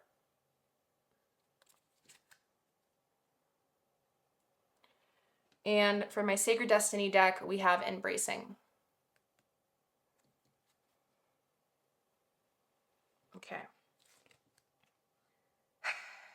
I think you're just realizing that, like, when it comes to this whole process and how it's changing, and now that it's been brought to your awareness, like, I think you're just finally having like a big realization, clarity moment that a lot of what you thought was your truth to carry was other people's identities of what they called their truth.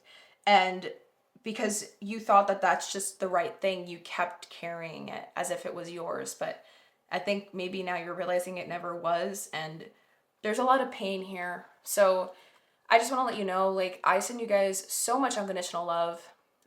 It really feels like this pile had so many different ways to like interpret it. So again, like I said, please feel free to share your story, because some of you guys might not have had to do with like a relationship, but it could have been like a work relationship of some kind. Because it also feels like there could have been like some sort of career based situations here that you kept ending up in as well when it came to like following dreams or something. So, I just felt called to share that, but I send you guys so much unconditional love.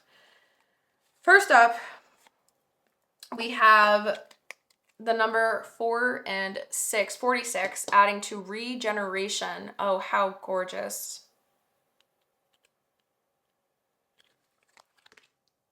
Oh, I'm going to put this here.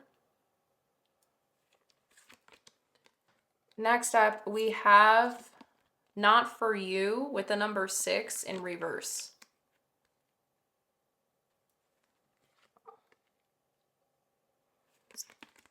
Next, we have the number 19 with Flexible.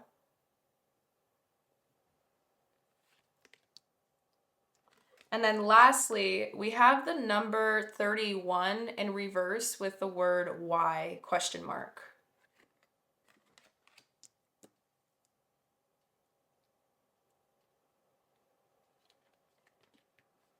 I do feel called to understand what this means better. I want to know what these two reversal cards mean. I'm going to do it now, actually. It's bothering me. Okay. What is this? The number 6 card, Not For You. Because there's meanings for them upright and in reverse. So, the protection message. Number 22, it's on page 22. So this is about what? Relationships, choice, and experience. Don't chase after what flees from you. Don't obsess over what eludes you. Don't bang your head against the wall. There is nothing romantic about what is unavailable. No prize given for torturing yourself, and nothing to be gained by refusing to see the red flags that have been waving since you began your pursuit. Now is the time to walk away. There are other goals, other loves, other games, other successes waiting for you. The way out of obsessing is radical acceptance and surrender. Spirit wants only the best for you. This is a sign that you have something much better waiting for you. Trust. And we got that card in the faith card here. Know that everything will work out for you as it needs to, and hold a space of gratitude as you watch the miracles unfold. You got that twice coming through. And this is what? 10, 6, 10, and 4. 10, 10, 10 is a number of importance. Highly recommend you write it down and look into it when you have time. Wheel of Fortune. Everything's changing. Now is where things are changing, but it's for the better. And I know it doesn't feel that way right now, but like I said, it has to be very, very bitter to get to the sweet. And you're in this process, I think, now that this pattern like has been brought to your awareness, this dynamic has been brought to your awareness, it's going to start changing for the better. And you're going to get to realize that you've had so much more magic in you, but you were never, like, in this situation, it was stalled. It was dampened on. Like, it was, burdened with a lot of weight, and so it was never given the chance to actually shine. It never had enough energy to come through within you. So it's like you still have so much yet to uncover within yourself, pal number 2, like you have no clue. And through this pattern and how it changes, it's going to get to make things start working in your favor, to like want to start putting your foot down for good. Like you're moving in that direction. I'm just going to go to the Y in reverse now, just so I can make sure there's any final important messages. 31. Okay, 31. Okay, so the protection message. Sometimes subconsciously denying the truth may drive you toward a specific outcome that actually aligns with an intention hidden from your awareness. For example, you may want to be prominent in your profession, but your desire is not really about sharing your talents, but about making yourself feel better because fame would cause people to admire and approve of you. Or you may want to reunite with the partner who rejected you because you believe that your love continues to be strong, but deep down, what you really desire is to have the last word with that person. Now is the time for deep soul searching of the why that drives your choices. What you uncover will set you free and bring you ever closer to the happiness that you seek. 119, 9 plus 1 plus 1, 11. You're manifesting this, you're creating this. This is what is happening. Now that it's been brought to your awareness, you are in the midst of about to do some heavy, heavy, heavy, heavy reflecting. Pile number 2. And we still haven't gotten to your possible destiny cards. So I was going to actually look at them last here. I don't know why. Source wanted me to go that way, so I'm honoring it. But this is your new beginning where you're not letting fears be the thing that stops you or gets in the way of your ability to grow. We have love. Love it. We have going forward. Yes. And lastly, full moon, surrender to the divine. That's what I am saying, my love. The meaning, all that wasn't in this. You weren't looking at the bigger picture. You were too focused on being narrowed, or our brain, when it's in it trying to like latch onto something that's familiar, it'll keep us in really unhealthy, toxic cycles or dynamic situations, patterns, because it thinks that it's protecting us because it's familiar. Like it's something that we can predict, and expect, like know how to handle. But I think that there was something here where you thought that, like, I don't know what that is. I don't know really what it is, but we kept talking about it. So it's like this idea of like, now you're realizing it, like there was such a bigger picture. There was such a like wider, bigger world view that you weren't looking at, you weren't putting into consideration with this whole thing. And now this is all changing. The world's going to change for you, pal number 2, now that this pattern has been brought to your awareness, because it's changing how you're viewing your whole situation overall. Yeah. So now let's see these final 2 cards to get your final messages from source. We have the number 33 with magic and the number 28 with jaguar. I love these 2 cards together. Okay, let's get the mystical shaman. We have the number 33 that wants to come through first. I'm going to listen to that call within. Your possible destiny. This symbol represents the infinite intelligence of a great spirit that makes up the fundamental fabric of the universe. We experience the evidence of this magic through synchronicity or meaningful coincidence. The invitation. When magic appears, you're invited to see the world through the eyes of wonder and awe, taking on the innocence of a child who knows that all things are possible. Infinite potential exists in the great mind, and you are being invited to call it in and recognize the dance of synchronistic events, signs, symbols, and omens given to you through the oracle of the ordinary world.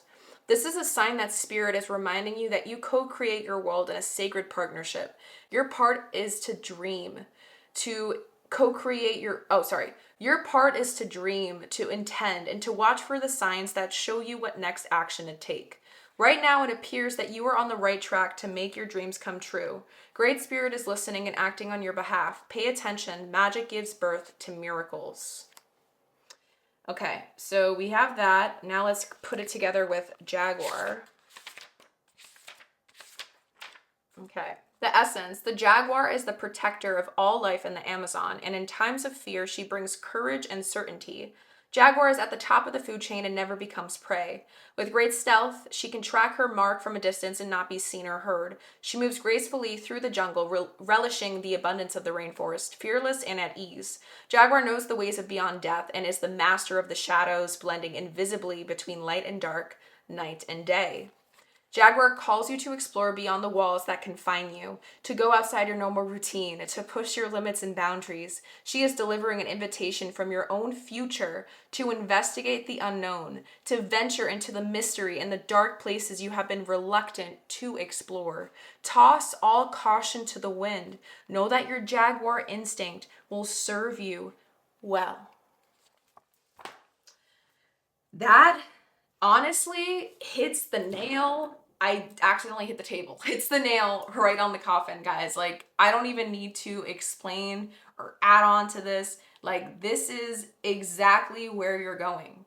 And this is the change that's coming through this now that it's all been brought to your awareness, my love. Like, this is all so you're ready. And it's like, I'm so excited for you. Okay. Now let's get to your final messages from Source to wrap up your reading, because I know this reading was pretty hella long, but you know, if you're still here, you're a trooper, because this is all stuff for you, okay? Not for me, for you. It's like you showed up for you, you're still listening, you know, be proud of yourself, because this stuff is hard to hear, my loves.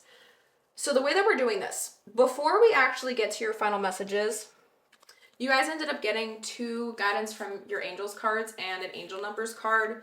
You also did get a stress less card, so this is going to be an exercise that you can literally apply into your life after this reading is complete, whenever you feel called to use it. But the back of the deck did also want to come through here, so you have 2 practical exercises for stressing less and stress relief. And then you also had a back of the deck for the angel numbers, so I'll show you guys that after. But okay, for this, I'm going to bring it up to the camera. I want you guys to pause the video. I'm going to read it out loud regardless, but pause the video and take a screenshot if you're on your phone or on a laptop, or just jot it down, take a photo with your phone, do what you can so that you can keep this with you, okay, moving forward. If it resonates. You don't have to do both, but you can do both. It's really up to how you wish to use it, but Source did bring this card out for a reason. So, relax your head area. Close your eyes. Relax the entire area around your head, one part at a time. Ears, jaw, teeth, cheeks, chin, mouth, tongue, nose, eyes, forehead, and scalp. Relax your face totally for a few minutes. If it feels difficult, make a big, wide grin and then relax your face. Stress often produces pressure around the head. With the relaxation of these thinking centers, you will feel more relaxed and calm. So this is the first one. And for the back of the deck one, say you're great. Write down a list of things you like about yourself and stuff you excel at. Use a moment to notice all the great things you are. You can do a list with the help of this question. If you were someone else, what things about you would you envy? When you pay attention to the good things in yourself, you don't just make them stronger, but also feel more complete and more powerful. If you only pay attention to the things you lack, you will feel incomplete and unsatisfied, which adds to the feeling of stress.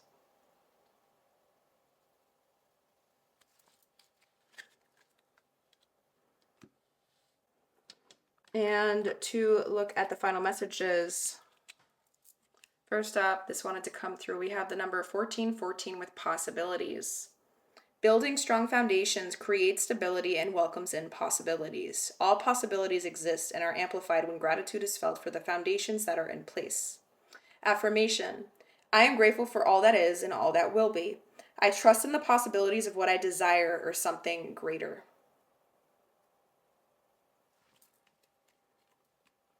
Oh, no, no, no, no, no. This is what happens when you stack cards. But I'm too stubborn to change. Okay.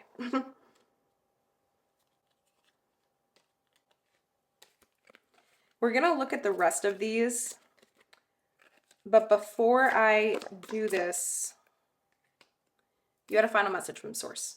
And your final message from Source is the back of the deck that came through in the Mystical Shaman, which is the number 60, the Vision Quest. Okay, so I'm going to read in the booklet to see what that is. Actually, I lied. We're going to do this first, and then we'll read in the booklet, and then we'll end your reading. Okay, loves? So next up, we have the heart chakra. Love is the heart of the matter. Your heart is the center within your physical being, attuned most to love. It's safe for you to love and be loved with an open heart as we stand by with perfect protection and guidance.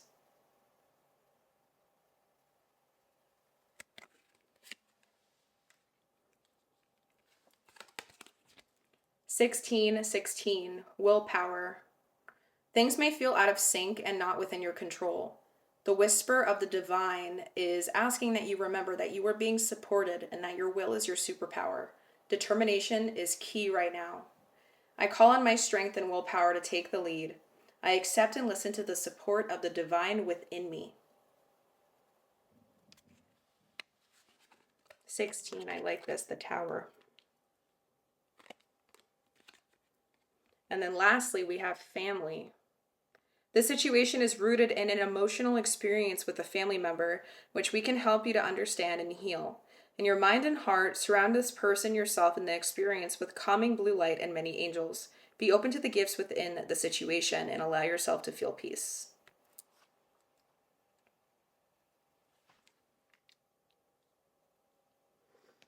All right, let us now see your final message, my loves.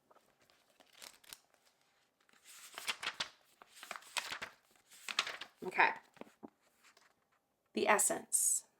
In the Vision Quest, you face your fear, embrace your mortality, and then meet face to face with spirit. When we feel stagnant, a Vision Quest brings our lives into perspective. We realize our flaws, our potential, and the opportunities life is now offering us. We remain on a Vision Quest until we find the key to open a new door or write a new chapter in our lives. Find clarity by spending time alone in nature. If you live in a city, go for walks in the park. If you live in the country, make sure that you spend time outside in contemplation. Get off the couch, get away from your desk, go outside. Spirit helps those who help themselves, so set your intention and ask nature for a guiding vision for your life. Spirit has been trying to contact you but received no answer. You are too busy with your life and there is too much noise inside your head. Don't miss the call again. Make room for quiet time this evening. Allow yourself to become bored for a little while, and you'll be able to hear the important message trying to get through. So there you have it, my loves.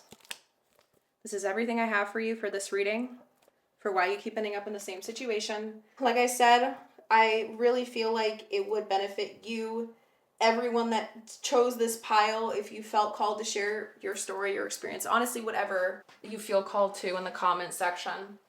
Because I feel like the more we can get people to do this, the more of the conversations we can start with each other, the more of a community we can feel. Because the whole reason why I built my YouTube channel is for the sake of building a community of like-minded people that are ready to heal, release the self-sabotage and become the most healed version of themselves, one step at a time, 1% more each day. So with that being said, please feel free to give this reading a thumbs up or a thumbs down, honestly. Whatever you feel resonates more for you. Any little form of engagement that you do on this video does help support me and my channel and my mission, which is me trying to really help make this world a better place by trying to show up on my YouTube by making pick a card topics that are self-growth, personal transformation, like rooted and oriented, or deep healing oriented. Like I'm here helping you guys have an opportunity to see the mirror into your inner world. Does that make sense? So I really hope that this reading was able to give you so much and maybe even more than what you were hoping for today. This is stuff that I really take my time doing. Hopefully you can tell by how long my readings do tend to take for each pile. And, it just means a lot to me that you're here. So I send you guys so much unconditional love. Thank you for showing up for yourself. Be proud of yourself for everything that you heard. I know this stuff was hard to listen to. And hopefully I will see you in my other pick-a-cards to come. Bye. Hello, hello, hello. My beautiful, beautiful pile number 3s. We are going to be doing the pile preparation for your reading today. And so we're not going to be diving into anything just yet, just getting the cards all shuffled organically, completely unedited and raw in front of the camera. Okay, loves? So for this, we are going to be getting the 4 direction cards out from my Mystical Shaman deck. So we're going to be getting out the south direction, the west direction, the north, and the east. If you guys have no clue what this is, please refer to the introduction of this video because there's a timestamp that I always put in my description box. When you look at the timestamps and stuff, you'll be able to go back there and it'll be like titled like game plan or like plan for this reading today. I'm going to be explaining what this is and how we're going to be using the 4 directions, but I just didn't want to have to repeat myself 1,000 times. Okay, guys? So please do me a favor if you have no clue what this is referring to and go back to that. It's like really quick, probably like a minute or 2 of your time. Okay? We're going to be getting out the south direction that goes along with the first section. West direction goes along with the second, north with the third, and east with the fourth. Okay, loves? So before we start diving into the first section, which is where we're going to be getting oracle cards out for the pattern / dynamic that you keep ending up in, we have my Citadel deck, my What's the Vibe deck, as well as my Archetype deck. Let's get out the south direction, which is going to be showing to us the old wound that needs to be let go of or shed, okay? So, what card is meant to be in the south direction for pile number 3? Regardless of when this reading has found them. Which card is meant to be in the south direction for pile number 3? Okay, we have the first card coming out, beautiful. And then let us keep going. What is the pattern / dynamic that pile number 3 keeps ending up in, regardless of when this reading finds them, as this is a timeless reading in reference to why they keep ending up in the same situation? Okay, I heard cards fall. Did I have 2 cards fall or just 1? Okay, we just had 1 card fall out. We're going to honor it. All right. Next up, what is the pattern / dynamic that pile number 3 keeps ending up in, regardless of when this reading finds them? As this is a timeless reading in reference to why they keep ending up in the same situation. What is the pattern / dynamic that pile number 3 keeps ending up in? Allow the card to fall out if it is meant to be for their reading. What is the pattern / dynamic that pile number 3 keeps ending up in, regardless of when this reading finds them?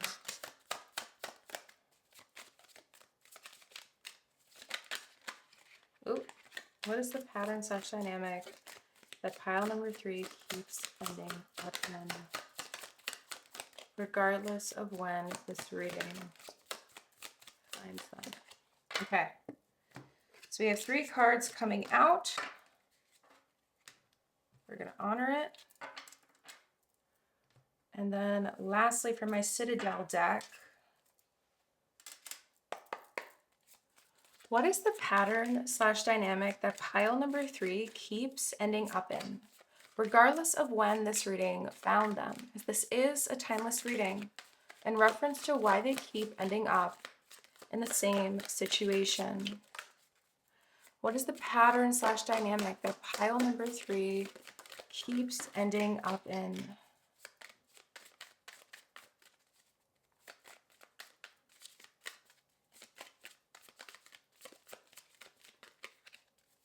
Okay. Back of the deck wants to come through. You only have one back of the deck energy, which I find very interesting here because all the other piles had like so many back of the deck energies. And it's the Spy Master with knowledge and distrust. Oh, wow. Okay, powerful energy already to start. These two are upright. I'm going to see these as significator cards that are going to get paired with the south direction when we reveal everything together. Okay, so we got section 1 set up to explore. Perfect. Now we're going to be getting out a west direction card, and we're going to be looking at the section 2 portion for this reading, where we're going to be using just tarot decks purely, except the mystical shaman card, obviously, with your west direction card.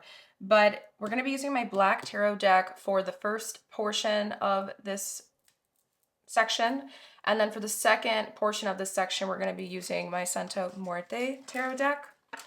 And then we're going to be using my Hermetic tarot deck to pull out clarifiers when we're doing the reading itself. So I'm not going to be gathering or preparing any of these cards in advance because they're going to be clarifiers in the moment. I just wanted to go over the instruction. Okay, loves?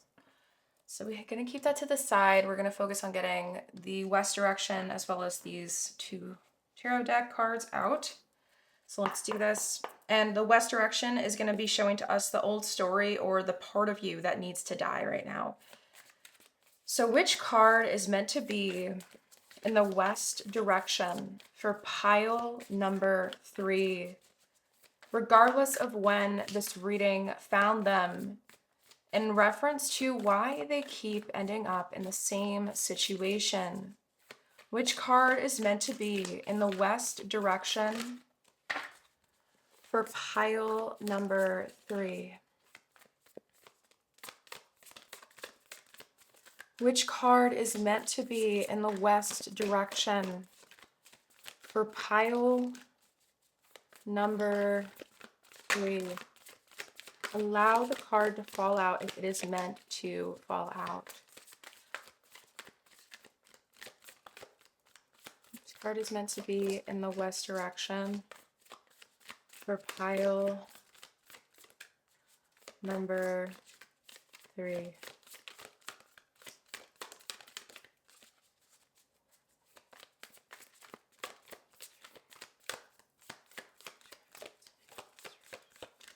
Okay, so we have one card coming out for the west. Beautiful.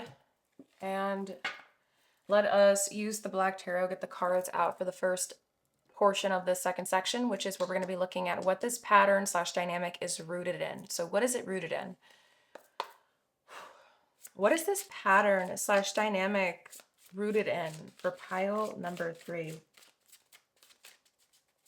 What is this pattern / dynamic rooted in for pile number 3? What is this pattern / dynamic rooted in for pile number, allow the cards to fall out, for pile number 3? Is this pattern / dynamic rooted in for pile number 3? Okay, so these two want to be back of the deck energies together. We have strength with the 10 of Swords. Okay, we're going to place that to the side. Okay, we have a couple cards that came out. So we're going to honor them. And then now for the second portion of this second section, we're going to be looking at what has this pattern / dynamic been providing for you? Like, what has it been providing for you since you haven't, I guess, looked at it, brought self-awareness to it, wanted to change it in some way? Like, what has it brought you or provided for you? So what has this pattern / dynamic been providing for pile number 3? What has this pattern / dynamic been providing for pile number 3? What has this pattern / dynamic been providing for pile number 3?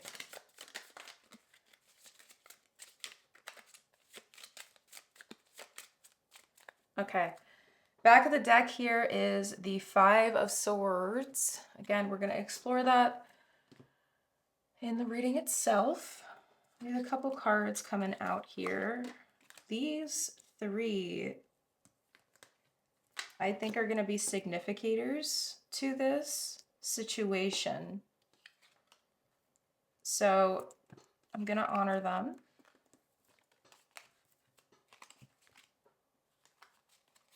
And I need to figure out, okay, let me find out if these cards are meant to be in reverse or not. Okay, so I feel like the sun is meant to be in reverse, but I'm gonna do it anyways. 1, 2, 3, 4, 5. Okay, now it's upright. We're gonna honor it. So these are all in reverse. No, they're not, they're upright. Okay, I'm gonna honor it. Honor it, honor it, honor it. All right. Significator cards, the reading itself, 1, 2, 3, 4. We have the West direction. Okay, so we got all the cards set up for this part. All right.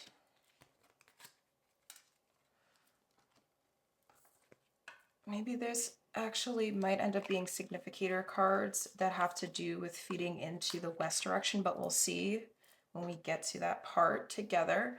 So now we're going to be pulling out a North direction card, which is going to be symbolizing the great medicine for you, the wisdom that you need at this time. Okay. And we're going to be pairing it with a third section where we're going to be using my Starseed deck, my Essential Oils deck, as well as my Panoramic Tarot deck. All right. So let's get the North direction out first together. Which card is meant to be in the North direction for pile number 3, regardless of when this reading finds them? As this is a timeless reading in reference to why they keep ending up in the same situation.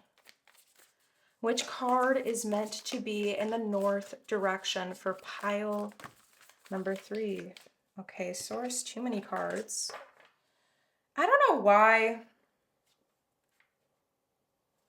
but these two, when I put them back in, like the deck, when those 4 cards fell out, I felt like, no, like, get them. So I'm just gonna listen to myself, listen to what's coming through energetically. You guys ended up receiving 2 cards for the North direction, okay, loves? And for this third section, we're gonna be looking at why this pattern / dynamic no longer works for you. So what's changed? Why is it no longer working for you? So why does this pattern / dynamic no longer work for pile number 3? Why does this pattern / dynamic no longer work for pile number 3? Why does this pattern / dynamic no longer work for pile number 3?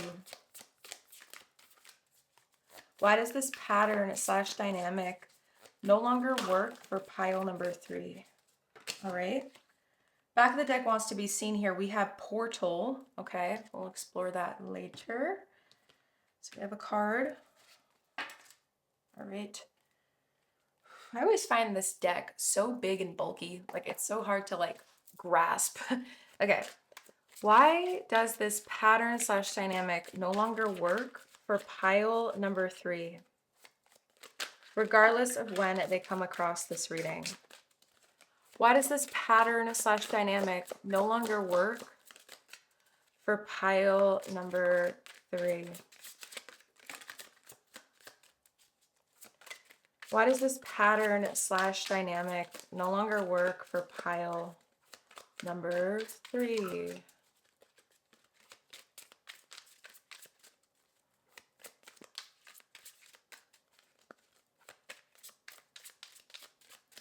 All right, beautiful. Back of the deck wants to come through. It's the Majorum Essential Oil with the keyword comfort. Trigger statement, people cannot be trusted. True statement, I trust my heart. Beautiful. We got what? 3 of them? Okay. And then for the Panoramic Tarot deck, let's do this. Why does this pattern slash dynamic no longer work for pile number 3? Why does this pattern slash dynamic no longer work for pile number 3, regardless of when this reading finds them in reference to why they keep ending up in the same situation? Why does this pattern slash dynamic no longer work for pile number 3?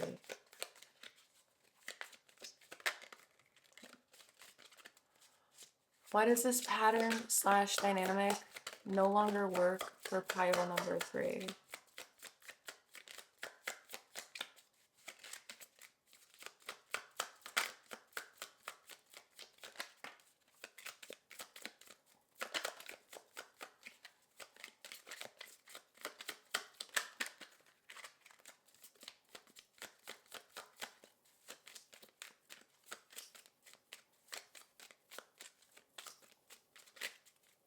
Okay, back of the deck here. Ooh, interesting. We have 2 back of the deck energies.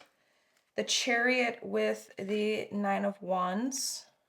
This 9 of Wands is so interesting to me. Okay.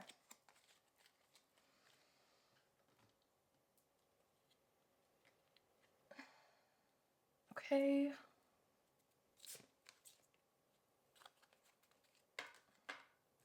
All right, guys, so we got the 3rd section set up.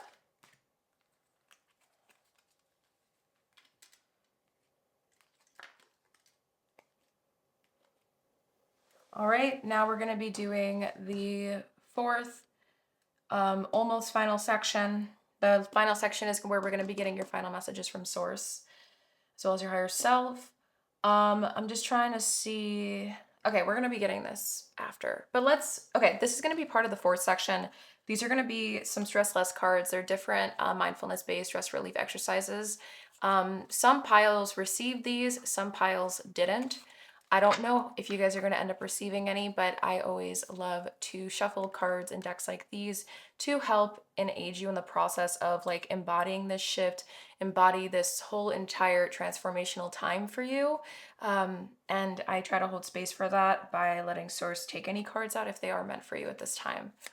So we're going to be using that deck as well as my Wisdom Oracle deck, my Moonology deck, and my Sacred Destiny deck for this 4th section before we go into your final messages. And we're also going to be getting the final direction card, which is the East direction, which is going to symbolize your possible destiny, the possible destiny for you if you were to kind of just continue this journey, follow it, and I guess maintain the awareness that you've gained within this reading. Because this 4th section, the question here that we're going to be answering is how this pattern or dynamic changes for you now that it's been brought to your awareness, okay? So before we do that and get all these cards, we're going to be getting the East direction. Okay, so, I think this deck is upside down. Yep. Which card is meant to be in the East direction for pile number 3, regardless of when this reading finds them, as this is a timeless reading in reference to why they keep ending up in the same situation? Which card is meant to be in the East direction for pile number 3? Which card is meant to be in the East direction for pile number 3? Which card is meant to be in the East direction for pile number 3? Okay, beautiful. Back of the deck is going to be symbolizing to us the part of the final message for you, for Source, that Source wants you to walk away from. So we did get the Sun here.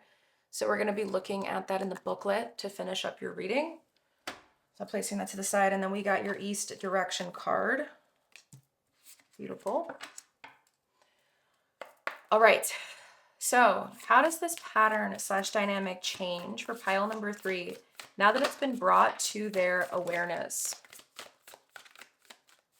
How does this pattern slash dynamic change for pile number 3 now that it's been brought to their awareness.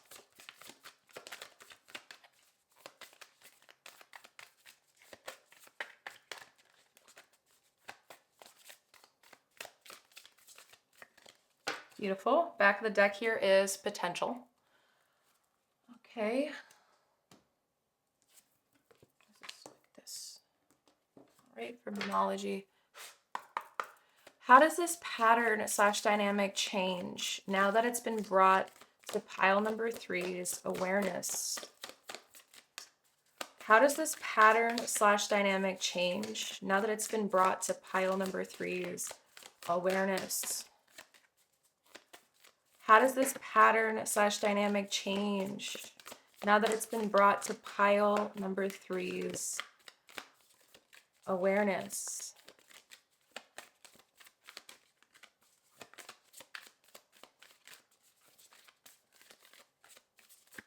Okay, back of the deck wants to come through again. We have the full moon in Gemini with the answers you need are coming. Okay. Oh, you have 2 Moonology cards. And for the Wisdom Oracle deck, let's see how many you guys get. How does this pattern / dynamic change now that it's been brought to pile number 3's awareness? How does this pattern / dynamic change now that it's been brought to pile number 3's awareness?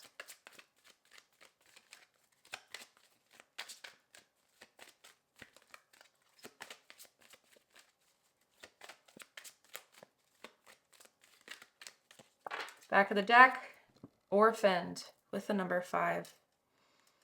This is such an intense card, and I think pile number 2 actually ended up receiving this as their back of the deck as well. And what's interesting is when I started shuffling this deck, I almost said pile number 2 instead of pile number 3. So, you know, maybe some people that end up choosing this pile felt called to pile 2 and 3. Maybe I'll mention that in the video, the reading portion of your reading. But you get what I mean. Okay, loves. So we have that.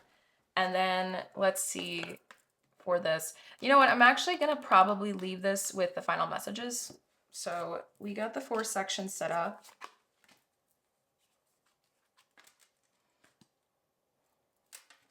And now for the final section, the final messages, like I said, we did end up getting the first one, which was from the Mystical Shaman deck, the back of the deck card. But we're also going to be getting some angel numbers to see if they come through, as well as guidance from your angels cards, and then the stress less cards.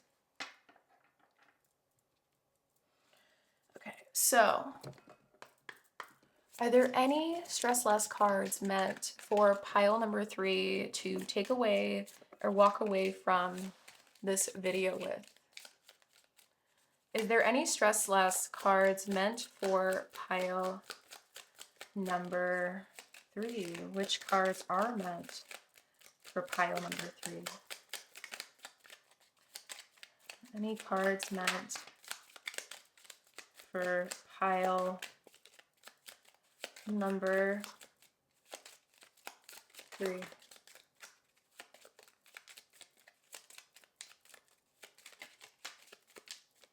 Okay, we have 3 mindfulness cards coming through. So we're going to explore that together when we get to that part in your reading.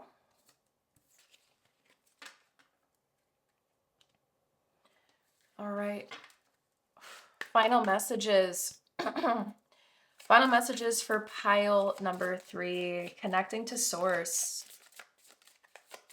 at this time and their guides. Are there any final messages for pile number 3? Are there any final messages for pile number 3?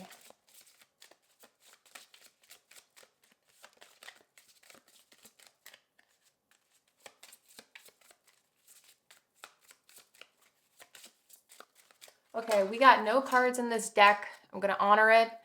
I did feel called to look at the back of the deck. It says fresh air. So we'll read that together at the end of your reading. And final deck here to shuffle. What final messages are meant for pile number 3? What final messages are meant for pile number 3?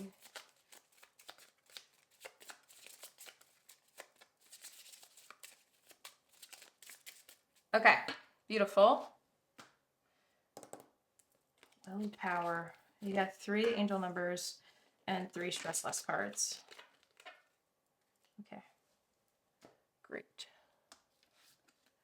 So there we have it, my loves. We have gotten everything nice and set up to begin your reading for today. Sorry, there was a little yawn. So if whenever you're ready, you can pause this video if you have to, because it is about to transition into the whole reading in itself. The readings tend to be pretty lengthy, so just make sure that you have time to sit with them and take notes and, you know, honor yourself, hold space for them appropriately. And I will meet you there, okay, my loves?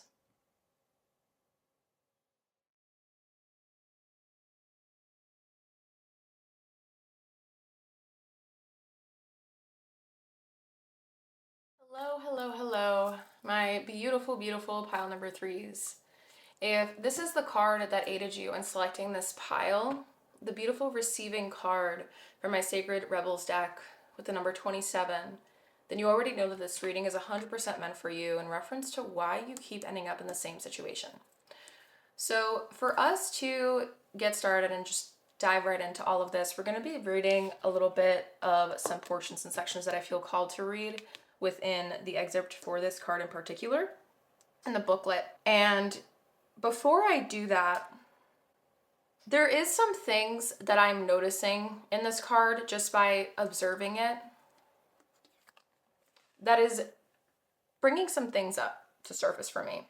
When it comes to looking at the significator card for you guys, pile number 3, there's this energy here of trusting, but there's this feeling of trusting too easily. And I don't know why I'm hearing this, because this doesn't make sense to my brain, but trusting too hard. Like, what does that mean? Like, trusting too hard in something?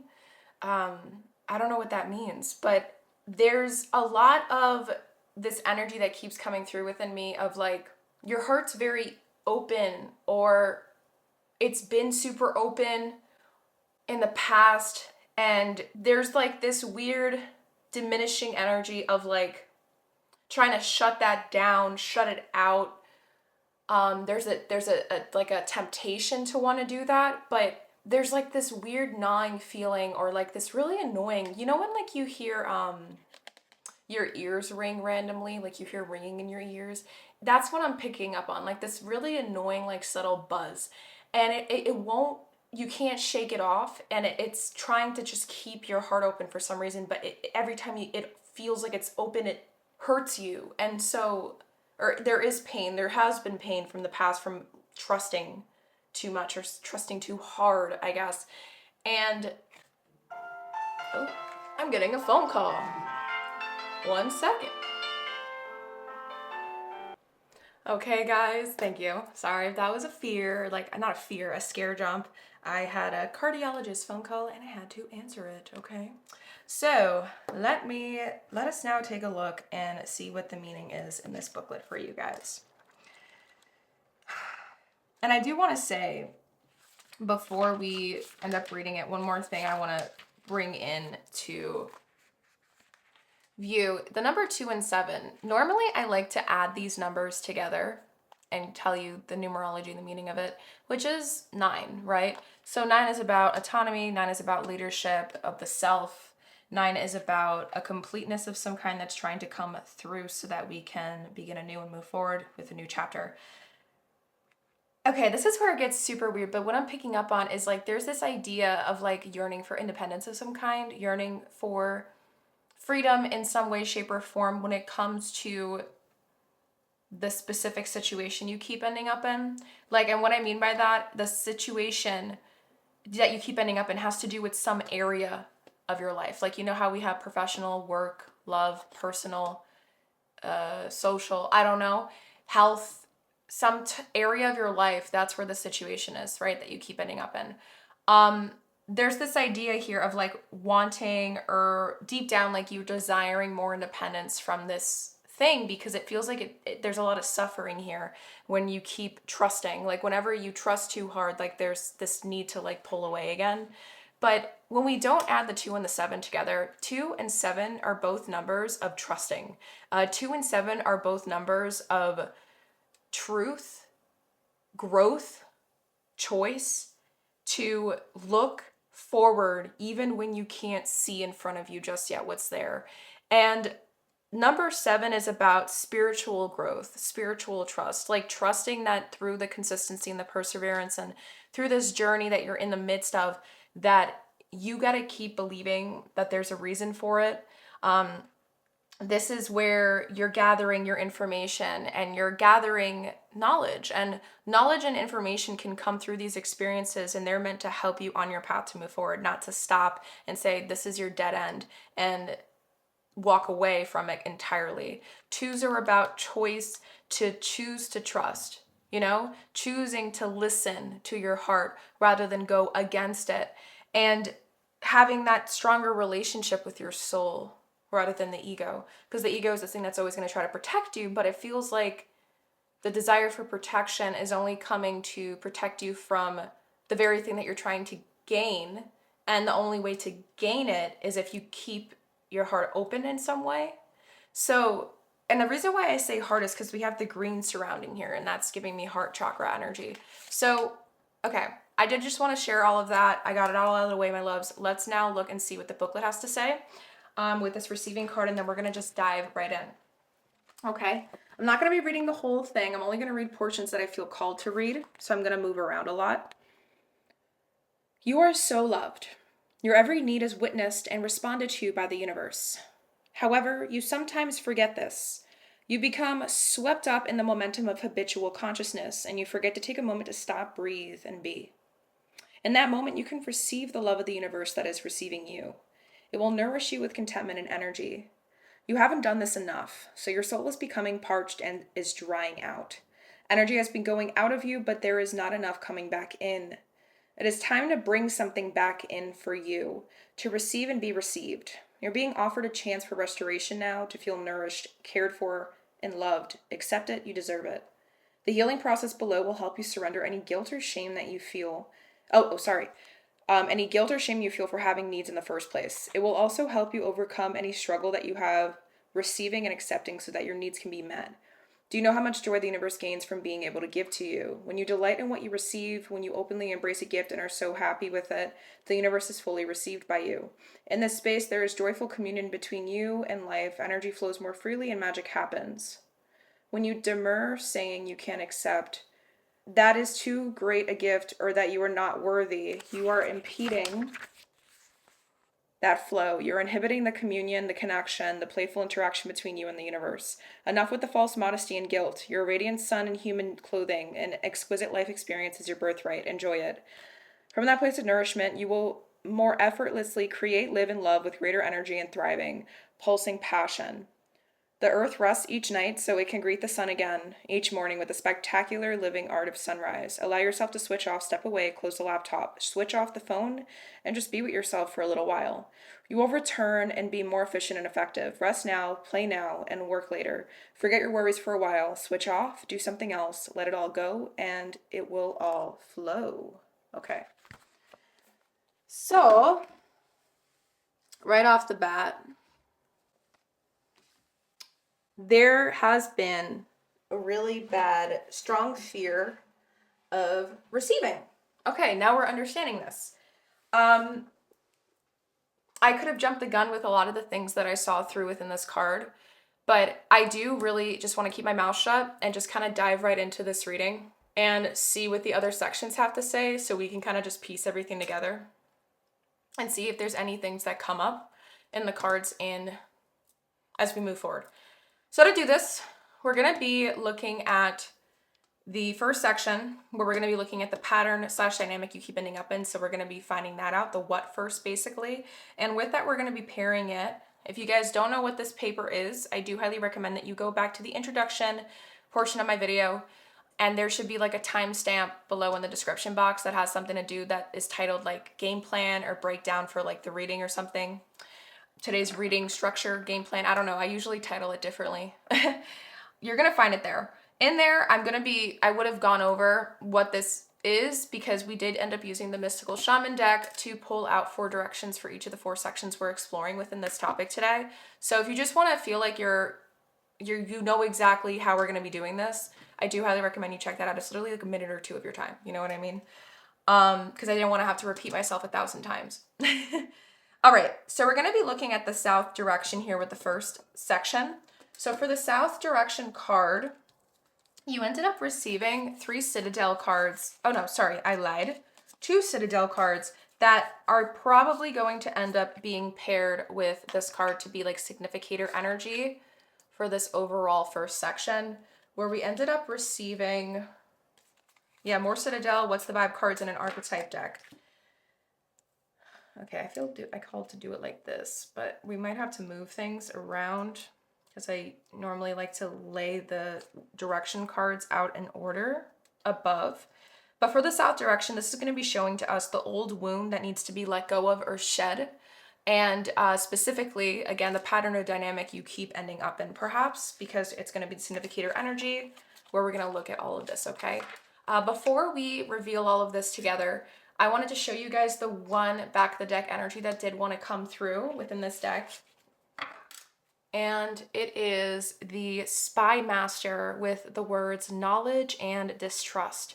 So I actually didn't do this with any of the other decks, but I do feel very called to do it with you guys. I'm going to be getting the Citadel booklet out, and I'm going to read what this is, what this card is about, because I have, one, never received this card before in this deck, and secondly, I feel like there is something important in there that we're like not going to be able to see if we don't look at the booklet. This is always hard to find them though. Okay, let's try. Oh, okay, great, I found it quickly. All right, so nothing happens in a citadel that escapes the spy master's notice. They must surely be one of the most powerful people in the court, and yet their office is a small affair, crowded with papers and bottles of stale drink. And knowing how fallible people truly are, how can they trust anyone else? Knowledge is both a stepping stone to power and is a poison to optimism, and in seeking it so voraciously, the spy master has become trapped on a lonely path. The pursuit of knowledge is a grand goal, but don't let it tarnish your opinion of the world. If you only pay attention to the negative, you can find every person's flaws, every piece of bad news, every shadow, even on a sunny day. Instead, try to exercise some positivity and forgive those around you for their faults. A relationship or situation can be so much better if its flaws are acknowledged, but not focused on above all else. Ooh. See, I'm happy I did that because this is indicating to us that there is a situation that you might feel like you're in or have been catching yourself in. But the reason why it seems so dark, and I'm seeing like a compass star here with the key, it's like you're looking too closely at something and you're disregarding everything else. And what that does is it creates too much pickiness. It creates too much detail, orientation to detail to the point where you're not able to look or zoom out and see the whole package in front of you, when that one thing could be the one thing that in reality isn't that big of a deal, but to you it is because of how laser focused you're being on it. Does that make sense? So that's something that we want to keep in mind. I feel like this is going to be very important for this. So we're going to place the back of the deck here. All right. And before we look at these cards, let us look here next. We're going to get the Mystical Shaman booklet out. So for the south direction, for the old wound, we have Eagle with the number 16. 16 is in Major Arcana, the Tower. The Eagle with the Tower. What needs to be let go of and shed an old wound? I'm hearing jumping to conclusions, jumping too quickly into things. Okay, but let's see what the card has to say. Jumping to conclusions, and then I see like a new moon in the back. The new moon is about a new beginning, right? But like, to get to that new beginning, you have to get out of this nest that you've been building. I don't know. Okay, so for the number 16, let's see. So the essence. Eagle comes from the east, the place of the rising sun, of new beginnings. My words. She soars high in the sky, sees the smallest detail with clarity without losing track of the bigger picture. Ooh. And nests in the high mountains. For Eagle, there are no obstacles, only opportunities. She calls you to ascend, to acquire perspective, so you can fly wing to wing with great spirit. Okay. Have you become trapped in your daily routine and feel you don't know where to go and what to do next? Have you lost your sense of purpose? Eagle invites you to take a deep breath and spread your wings. When was the last time you opened them? Eagle reminds you that your spirit was born to soar to the heavens. As you contemplate choices, ask yourself, do I want to live in a chicken coop, sheltered from life, counting the regular feedings, or do I want to soar like an eagle? If your answer is the latter, then you must accept Eagle's invitation and embrace the courage that will help you choose freedom. It's time to see through the eyes of Eagle. Let your vision of the whole and of its parts become laser-like and set your priorities straight. What did you come to do in this life? Did you come to climb up the ladder of financial or social success? Did you come to become a better person, to heal your heart, and to realize your essential self? What is your divine mission here on Earth? No more excuses, of course. You don't have enough time, enough money, or enough sleep. Yet the time is now to fly to your chosen purpose. If you postpone it, you are betraying yourself. Look through the eyes of Eagle and consider every obstacle and opportunity. Where you set your intention is where you'll end up. Free yourself and live your highest destiny. Fly. Okay. So there's this idea here of like becoming entrapped, or like there is constantly some sort of like ending. But it's an ending that you keep jumping to conclusions with, and that's why it feels like such a drastic ending that you have to start over every time. It's like a really bad cycle. I don't know if you're misjudging it, jumping to conclusions, but there's this idea here where you're like really quick to like come to a consensus of some kind a lot. And the fact that there's two birds here, that's actually standing out to me now that I've just acknowledged it. That's air element energy. So this it's very mental. There's some mental, it's a mental situation that you keep ending up in, or this pattern and dynamic that you keep ending up in has a lot to do with the mind and your mental world and how that functions right now. To continue forward, I want to look at the rest of the Citadel cards that came through to see how it pieces all together. So we have the Thief with seizing the moment and selfishness. And then we have the Miser, stubbornness and inflexibility. Okay, inflexibility, selfishness, seizing the moment, stubbornness, the Thief. Okay. What's meant to be shed, this old wound, what needs to be shed and let go of right now, because this is about the dynamic and pattern. You keep ending up in pile number 3. Is this idea or this really bad tendency to consistently like attack little things that aren't the whole thing that makes up the big picture of where you're trying to go. Does that make sense? You get too focused or settled on one small little thing out of the entire picture that before you even have time to let things settle, you're already attacking this little thing and not considering that there's so much more to like unravel or explore or uncover, that you're just too set on that one little thing. And then it just kind of creates this collapse again. And you feel like, I don't know if this has to do with love life. I don't know if this has to do with like career. This situation can have to do with a lot of different areas of your life, guys. So I really need you to plug it in as you see fit into your own specific situation. Okay, loves? Because this can have to do with like somebody in career who is trying to like build something, but then whenever there's like a small hiccup that gets in the way, they think that they're failing, they jump to conclusions too quickly, or they give up before they can even fully try or say they fully tried.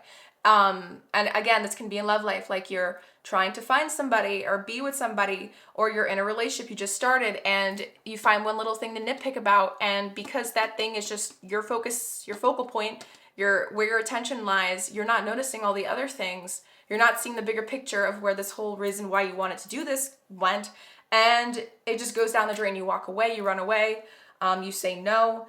And there's this idea here of saying like, it's because I know my worth. Like you're trying to turn this narrative over on its head to make it feel like you're the one in control. Like you were always the one in control. This can also be like overworking. And when you have a moment of burnout or a dip in your exhaustion and fatigue, you don't use that as information to stop and like listen, to your body and then try to rebalance the scales. Like there's so many different ways that I can put this into a personal situation. So like I said, plug it into as you see fit. Okay, loves, I'm going to keep going though. Whatever this is though, it's a pattern and a dynamic that you keep ending up in where you're taking it. There's this idea of like trying to take your power back, or that your power never left to begin with. Like there's a lot of desire here for self-preservation and protection. And I think I understand why ego came into play when I was talking earlier. Because at the end of the day, like whatever this is, this dynamic that you keep ending up in, it has to do with something that you've been like aggressively desiring, or like deeply, deeply desiring, that your heart's been wanting for you for the longest time. And I think that perhaps there is such a strong fear of getting hurt of some kind. You keep pulling out of the opportunity that opens for you quickly, to the point where you don't get to see the rest of the picture that was trying to get portrayed in front of you. But let's look at the rest of the cards, okay? Because we also have this archetype card, and I'm really curious to see what it is, so we can continue piecing things together here. So for what's the vibe card, you guys have vacay, get away, relax, and have fun.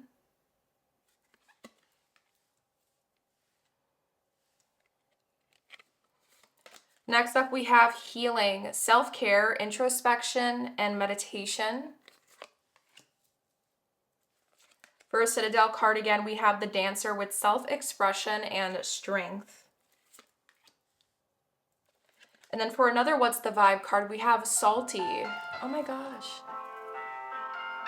I have been getting nonstop phone calls, guys. My bad. I just turned off my phone. So I thought I had it on Do Not Disturb, but I didn't. Okay. We have Salty with bitter, angry, and petty. And then with the archetype card here, oh my goodness, we have Slave. I've never seen this archetype. The light attribute, surrendering your power of choice to the divine with complete trust. Shadow attribute, giving your willpower to an external authority out of fear of making your own choices. Okay, this is actually feeding in exactly to what I was saying. And I don't know if you can tell, but the Citadel card literally cuts the differentiating energies in half. So this energy is all about healing, focus on yourself. And it's giving me, again, this idea of like trying to always be in control. Like you take your power back. You do things to feel like you're the one that's always in the driver's seat.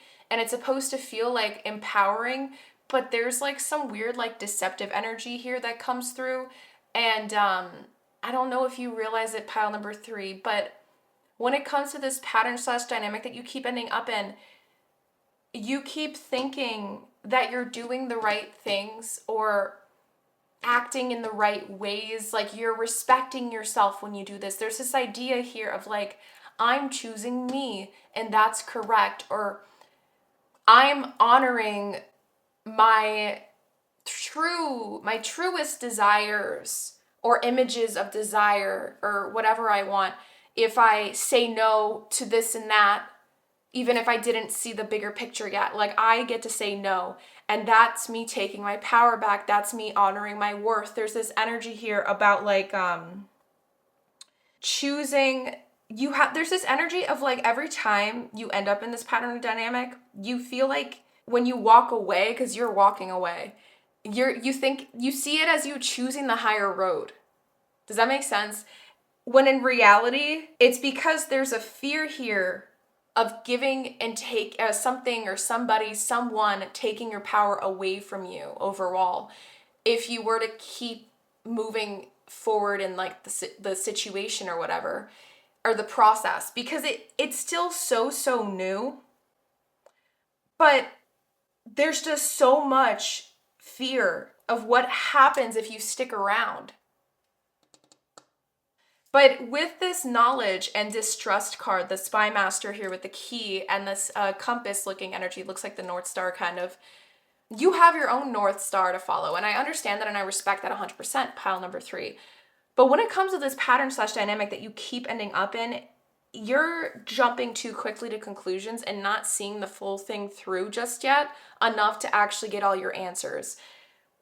That's creating a lot of friction, and it's confusing source. Now I understand what you guys got receiving.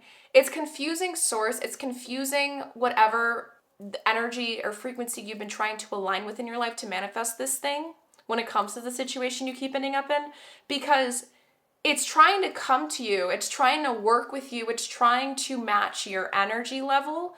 But if you're not willing to be more open, if you're not willing to be more adaptive to the opportunities that come through these situations that you keep ending up in, when it's there, then you're not going to actually have any journey, any experience, any information to show to source like what works for you and what doesn't, because you're too focused on just saying no right away and then taking your power back and taking your energy back from the situation before it has a chance to like work with you, refine with you, adjust for you. There's this energy here of that, but there is a really big trauma, this weird, not weird, but this is self-sabotage. I really, really want to make that clear. You don't know, or I don't think you believe that this is self-sabotage. A lot of you guys listening to this reading might even disagree with me strongly. You're like, interrupt me and be like in your own head and like, wait, but like, what do you mean? Like, this is me protecting myself. And I want to make it clear. I understand that. But at the same time, what are you trying to protect yourself from?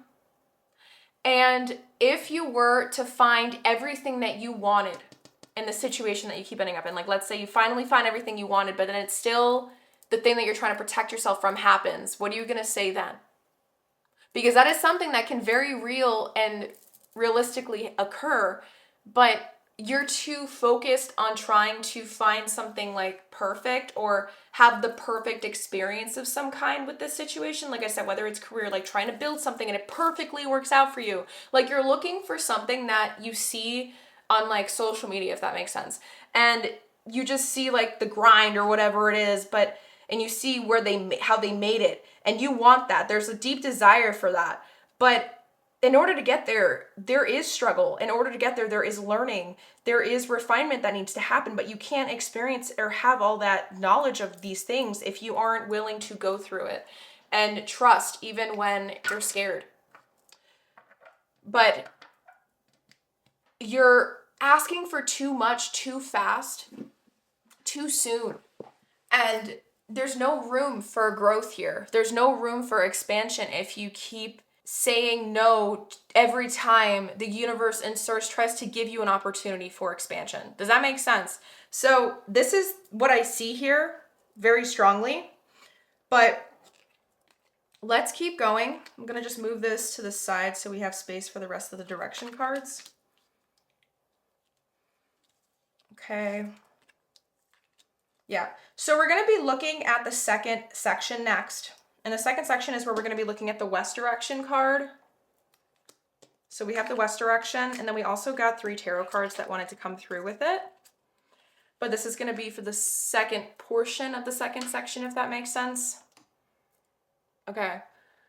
We didn't get any back of the deck. Oh, we did. I'm lying. Okay, so for the second section, we're going to be looking at the West direction, which is going to be the part of you or an old story that needs to die, okay? And this is going to be kind of like the overall energy or my words. The significator energy revolved around this entire second section.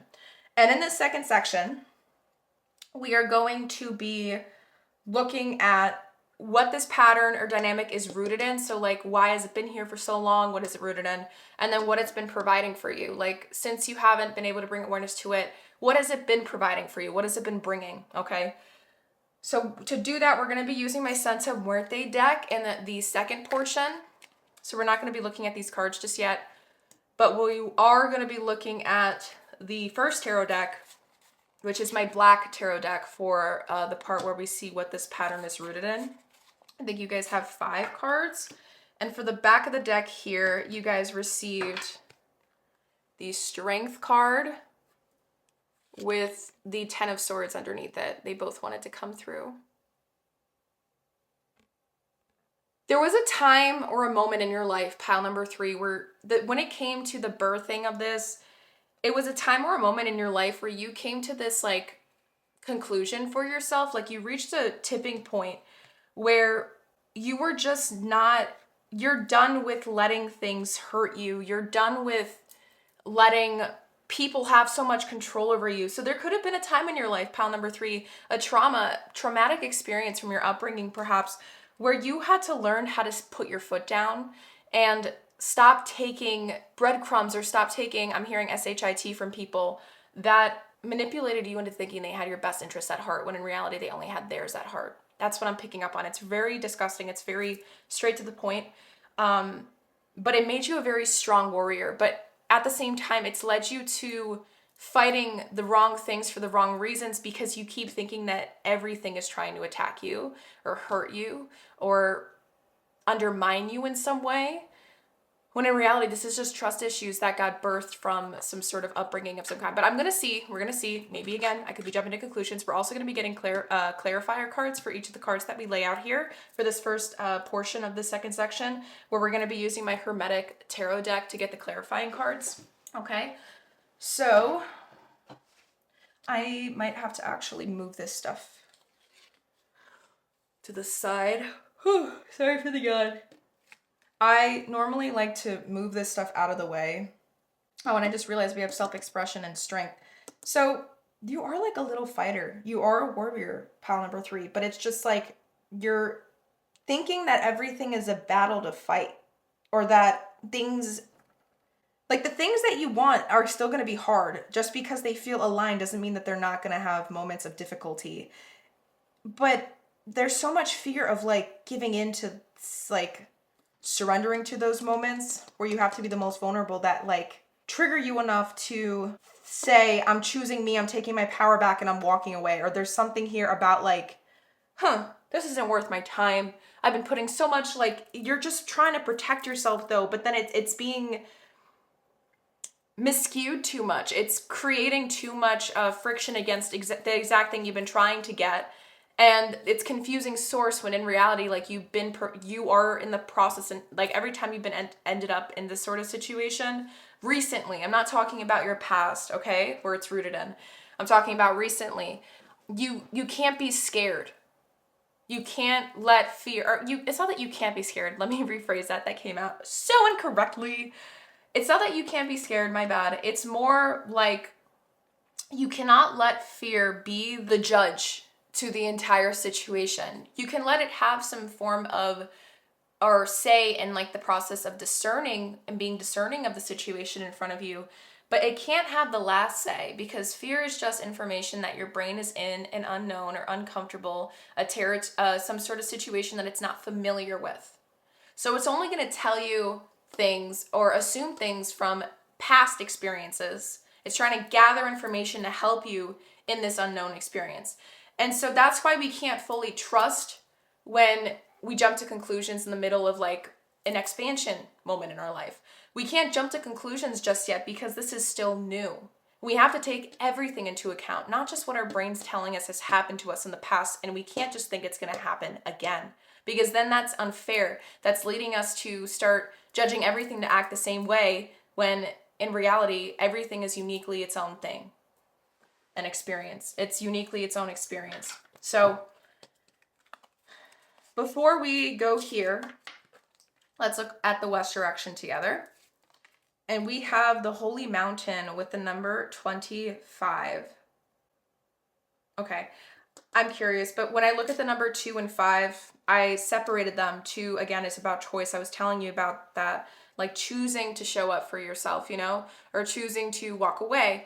And the number 5 is about change, collapse, tower-like moments, energy, again, chaos, but chaos that's essential for change to happen.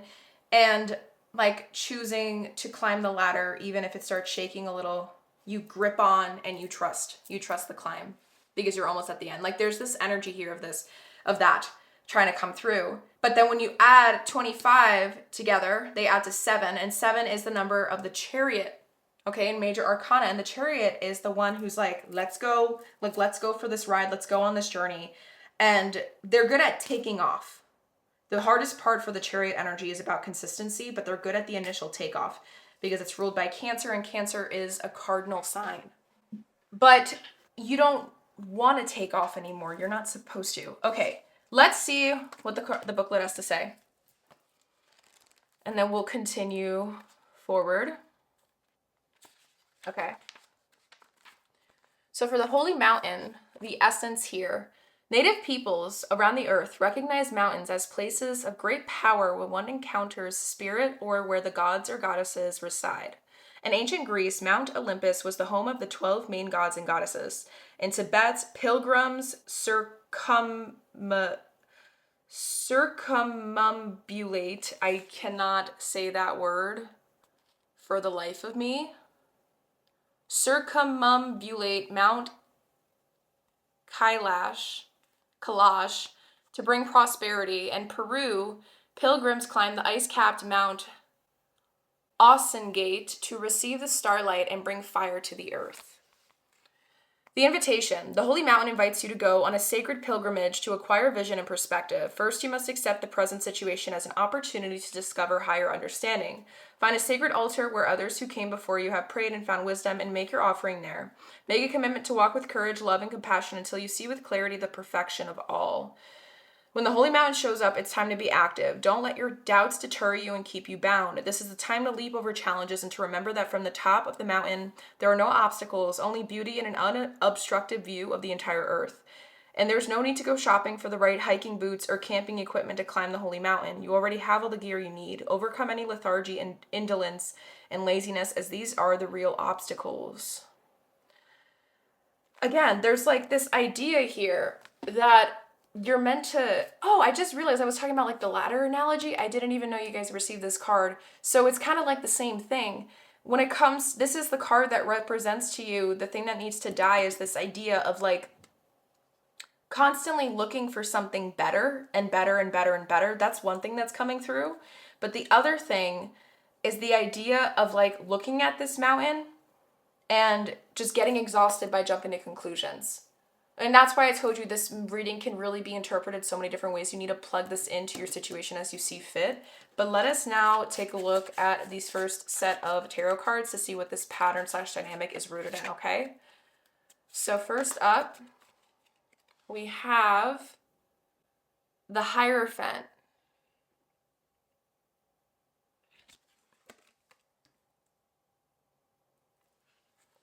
Next up,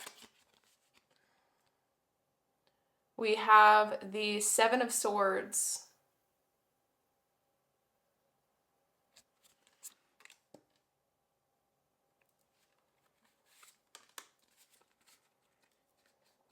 The Five of Wands. So much intensity in this card.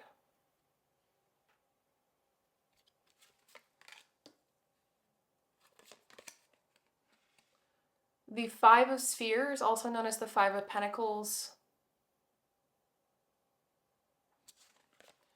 And then lastly, we have the Seven of Cups.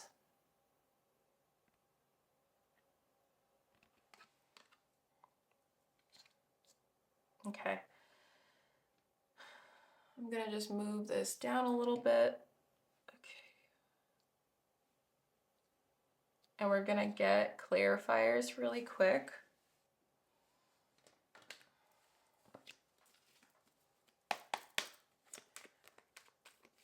Give me a clarifying card for the Hierophant here, please. Okay. We have the Page of Wands. Clarify the Seven of Swords for me, please.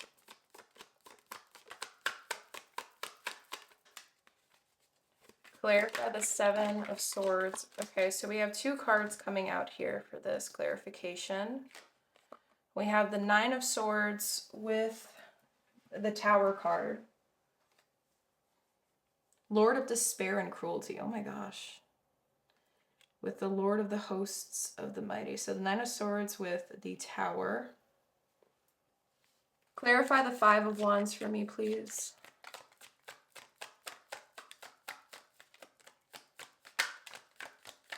And then we have Justice. Clarify the Five of Pentacles. Clarify the Five of Pentacles.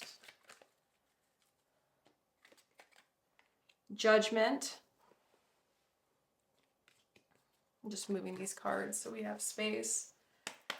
And clarify the Seven of Cups.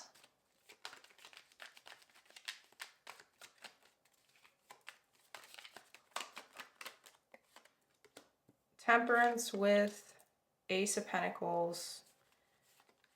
And I don't know why I'm doing this, but I'm listening to Source. We have a lot of extra cards coming here. And in the back of the deck here is the Three of Wands. Okay, there's a lot. Wasn't expecting all these cards, guys. But this is, I don't know why this wants to come through like this. 1, 2, 3, 4. We have 4 extra cards. I'm going to look at this first, and then we're going to look at the final thing of cards after. Okay. This pattern / dynamic that you keep ending up in, the reason why it keeps happening, it's heavily rooted in, like I said before, this like past experience or teaching of some kind.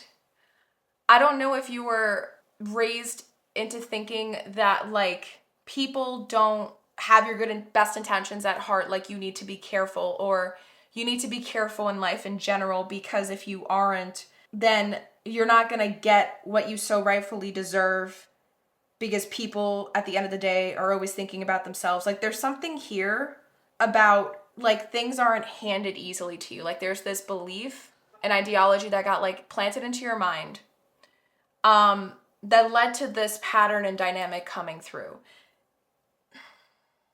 Every time you look out into your future, you are trying to protect the very things that you deeply desire to get out of life. But when you do that, it's the protection mechanism that you do, whatever it is that you do within this situation, you keep ending up in pile number 3, that it feels like repetitive, like that's always your go-to action to take when you walk away, or if you walk away, or whatever it is that you do. It's coming from a place of jumping to conclusions still, or like fearing like what would happen if you just trusted. Like there's something here with the Seven of Swords being clarified by the Nine of Swords and the Tower. This is a lot of heavy self-deceptive energy. This is a lot of like intrusive thinking that it's running the show, intrusive thoughts running the show, paranoia running the show. This is something where you're letting fear take the steering wheel of your life and jump to conclusions so fast where it might feel like things end before they even have a chance to like show you what can be in store for them. And this can be happening through like actually a nervous system response. What this is showing to me with the Five of Wands and the Justice card, as well as the Five of Spheres and Judgment, these two energies together, like the way that they're set up in the middle here, it's giving me this idea that it might not even be that you just walk away, but it could also be like fighting. Maybe it might feel like you keep finding yourself in situations where if this is a relationship, you're like, you keep getting broken up with and you don't understand why, and you're just so upset because you feel like everyone leaves you and you keep thinking you're not good enough. If that's the case, I'm hearing it's because the way that I don't see any communication cards here. Okay, I want to make that very clear. All I see is a lot of like swords, pentacles. Actually, no, we have all of the elements here, but sword. The fact that the swords were clarified by swords. And then you have the Ten of Swords that's right underneath the Strength card. And what's underneath the Three of Wands? The Seven of Wands. Yeah, there's something here about constantly trying to defend your vision for your future.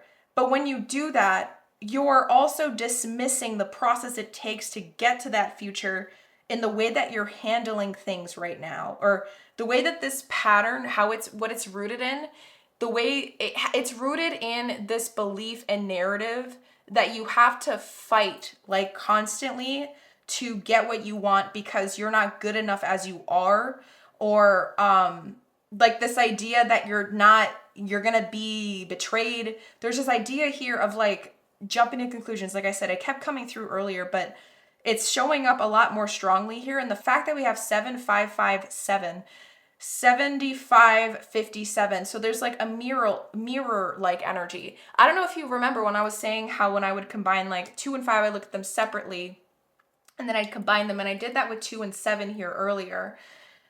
1 and 6, I actually didn't. So 1 and 6 add to 7 as well. So 7 and 7, 777 may be of significance to you. I highly recommend that you write it down, okay? And look into the meaning of it. But write it, if you're taking notes, write down 777 in the notes part of what you're taking like right now, because 777 is going to apply into what we've been talking about up until I said 777. Does that make sense? Okay. But when you look at 1 and 6 separately, 6 is about balance, integration, union, and harmony, whereas 1 is about beginnings, potential, and promise. There is an attempt for that, and that's your bigger picture. But you keep jumping to conclusions. When we combine 1 and 6 to make 16 for the tower, you're collapsing the situation and walking away, or there's too much, your brain's like deciding things too quickly for you. And this has a lot to do with your upbringing, pile number 3. To just be straight up, with the 7 of Cups being clarified by the Ace of Pentacles and Temperance, every time that there has been an opportunity, when you clicked on the video and it said why you keep ending up in the same situation, each of those situations you were ended up in, or you kept getting ended up in, I know that my grammar's not right, just pretend that it is. That was where your opportunity lied. Like every situation, quote unquote, was the opportunity for something, a growth, for expansion of some kind, for leveling up, for initiation of some sort, transformation, whatever it was. But it was a chance for healing. It was a chance for integration. It was a chance to get closer to aligning with a more healed version of yourself, a more evolved version of yourself, remembering your truth underneath all the wounds. But the wounds were too strong and they kept getting carried into these situations. So, but the reason for that is because it was rooted in this ideology that you're not enough as you are, or that no one or nothing is going to care for you as much as you will. So you always have to be in this lone wolf mentality and like fend for yourself. No one supports you as much as you support yourself. You can't trust anybody. There's this idea here with the 5 of Wands and Justice that you keep thinking that there is something to fight, with the 7 of Wands being underneath the 3 of Wands. So you keep expecting more of that. Like your nervous system is constantly expecting to be on guard. And that's what this pattern and dynamic is rooted in. It's rooted in this tendency to constantly think that you've been stepped on so many times, that it made you kind of birth yourself into this warrior that doesn't take shit from anybody or shit from nothing. But because of that, now it's making you fight excessively and fight for things that don't need to be fought or yelled at or crossed out in your life. You know, it's making a little bit of havoc, and it's leaking too much into a little bit of everything, even the things that are meant to help you in some way in your life, by making you constantly jump to conclusions that in order to get what you want, you have to protect yourself from the very things that aren't exactly what it is you're seeking, when in reality, some of the things that you are seeking and desiring take a lot of freaking time to get, okay? But in order to get it, you have to sit in these opportunities long enough to see if they're worth it. But there's a fear, and I understand that, but here's the thing. That fear is aggressively like controlling the whole narrative, and it's controlling you from being able to settle when it's a time that's being called for settling, and trust when it's a time that's being called for you to trust.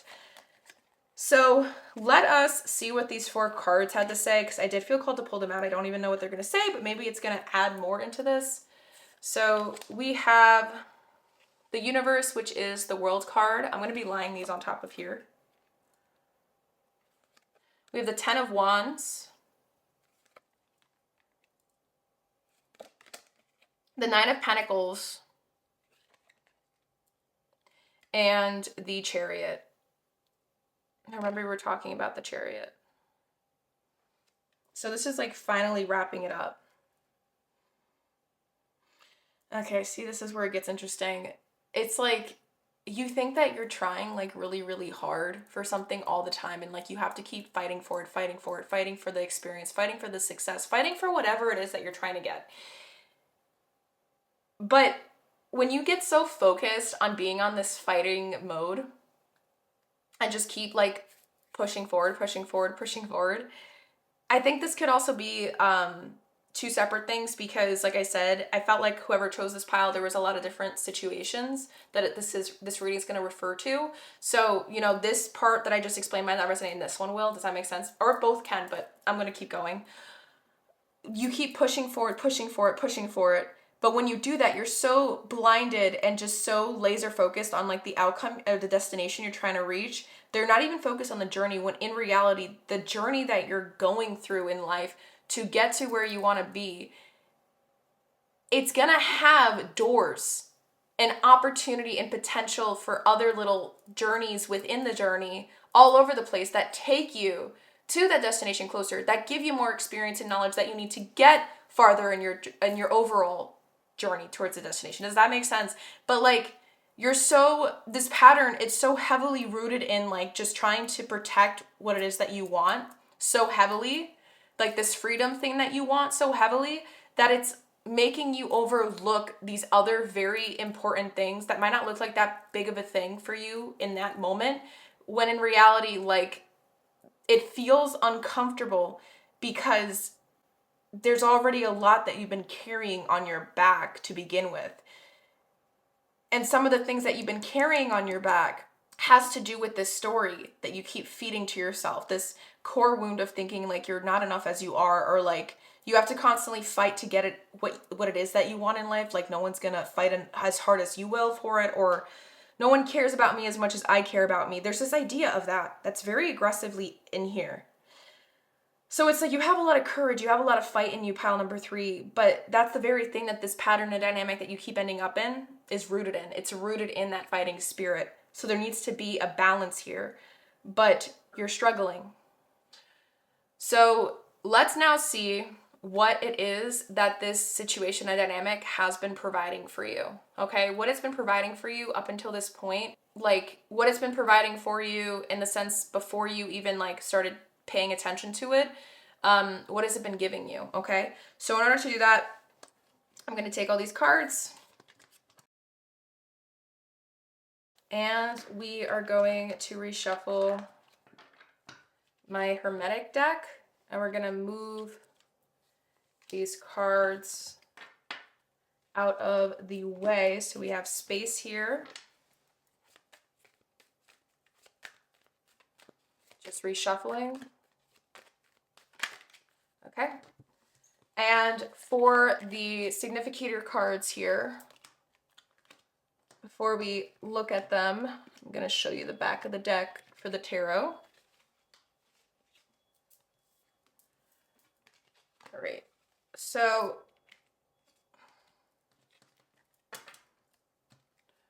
you guys received the 5 of Swords, and underneath it is the Tower. Again, the Tower is like following us everywhere. Okay. Okay. So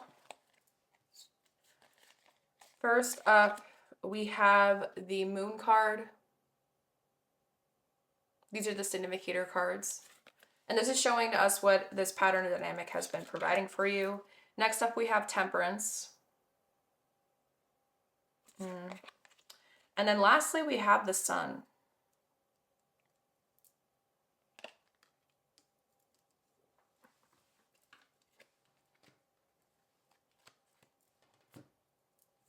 I want to look at these first.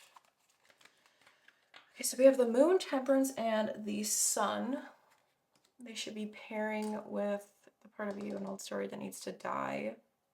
And we're looking at what it's been providing for you.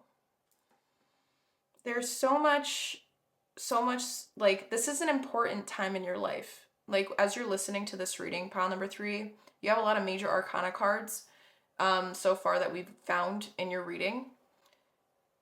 And what was under this again? It was the Tower, yeah. It feels like while you're listening to this, or whenever this reading found you, it's possible that like you're currently going through another end of some kind. And that's why you were so frustrated when you ended up clicking into the reading, when you saw the title of it.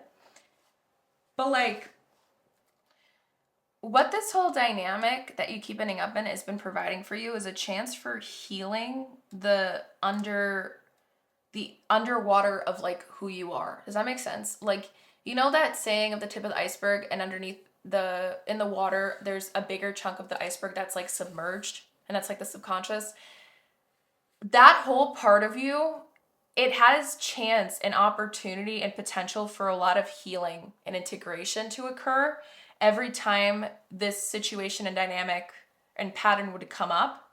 But because you aren't willing to climb that mountain when you're in it, and instead think that that is the very thing that's trying to go against you from being able to climb what you think is your quote unquote true mountain to get to your freedom or goal or whatever it is, you run away, you say no, you shut it out, even though this, every time like you were faced with it, it was giving you an opportunity again and again to get closer to healing, to get closer to aligning with a version and energy of you that helps you reach your bigger goal and mountain further. Like, it makes you take bigger leaps instead of just tiny steps up the mountain to the freedom, the bigger picture. But with the moon here, you were always supposed to, and with the sun on the other side and temperance, it's mixing things. You were always supposed to mix your light, your consciousness with your subconscious to make a bigger picture, to see like the bigger perspective of something. But you had to make peace with the subconscious and let it work with you, not against you, when you're trying to go through something. And the same with your conscious, work with you, not against you. But you were never like giving it an opportunity, even though every time it happened, there was an opportunity provided for you here. But it's not showing to me if whether or not you took the action. What is showing to me here is that if you link the significator cards with the back of the deck, the 5 of Swords, and the Tower underneath it, it gives us this idea that you would fight it. The 5 of Swords is about fighting something. It's about defeat, and it's about control, and not in the best of ways. So it still feels like you would see this as a collapse, when in reality it was the very thing that you would needed to get to your next step, to help you on your journey to getting to where you want to be. Like, it was going to help you realize how capable you actually are. And it was part of the journey to help you heal. 4 of Swords is about healing as well. So that's something big, actually. That's huge. That's really massive. But let's see what the rest of the cards have to say. So first up, we have the Devil card.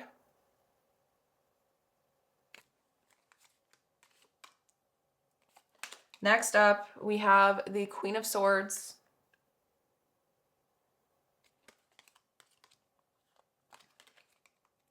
The 4 of Pentacles. And the King of Wands.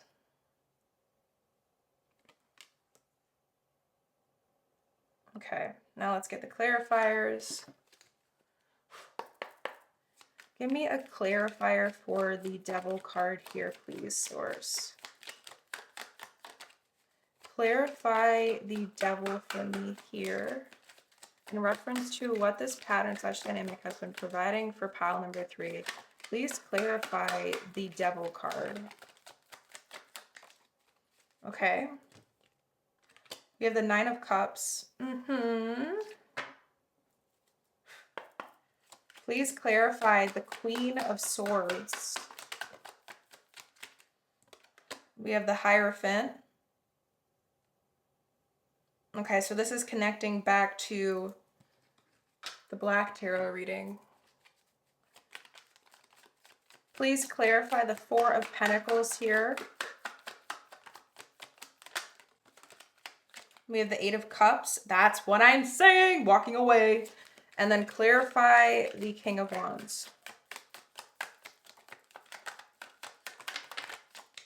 We got two cards again. Back of the deck here is Judgment. What it's been providing for you. So we have the Ten of Pentacles and the Eight of Swords with the King of Wands. And then Judgment with the Four of Swords underneath it. Okay. So what has it been providing for you?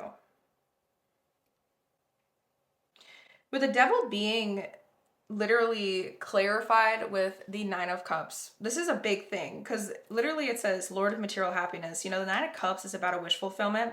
You know, we got Jupiter here and the sign of Pisces here. So there is this whole thing about wish fulfillment energy here. Wishes coming true.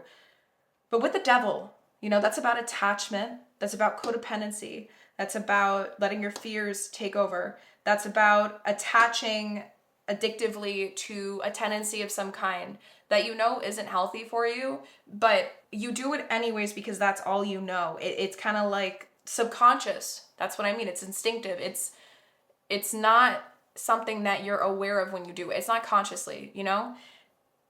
But the reason why you pull back, what it's been providing for you, is this ongoing, really bad tendency to constantly pull back when in reality, this is every time you're met with the situation, it's giving you an opportunity to grow, pile number 3. Now I'm understanding, oh my God, okay. Now I'm understanding why throughout your reading, I've kept feeling like there was this weird like mirroring energy going on within the same cards. It's like the situation is meant to be this, but you're seeing it as something to fight or run away from. The situation's supposed to be this, but you put it together and you think that this is where you're being challenged to stand strong in your independence and say, this is about me, all me, screw you, piss off. You know what I mean? There's something here where you're jumping to conclusion, you're jumping to assumptions. You're expecting a negative, when in reality, this is the very thing that helps you release that very thing that leads you to assuming so much. Because all of that is tied to fear. But if you're not giving it the time of day, and the discernment that you have with this Queen of Swords is going back to where we found what it's rooted in with the Hierophant and the Hierophant coming out here, it's making you think that, I don't know, maybe were you like taught like about the law of attraction or like trying to manifest something in the spiritual world, and then like you thought that in order to get what you want, you have to keep saying no to the things that aren't exactly what it is that you want on your journey of some kind. Regardless of what this isn't true, pile number 3. I want to make that very clear, but in your mind, you're seeing this as the whole truth. This is the one way, the right way, the correct way. And that's where a blindfold gets put over your eyes. And it makes it hard for you to see the truth behind what each of these situations you find yourself in has been providing for you. It's like these opportunities that you were in, they were here trying to give you a chance for healing, integration, and to reach another step closer to your truth and your freedom that it is that you're looking for in the bigger picture, in the grander scheme of things. But in those moments, you're not looking that way. You think that it's something trying to interfere with your goals, and it's this situation or this pattern, this dynamic, it's been providing for you a chance to like continue to reaffirm to the self-sabotaging tendency that it needs to stay, because you're protecting yourself from something. You're protecting yourself from going to, like, you're trying to get to this freedom or whatever this is. You keep thinking that the little things that come in your way are interferences, they're obstacles, they're hurdles, they're negative things. They're interrupting your growth. They're interrupting the expansion that's essential to take place to get to where you want to go in the bigger picture. When in reality, they're the very things that help you get there closer, because they bring you experience and wisdom, but you're not letting it happen. And so every time the situation you end up in occurs, it provides you the assurance in your subconscious mind, in your brain, that yes, we have to keep protecting pile number 3 from this. So we're going to let them continue to keep handling things the way they've been, because in reality, you know, this isn't what they want. This isn't what pile 3 wants or deserves, when in reality, this is the very thing that helps you get closer, but you keep walking away from it because you think you're protecting yourself, when in reality, you're actually running away from the very thing that's meant to help you get to your thing. I really hope this makes sense, guys. Do you get why I've been sounding kind of confusing? Like, or confused in a way? It's because it's like the thing that you keep ending up in is the thing that you, like, you only end up in the thing that you walk away from. But if you were to stay in it instead of walking away or like exploding and jumping to conclusions so much in this situation, pile number 3, then you would realize that it's the very thing that helps you realize what has been holding you back and like keeping you away from actually getting it is all that you want. But in order to do that, you have to be willing to lead with the conscious self and the aware self, not the self-aware self, not the one that just does things and is on protection mode 24/7 trying to get you from your goal, your destination, but it hasn't even been willing to take the next step there. And the only way to take this next step is if you let these opportunities come in and you trust in the freaking process. But you haven't been allowing that to happen. This is so frustrating if you can't tell. It hurts my heart because it's like, it's right there in your face. But you guys let me know if you are people that have chose this pile. Feel free to tell me your story in the comments down below. You'll be surprised. Like, I have really been trying to get this community talking because I really feel like there's always going to be someone who would love to share their story, but they're too afraid to because they don't see anyone sharing theirs. And I don't think you realize how powerful your words are, your story is to other people's experiences, how inspirational they can be. And this also helps us all remember that we're not alone. You know, the whole purpose of my YouTube channel is to make a safe space for people to come together so that we can not move through healing and the darkest parts of healing alone. So I really do encourage you guys to share your story, not just for me, but like for the community that I'm trying to build. Okay, loves? But let us keep going because this is just so crazy. If you guys do feel called, you know, I did start offering soul immersion readings. So if that's something that you're interested in, I do highly recommend that you guys schedule a call with me. Not to advertise myself in any way, shape, or form, but with this situation, this was such a generally based reading for my pile 3s, and I feel like your situation is so specific.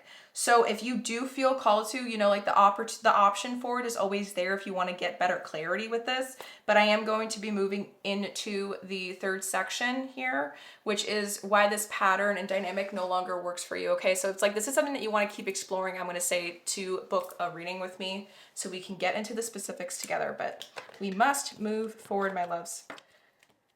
So let us continue. So interesting. Like, this is the very thing that is meant to help you heal and get to where you want to be, but you keep thinking that if you give in to it, you're taking your power away. There's something that's going to happen that's going to hurt you, when that's like not the case at all. And that can only happen if you're not self-aware during this whole process of giving in. Does that make sense? So it's like, there's not supposed to be extremes here, but your brain is interpreting there to be extremes for some reason. So I'm just moving all the cards out of the way. So we have space. We're going to be doing the 3rd section. Whew, sorry, my little yawn. And that means we're going to be pulling out the North direction card, which is going to be showing to us the great medicine and wisdom that you need at this time. You ended up getting 2 North cards here. So we're going to be exploring that. And you did get a couple back of the deck energies. In this 3rd section, we're looking at why this pattern/dynamic no longer works for you. I already said that, my bad. So we did end up getting 3 essential oil cards and a starseed card. And then we're also using my panoramic tarot deck here.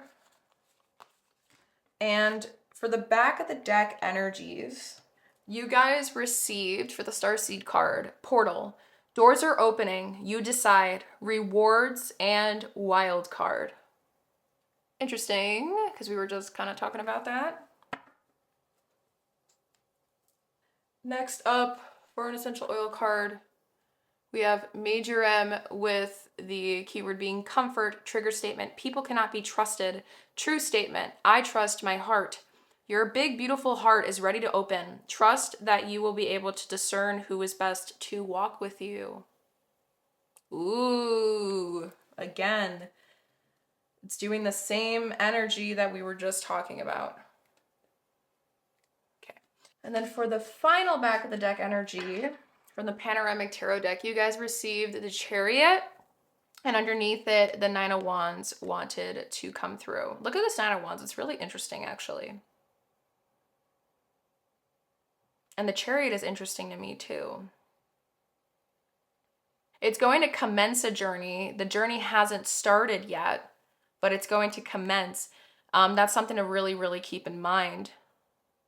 Or perhaps it's already made its journey because the city is behind it and there's chickens around it. So it's this idea here of like travel, but I cannot tell whether this travel has already occurred or not.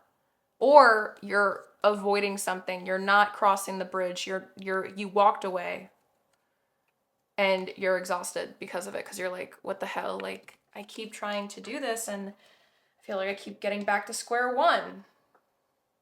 Okay. So before we look at the cards, we're going to look at the wisdom that you need. So first up, we have the Sweat Lodge with the number 5 and 4 adding to 9. Interesting. 7, 7, 9, and then 9. So 97, 79. So 5 and 4, the Sweat Lodge. Let me see that. Sorry. I kept looking at the numbers. That's why I take my time. So the Sweat Lodge. This is a time to journey inward into the dark and hidden places of your soul to reconnect with the ancient earth wisdom. You can also create a sacred and intimate space in the dark by lighting a candle. Observe what emerges and without judging it, invite it to bring you its gifts. You are being offered an opportunity to shed and heal from the aspects of your life you have outgrown. Don't worry that you will be consumed by the process. Do not worry. You will not be consumed by the process. The Sweat Lodge represents the womb of Mother Earth. Volcanic stones are heated in a fire outside, then brought into the lodge and placed in a shallow hole in the center. Participants sit in complete darkness around the red-hot stones to sweat away old habits and beliefs and heal disease. When you return humbly to the womb of the Mother, you are offered second chances. Wow. And then for the next north direction card, you guys received the Coyote with the number 12. So let's go here. Okay. The coyote is the symbol of the sacred trickster, the one who provides detours for growth and understanding by ensuring that things don't go as planned. The coyote brings the energy of divine deception to set you free from the shackles of that which doesn't serve you. Sometimes it appears that you will get everything you want, only to find that coyote brings you the opposite of what you hoped for. The lessons offered by a coyote may at first appear confusing, but they are most sacred and always for your highest good. If coyote calls to you, this is a time to pay special attention to detours and disappointment, as they are true tests of faith. You have set your intentions and turned them over to the Great Spirit, yet you may find yourself lost and confused when it appears you are being led off course, off the path leading to your most cherished dreams and desires. Remember this. Coyote is a sacred trickster and may be leading you into challenges to ensure that you are ready to handle what you've set in motion. Great growth and understanding come to you when Coyote calls your name. So exactly what we've been talking about, right? How it's like the very thing that you think that you don't want, that isn't part or aligned with what you want, is the very thing that you need to help you get to where you want, but you keep pushing it away. And so the wisdom, the great medicine that you're meant to hear is like, you have to look at this stuff, pile number 3. Like, this pattern no longer works for you because you're being called. It's time to journey within. It's time to release that huge embedded core wound and belief system, this narrative that kept feeding the self-sabotaging tendency that led you to ending up in the same situation in the first place.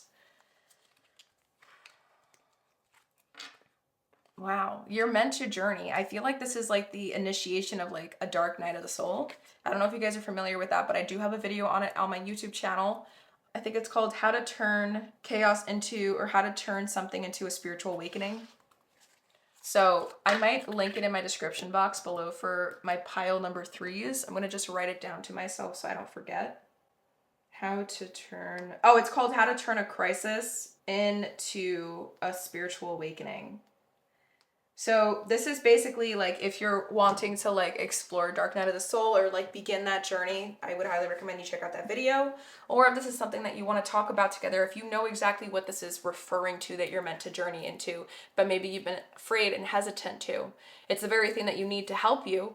I would highly recommend that you guys maybe consider scheduling a free soul clarity call with me. I am currently accepting one-on-one clients right now. Free soul clarity call is like the first step to see, one, if we're a good fit for each other, if our energies attract and align well with each other, and for you to kind of share with me like where you're at in your life. If you think that perhaps maybe some healing work can benefit you in some way. I'm a trauma-informed facilitator for deep healing and soul remembrance. So basically my whole focus in my business and my work that I do with my clients is to help them embody self-trust, self-leadership, self-empowerment. And so they can like move through life and whatever life throws at them in a way that is leveled, you know, and harmonized from the inner world and the outer world. But the only way to get there is to uproot a little bit first. So I work through all different stages of the healing, okay? If that is something that you would be interested in wanting to know more about, or, you know, share your story and see if maybe my services can like be a good fit somewhere in like your own personal journey you're trying to go through, that's something we can definitely talk about.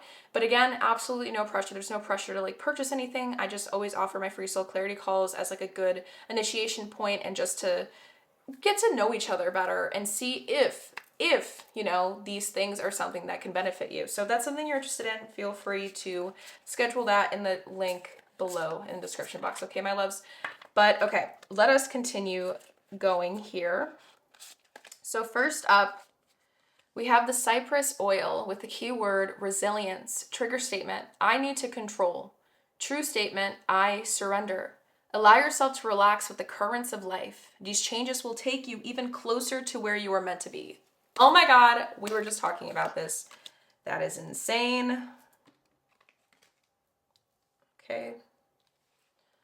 Next up, we have vetiver with the keyword reconnect. Trigger statement: I need to escape. True statement: I am present. The root of the issue for you will make itself known. Be open to the information you receive from your body, mind, and environment. Reconnect, resilience. There's the word replay, reinstill, not restill, sorry, reinstill. I'm trying to think, reflect. The word, like a word starting with R and E have like importance here. Remember, reflect, reconnect, resilience, reinstill, remember. That's important. The next one we have here is the helichrysum essential oil with the keyword hope. Trigger statement: I will not forget. True statement: I open my heart. Release the suffering and take another step forward, sweet one. With each step, you will see more light and healing. That's what I'm saying. But in order to take the next step, you have to be open to these opportunities and not run away from them. And then lastly, my love, we have the great severing. Mars energy, anger, conflict, softening to love. I actually feel very aggressively, like a strong desire to read this. I don't know why, but there's a lot of power to this card, and I feel like there's something important here. So I'm going to listen to that. I think I just saw it. There we go. Okay. This is a shadow card, one that may feel confrontational. Don't be afraid. It's here to bring to the surface anything that's standing in the way of letting love in. The warring planet of Mars is our constant reminder that it's important to soften, forgive, and find our way back to love. There are many things in the human experience that make it difficult for our heart and soul to stay open to the never-ending source of love. We are all wounded, and our unconscious wounds inflict wounds on others. It can feel like a never-ending dance we can never escape. If we aren't careful, before long, we'll see the world as a scary, dangerous place where fear and anxiety roam free. If this card surfaces, it could be for two reasons. Firstly, for you to acknowledge the difficult emotions, situations, conflicts, wounds, and fears that are causing you pain and anxiety. And secondly, for you to find your way back to love. When we are hurt, it's normal to close off our heart to the world, to let the painful experience confirm the agony of separation in earthly life. Soften and find your way back to love anyway. When fear, anxiety, and paranoia paralyze you, it's normal to want to hide away from others in the world. Come out of your cave and soften your heart anyway. We are all innocent children spinning our way around the world. Find a way to see the innocence in all people, especially yourself. And a starseed soul inquiry. How are you cutting yourself off from love? How can you soften toward those who have hurt you? So I do highly recommend that you guys pause this video, write these questions down to reflect on in your own time. But I'm so happy I read this because there's so much power and emotion here. And there's just so much fire. Remember I said fighting, fighting, fighting. Now I understand. You would push away the very thing that's meant to help you grow. And it's that you want that grow, right? Like I know you do, pile number 3. But the thing is that there's too much root sources of self-sabotage that haven't been addressed yet, that keep getting in your way. And that's why the North cards that came up was the Sweat Lodge with the Coyote, because it's trying to show you the very thing that you are afraid of looking at is the very thing that's going to help you release all this crap so that you can go soar and get to the top of that mountain with those wings. But it's the process, it's the journey, and you have to turn back. Now I get why the Chariot isn't running anymore. It ran away from the very thing it needs to look at, and where it came from was the city. We has to look back at the city again. And I know it's scary, but you have to take that leap. And I think you're aware of this. That's why I'm saying, like, again, please, if this is something you are resonating with, I really feel like a free soul clarity call could benefit you guys just to get some clarity on this, to understand where you're meant to go, whether it's with me or whether it's with somebody else, like a therapist, because this work, it's hard. It's hard enough to go through alone, and I don't want you to think you have to go through it alone. Hence, one of the reasons why I'm on my YouTube channel, because I want people to know that they have a safe space to come to online, an online community that is loved, that is supportive. And we're all here trying to go to the same thing. The same thing is for some sort of freedom, some sort of healing in some way. And it's not meant to feel so lonely. It can feel scary, it can feel all those other things, but it should never feel lonely. And I remember when I went through my darkest parts of my own healing, it felt so flipping lonely that it led me to create my business, Ahimsa Heals. It led me to create this channel because I don't want anyone to ever feel anything close to what I felt when I was going through the darker parts. It's not fun. And it's time for you to remember, reconnect with it. The root issue for you will make itself known, but you have to be open to the information from your body and mind and environment in order for it to be known. This is where your great severing comes through. This pattern no longer works for you because you're ready for it. You're being called. Your soul is being called. There's a reason why you came across this reading, why this reading found you.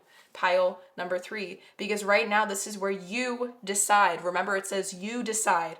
Wild card, you're deciding. Do you walk through that portal right now, or do you stay the same? And that's why the situation you keep ending up in has been on repeat, on repeat. You kept thinking it's because you're doing something wrong, not you're doing something wrong, but the wrong things keep coming to you and you're getting so, like, you're driving yourself crazy, when in reality, it's because you never chose whether you move forward or not. You kept putting yourself through the same cycle. Next up, we have the 3 of Cups,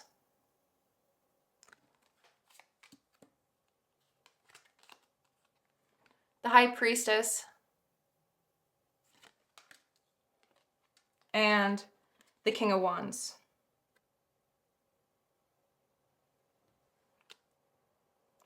It no longer works for you because it is time for you to lead.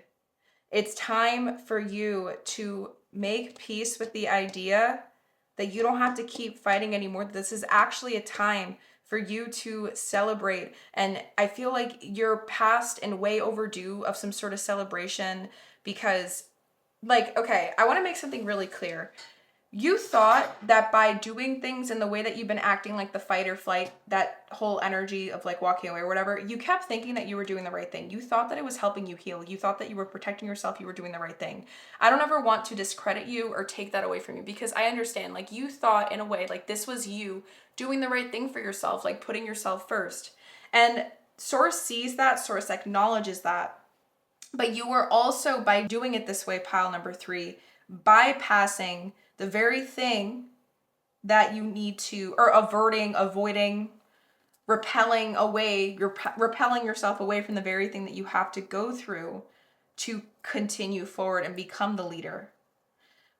I feel like a part of you was aware of this. Maybe you were scared and maybe you knew that this reading was probably going to talk about it.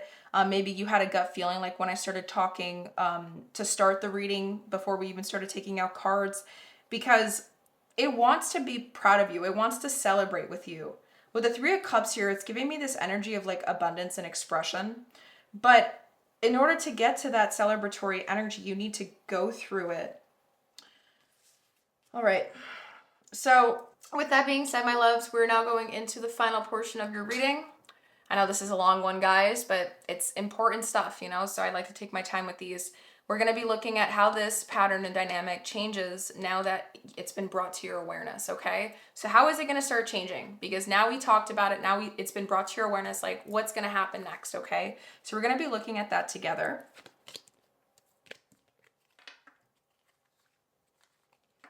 You're ready for the next step.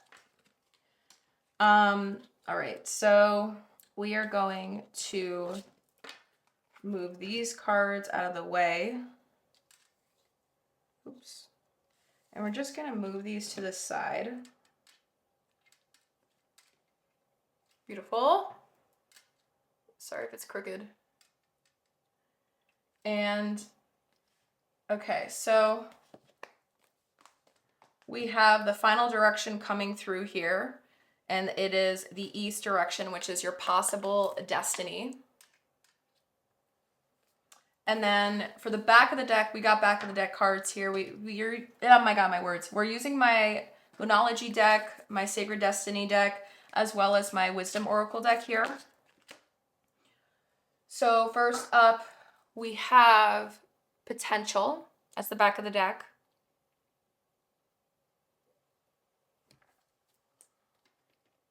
I'm gonna, oops.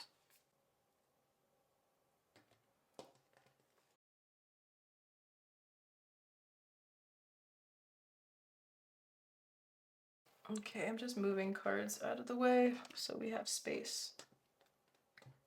Oops. That's why I always say for you guys to take notes. Okay, this is being such a frustrating setup. Okay. Then, oh, this was the old one. There we go. Okay. Next up, what's under this? It says potential with relaxation. Okay. We have the full moon in Gemini with the answers you need are coming.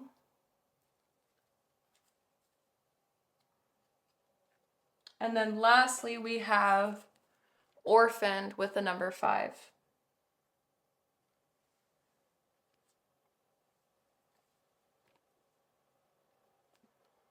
Okay. I'm sorry, guys, if my whole setup is like being really poorly set up right now. So, for your possible destiny, we have here the lower world. Wow. Okay, this is some intense stuff. This is some really, really intense stuff. Yeah.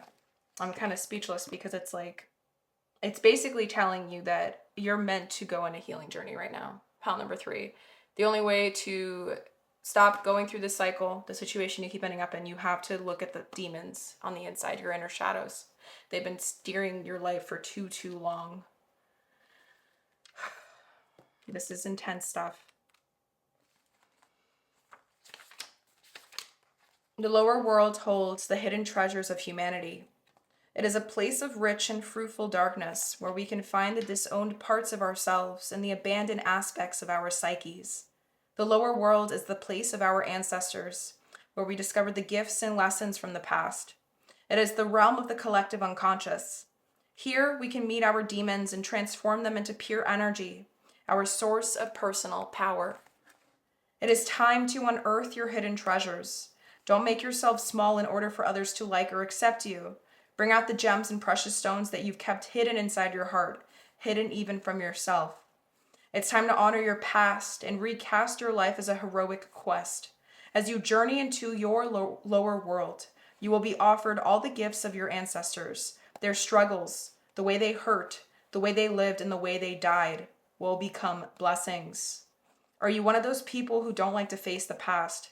Now your past is calling to be acknowledged, to be heard, and to be embraced.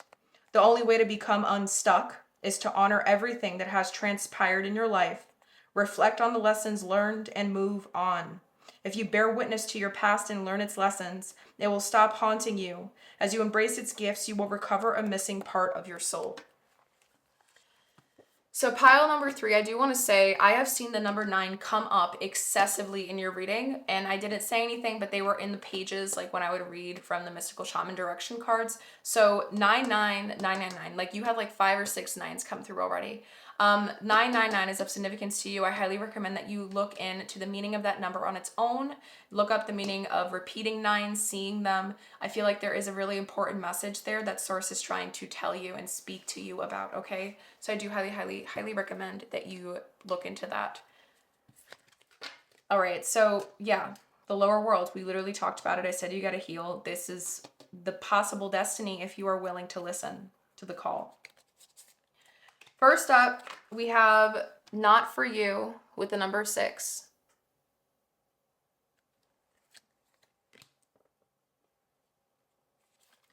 Next up, we have the number 32 with Here and Now.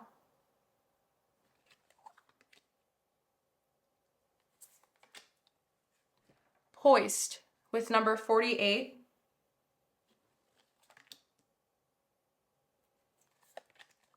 And Happy with the number 26. Next up, for a Moonology card, you have Balsamic Moon for A Time for Healing.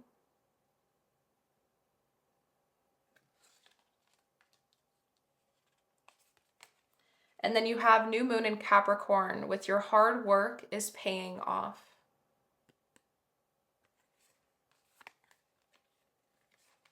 I'm going to place them here. And then lastly, you have Love.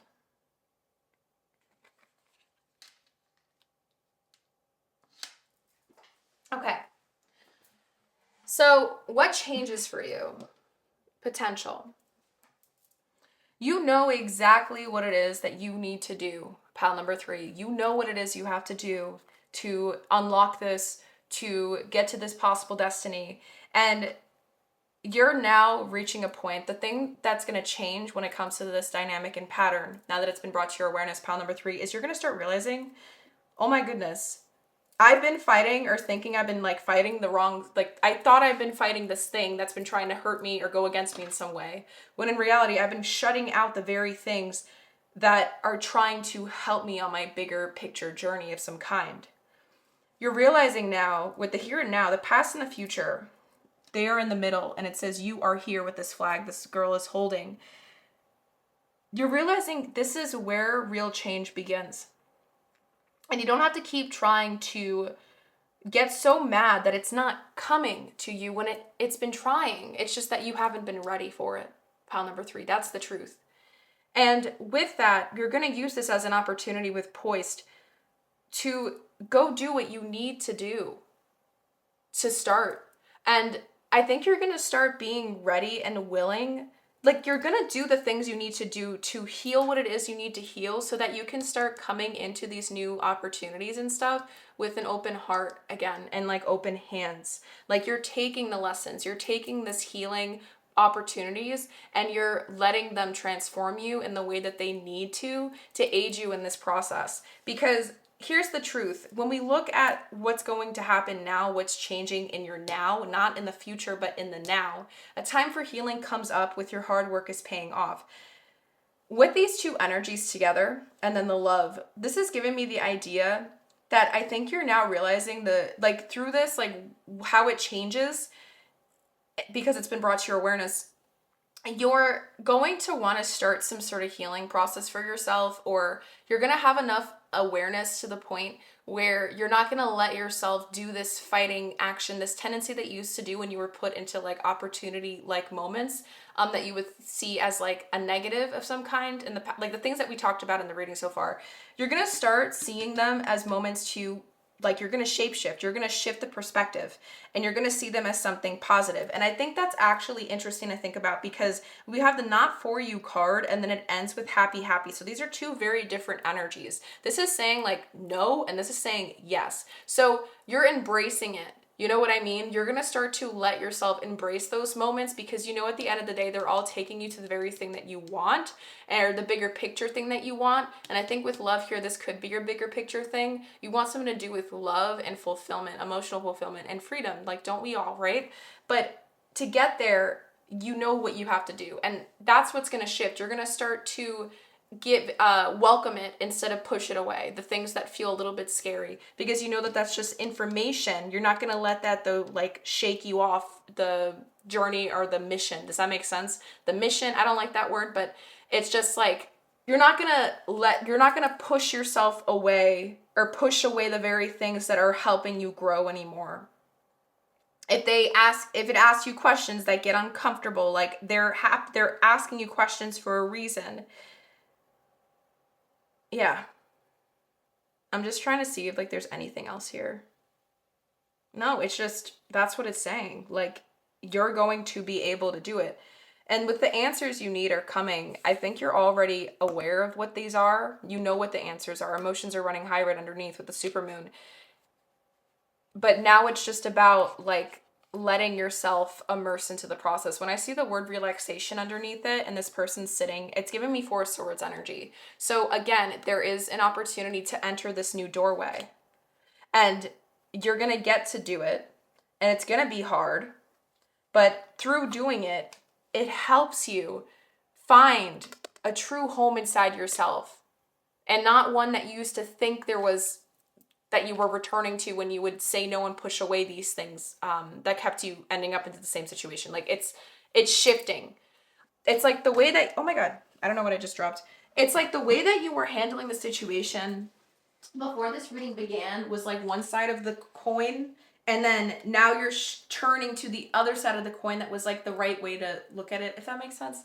I hope you guys understand. This was such a weird way, like hard to kind of like break down and explain reading. If that, like, it's more feeling, like I'm just feeling it and I'm envisioning it, but it's hard to like put into words. So I really, really hope that you guys were able to understand what this reading was all about, my loves.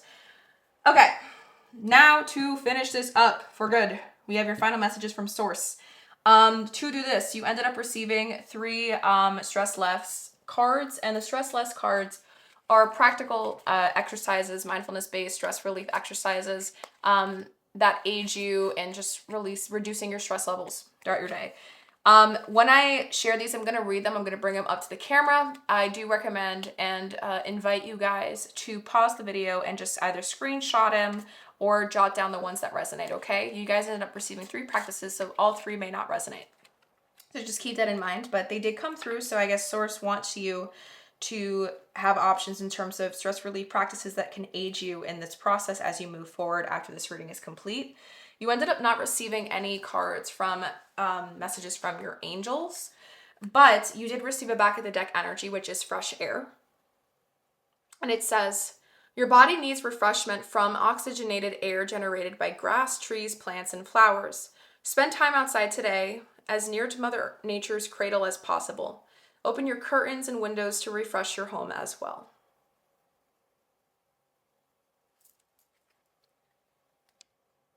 I'm gonna place this over here. And okay, so we have these messages, and then we also have a final message, which is the back of the deck of the Mystical Shaman. It's the Sun card. We're gonna read the booklet to wrap up your reading with the number 5 and 3, adding to 8. And this is just two numbers that are about a lot of change and action taking, but it's the Sun. So we're gonna see what that means to wrap this up with the booklet. But let's look at the numbers and the exercises. So let's look at the exercises together first. First up, we have the rocking chair. Think of yourself as an old woman/man, sitting in a rocking chair, writing your memoirs at the present moment. What would you write about? What would the old you tell the young you? Investigate the situation from a distance for about 5 to 10 minutes. Taking this distance will give you a new perspective. Now, some of the things causing you stress will start to seem small. Okay, so that's the first one. Next up, relax your head area. Close your eyes. Relax the entire area around your head, one part at a time. Ears, jaw, teeth, cheeks, chin, mouth, tongue, nose, eyes, forehead, and scalp. Relax your face totally for a few minutes. If it feels difficult, make a big, wide grin and then relax your face. Stress often produces pressure around the head. With the relaxation of these thinking centers, you will feel more relaxed and calm.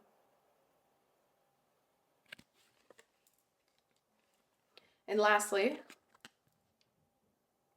go back to you. Close your eyes. If you feel your thoughts drifting because of too much noise or too much to do, gradually shift attention to yourself, away from your thoughts and the things around you.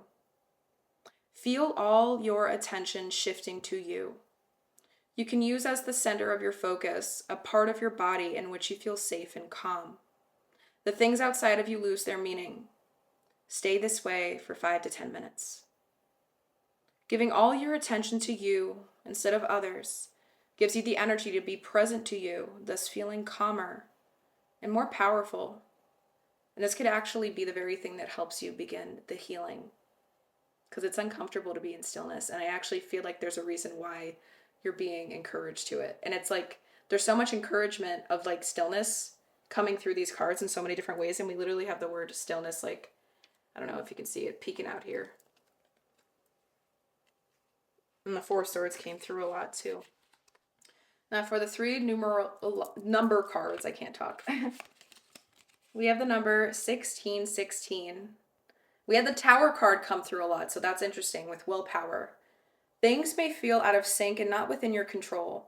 The whisper of the divine is asking that you remember that you are being supported and that your will is your superpower. Determination is key right now. I call on my strength and willpower to take the lead. I accept and listen to the support of the divine within me.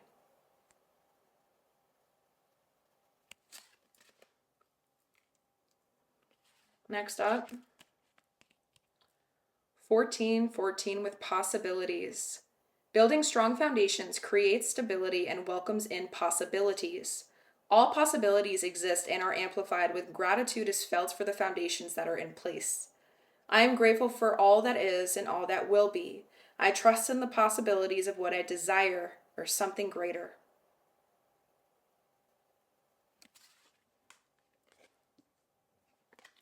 And lastly, we have 333 with potential. Your chance to reach your highest of potentials is here. Perseverance has gotten you to where you are. You have been through so much, and this guidance is here to show you that you are exactly where you need to be. My potential is infinite. I use my strength as my ally to pursue my highest good. Yes. And lastly, my loves, let us finish up your reading by reading what this message is. The sun is acknowledged by many cultures as the foremost masculine force. In other, oh my God, my words. In other traditions, it is seen as the feminine in her full power. Either way, it is the most brilliant light for all beings and allows life to sprout from the dark, feminine earth. It can be gentle and warming close to sunrise or sunset, fall or winter, or it can be destructive as in its zenith during a scorching summer. Have you been hibernating? Have you been introspective? It's time to come out of your cave and savor the life giving light of our star. The sun rekindles your passion and your creative energy. Life is calling you to shine your light and to add your lightness and humor to the seriousness around you. Get out and play. Or have you been shining your light for too long? Remember that daylight is only one half of the day. The night must have her equal time, and she offers us her gifts as well. Be careful not to be blinded by your light or the light of others. Do not become enamored with yourself or worship others. Beware your shadow. Revel in your midday glory, but do not be afraid of the waning of the light at dusk. And I think this is your preparation message and call. It's time for initiation, my beautiful pile number threes, and there's some healing journey here that's meant to unravel very much before you. So I really do feel honored that I got to provide this whole reading for you guys today. I know it was a long one, but there was a lot of things that we had to unpack and uncover. So I always try to take my sweet, sweet time when I record these readings for you. So with that being said, my loves, I really, really hope that you were able to get everything that you wanted and maybe even some extra things that you weren't expecting to get out of this reading today. If you're new here, I welcome you with so much open arms and love. And if you are a returning viewer, hello, my love. I really hope that this reading was able to give you the things that you needed to get the clarity, the insight, all of that stuff. With that being said, again, remember my offers, they always are there for the taking. You can always check the links in my description box below if you are interested in scheduling a soul clarity call or booking a reading with me to get deeper insight on what this reading may have been about for you. And if you did resonate, it would mean the world to me, the absolute world to me, if you can give this reading a thumbs up or a comment, subscribe, whatever, share it with somebody that you think could benefit from this type of reading, like the reading title, let them pick their pile, obviously. But whatever it is, every little form of engagement that you guys do really does help support my little baby itty bitty channel that I'm still trying to build. And it just feels like such an honor that I get to show up on this platform and continue to provide my reading energy services or whatever for you guys. I really do try to make these readings as filtered-less as possible. So sometimes when I read, it can come up as very stern, very like aggressive, but I'm not trying to. It's just the voice, the tone, the language, the energy that source wants to how it wants to be delivered through me, and I just honor it. So, I am a trauma-informed facilitator for deep healing, but I try to, in order to be trauma-informed, you have to filter. And I don't want to filter at all when I provide these readings. So, I just know that all my things, there's no judgment here. I'm not judging you. I'm not saying shame, shame, shame. Like all the things that I share, the channel messages that come through, they're coming from a place of unconditional love. Okay. So just know I see you. I love you. You're not alone.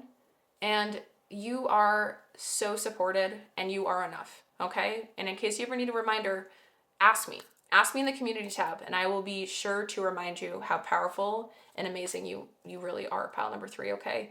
So with that being said, I hope you have a beautiful rest of your day, and hopefully I will see you in my other readings to come.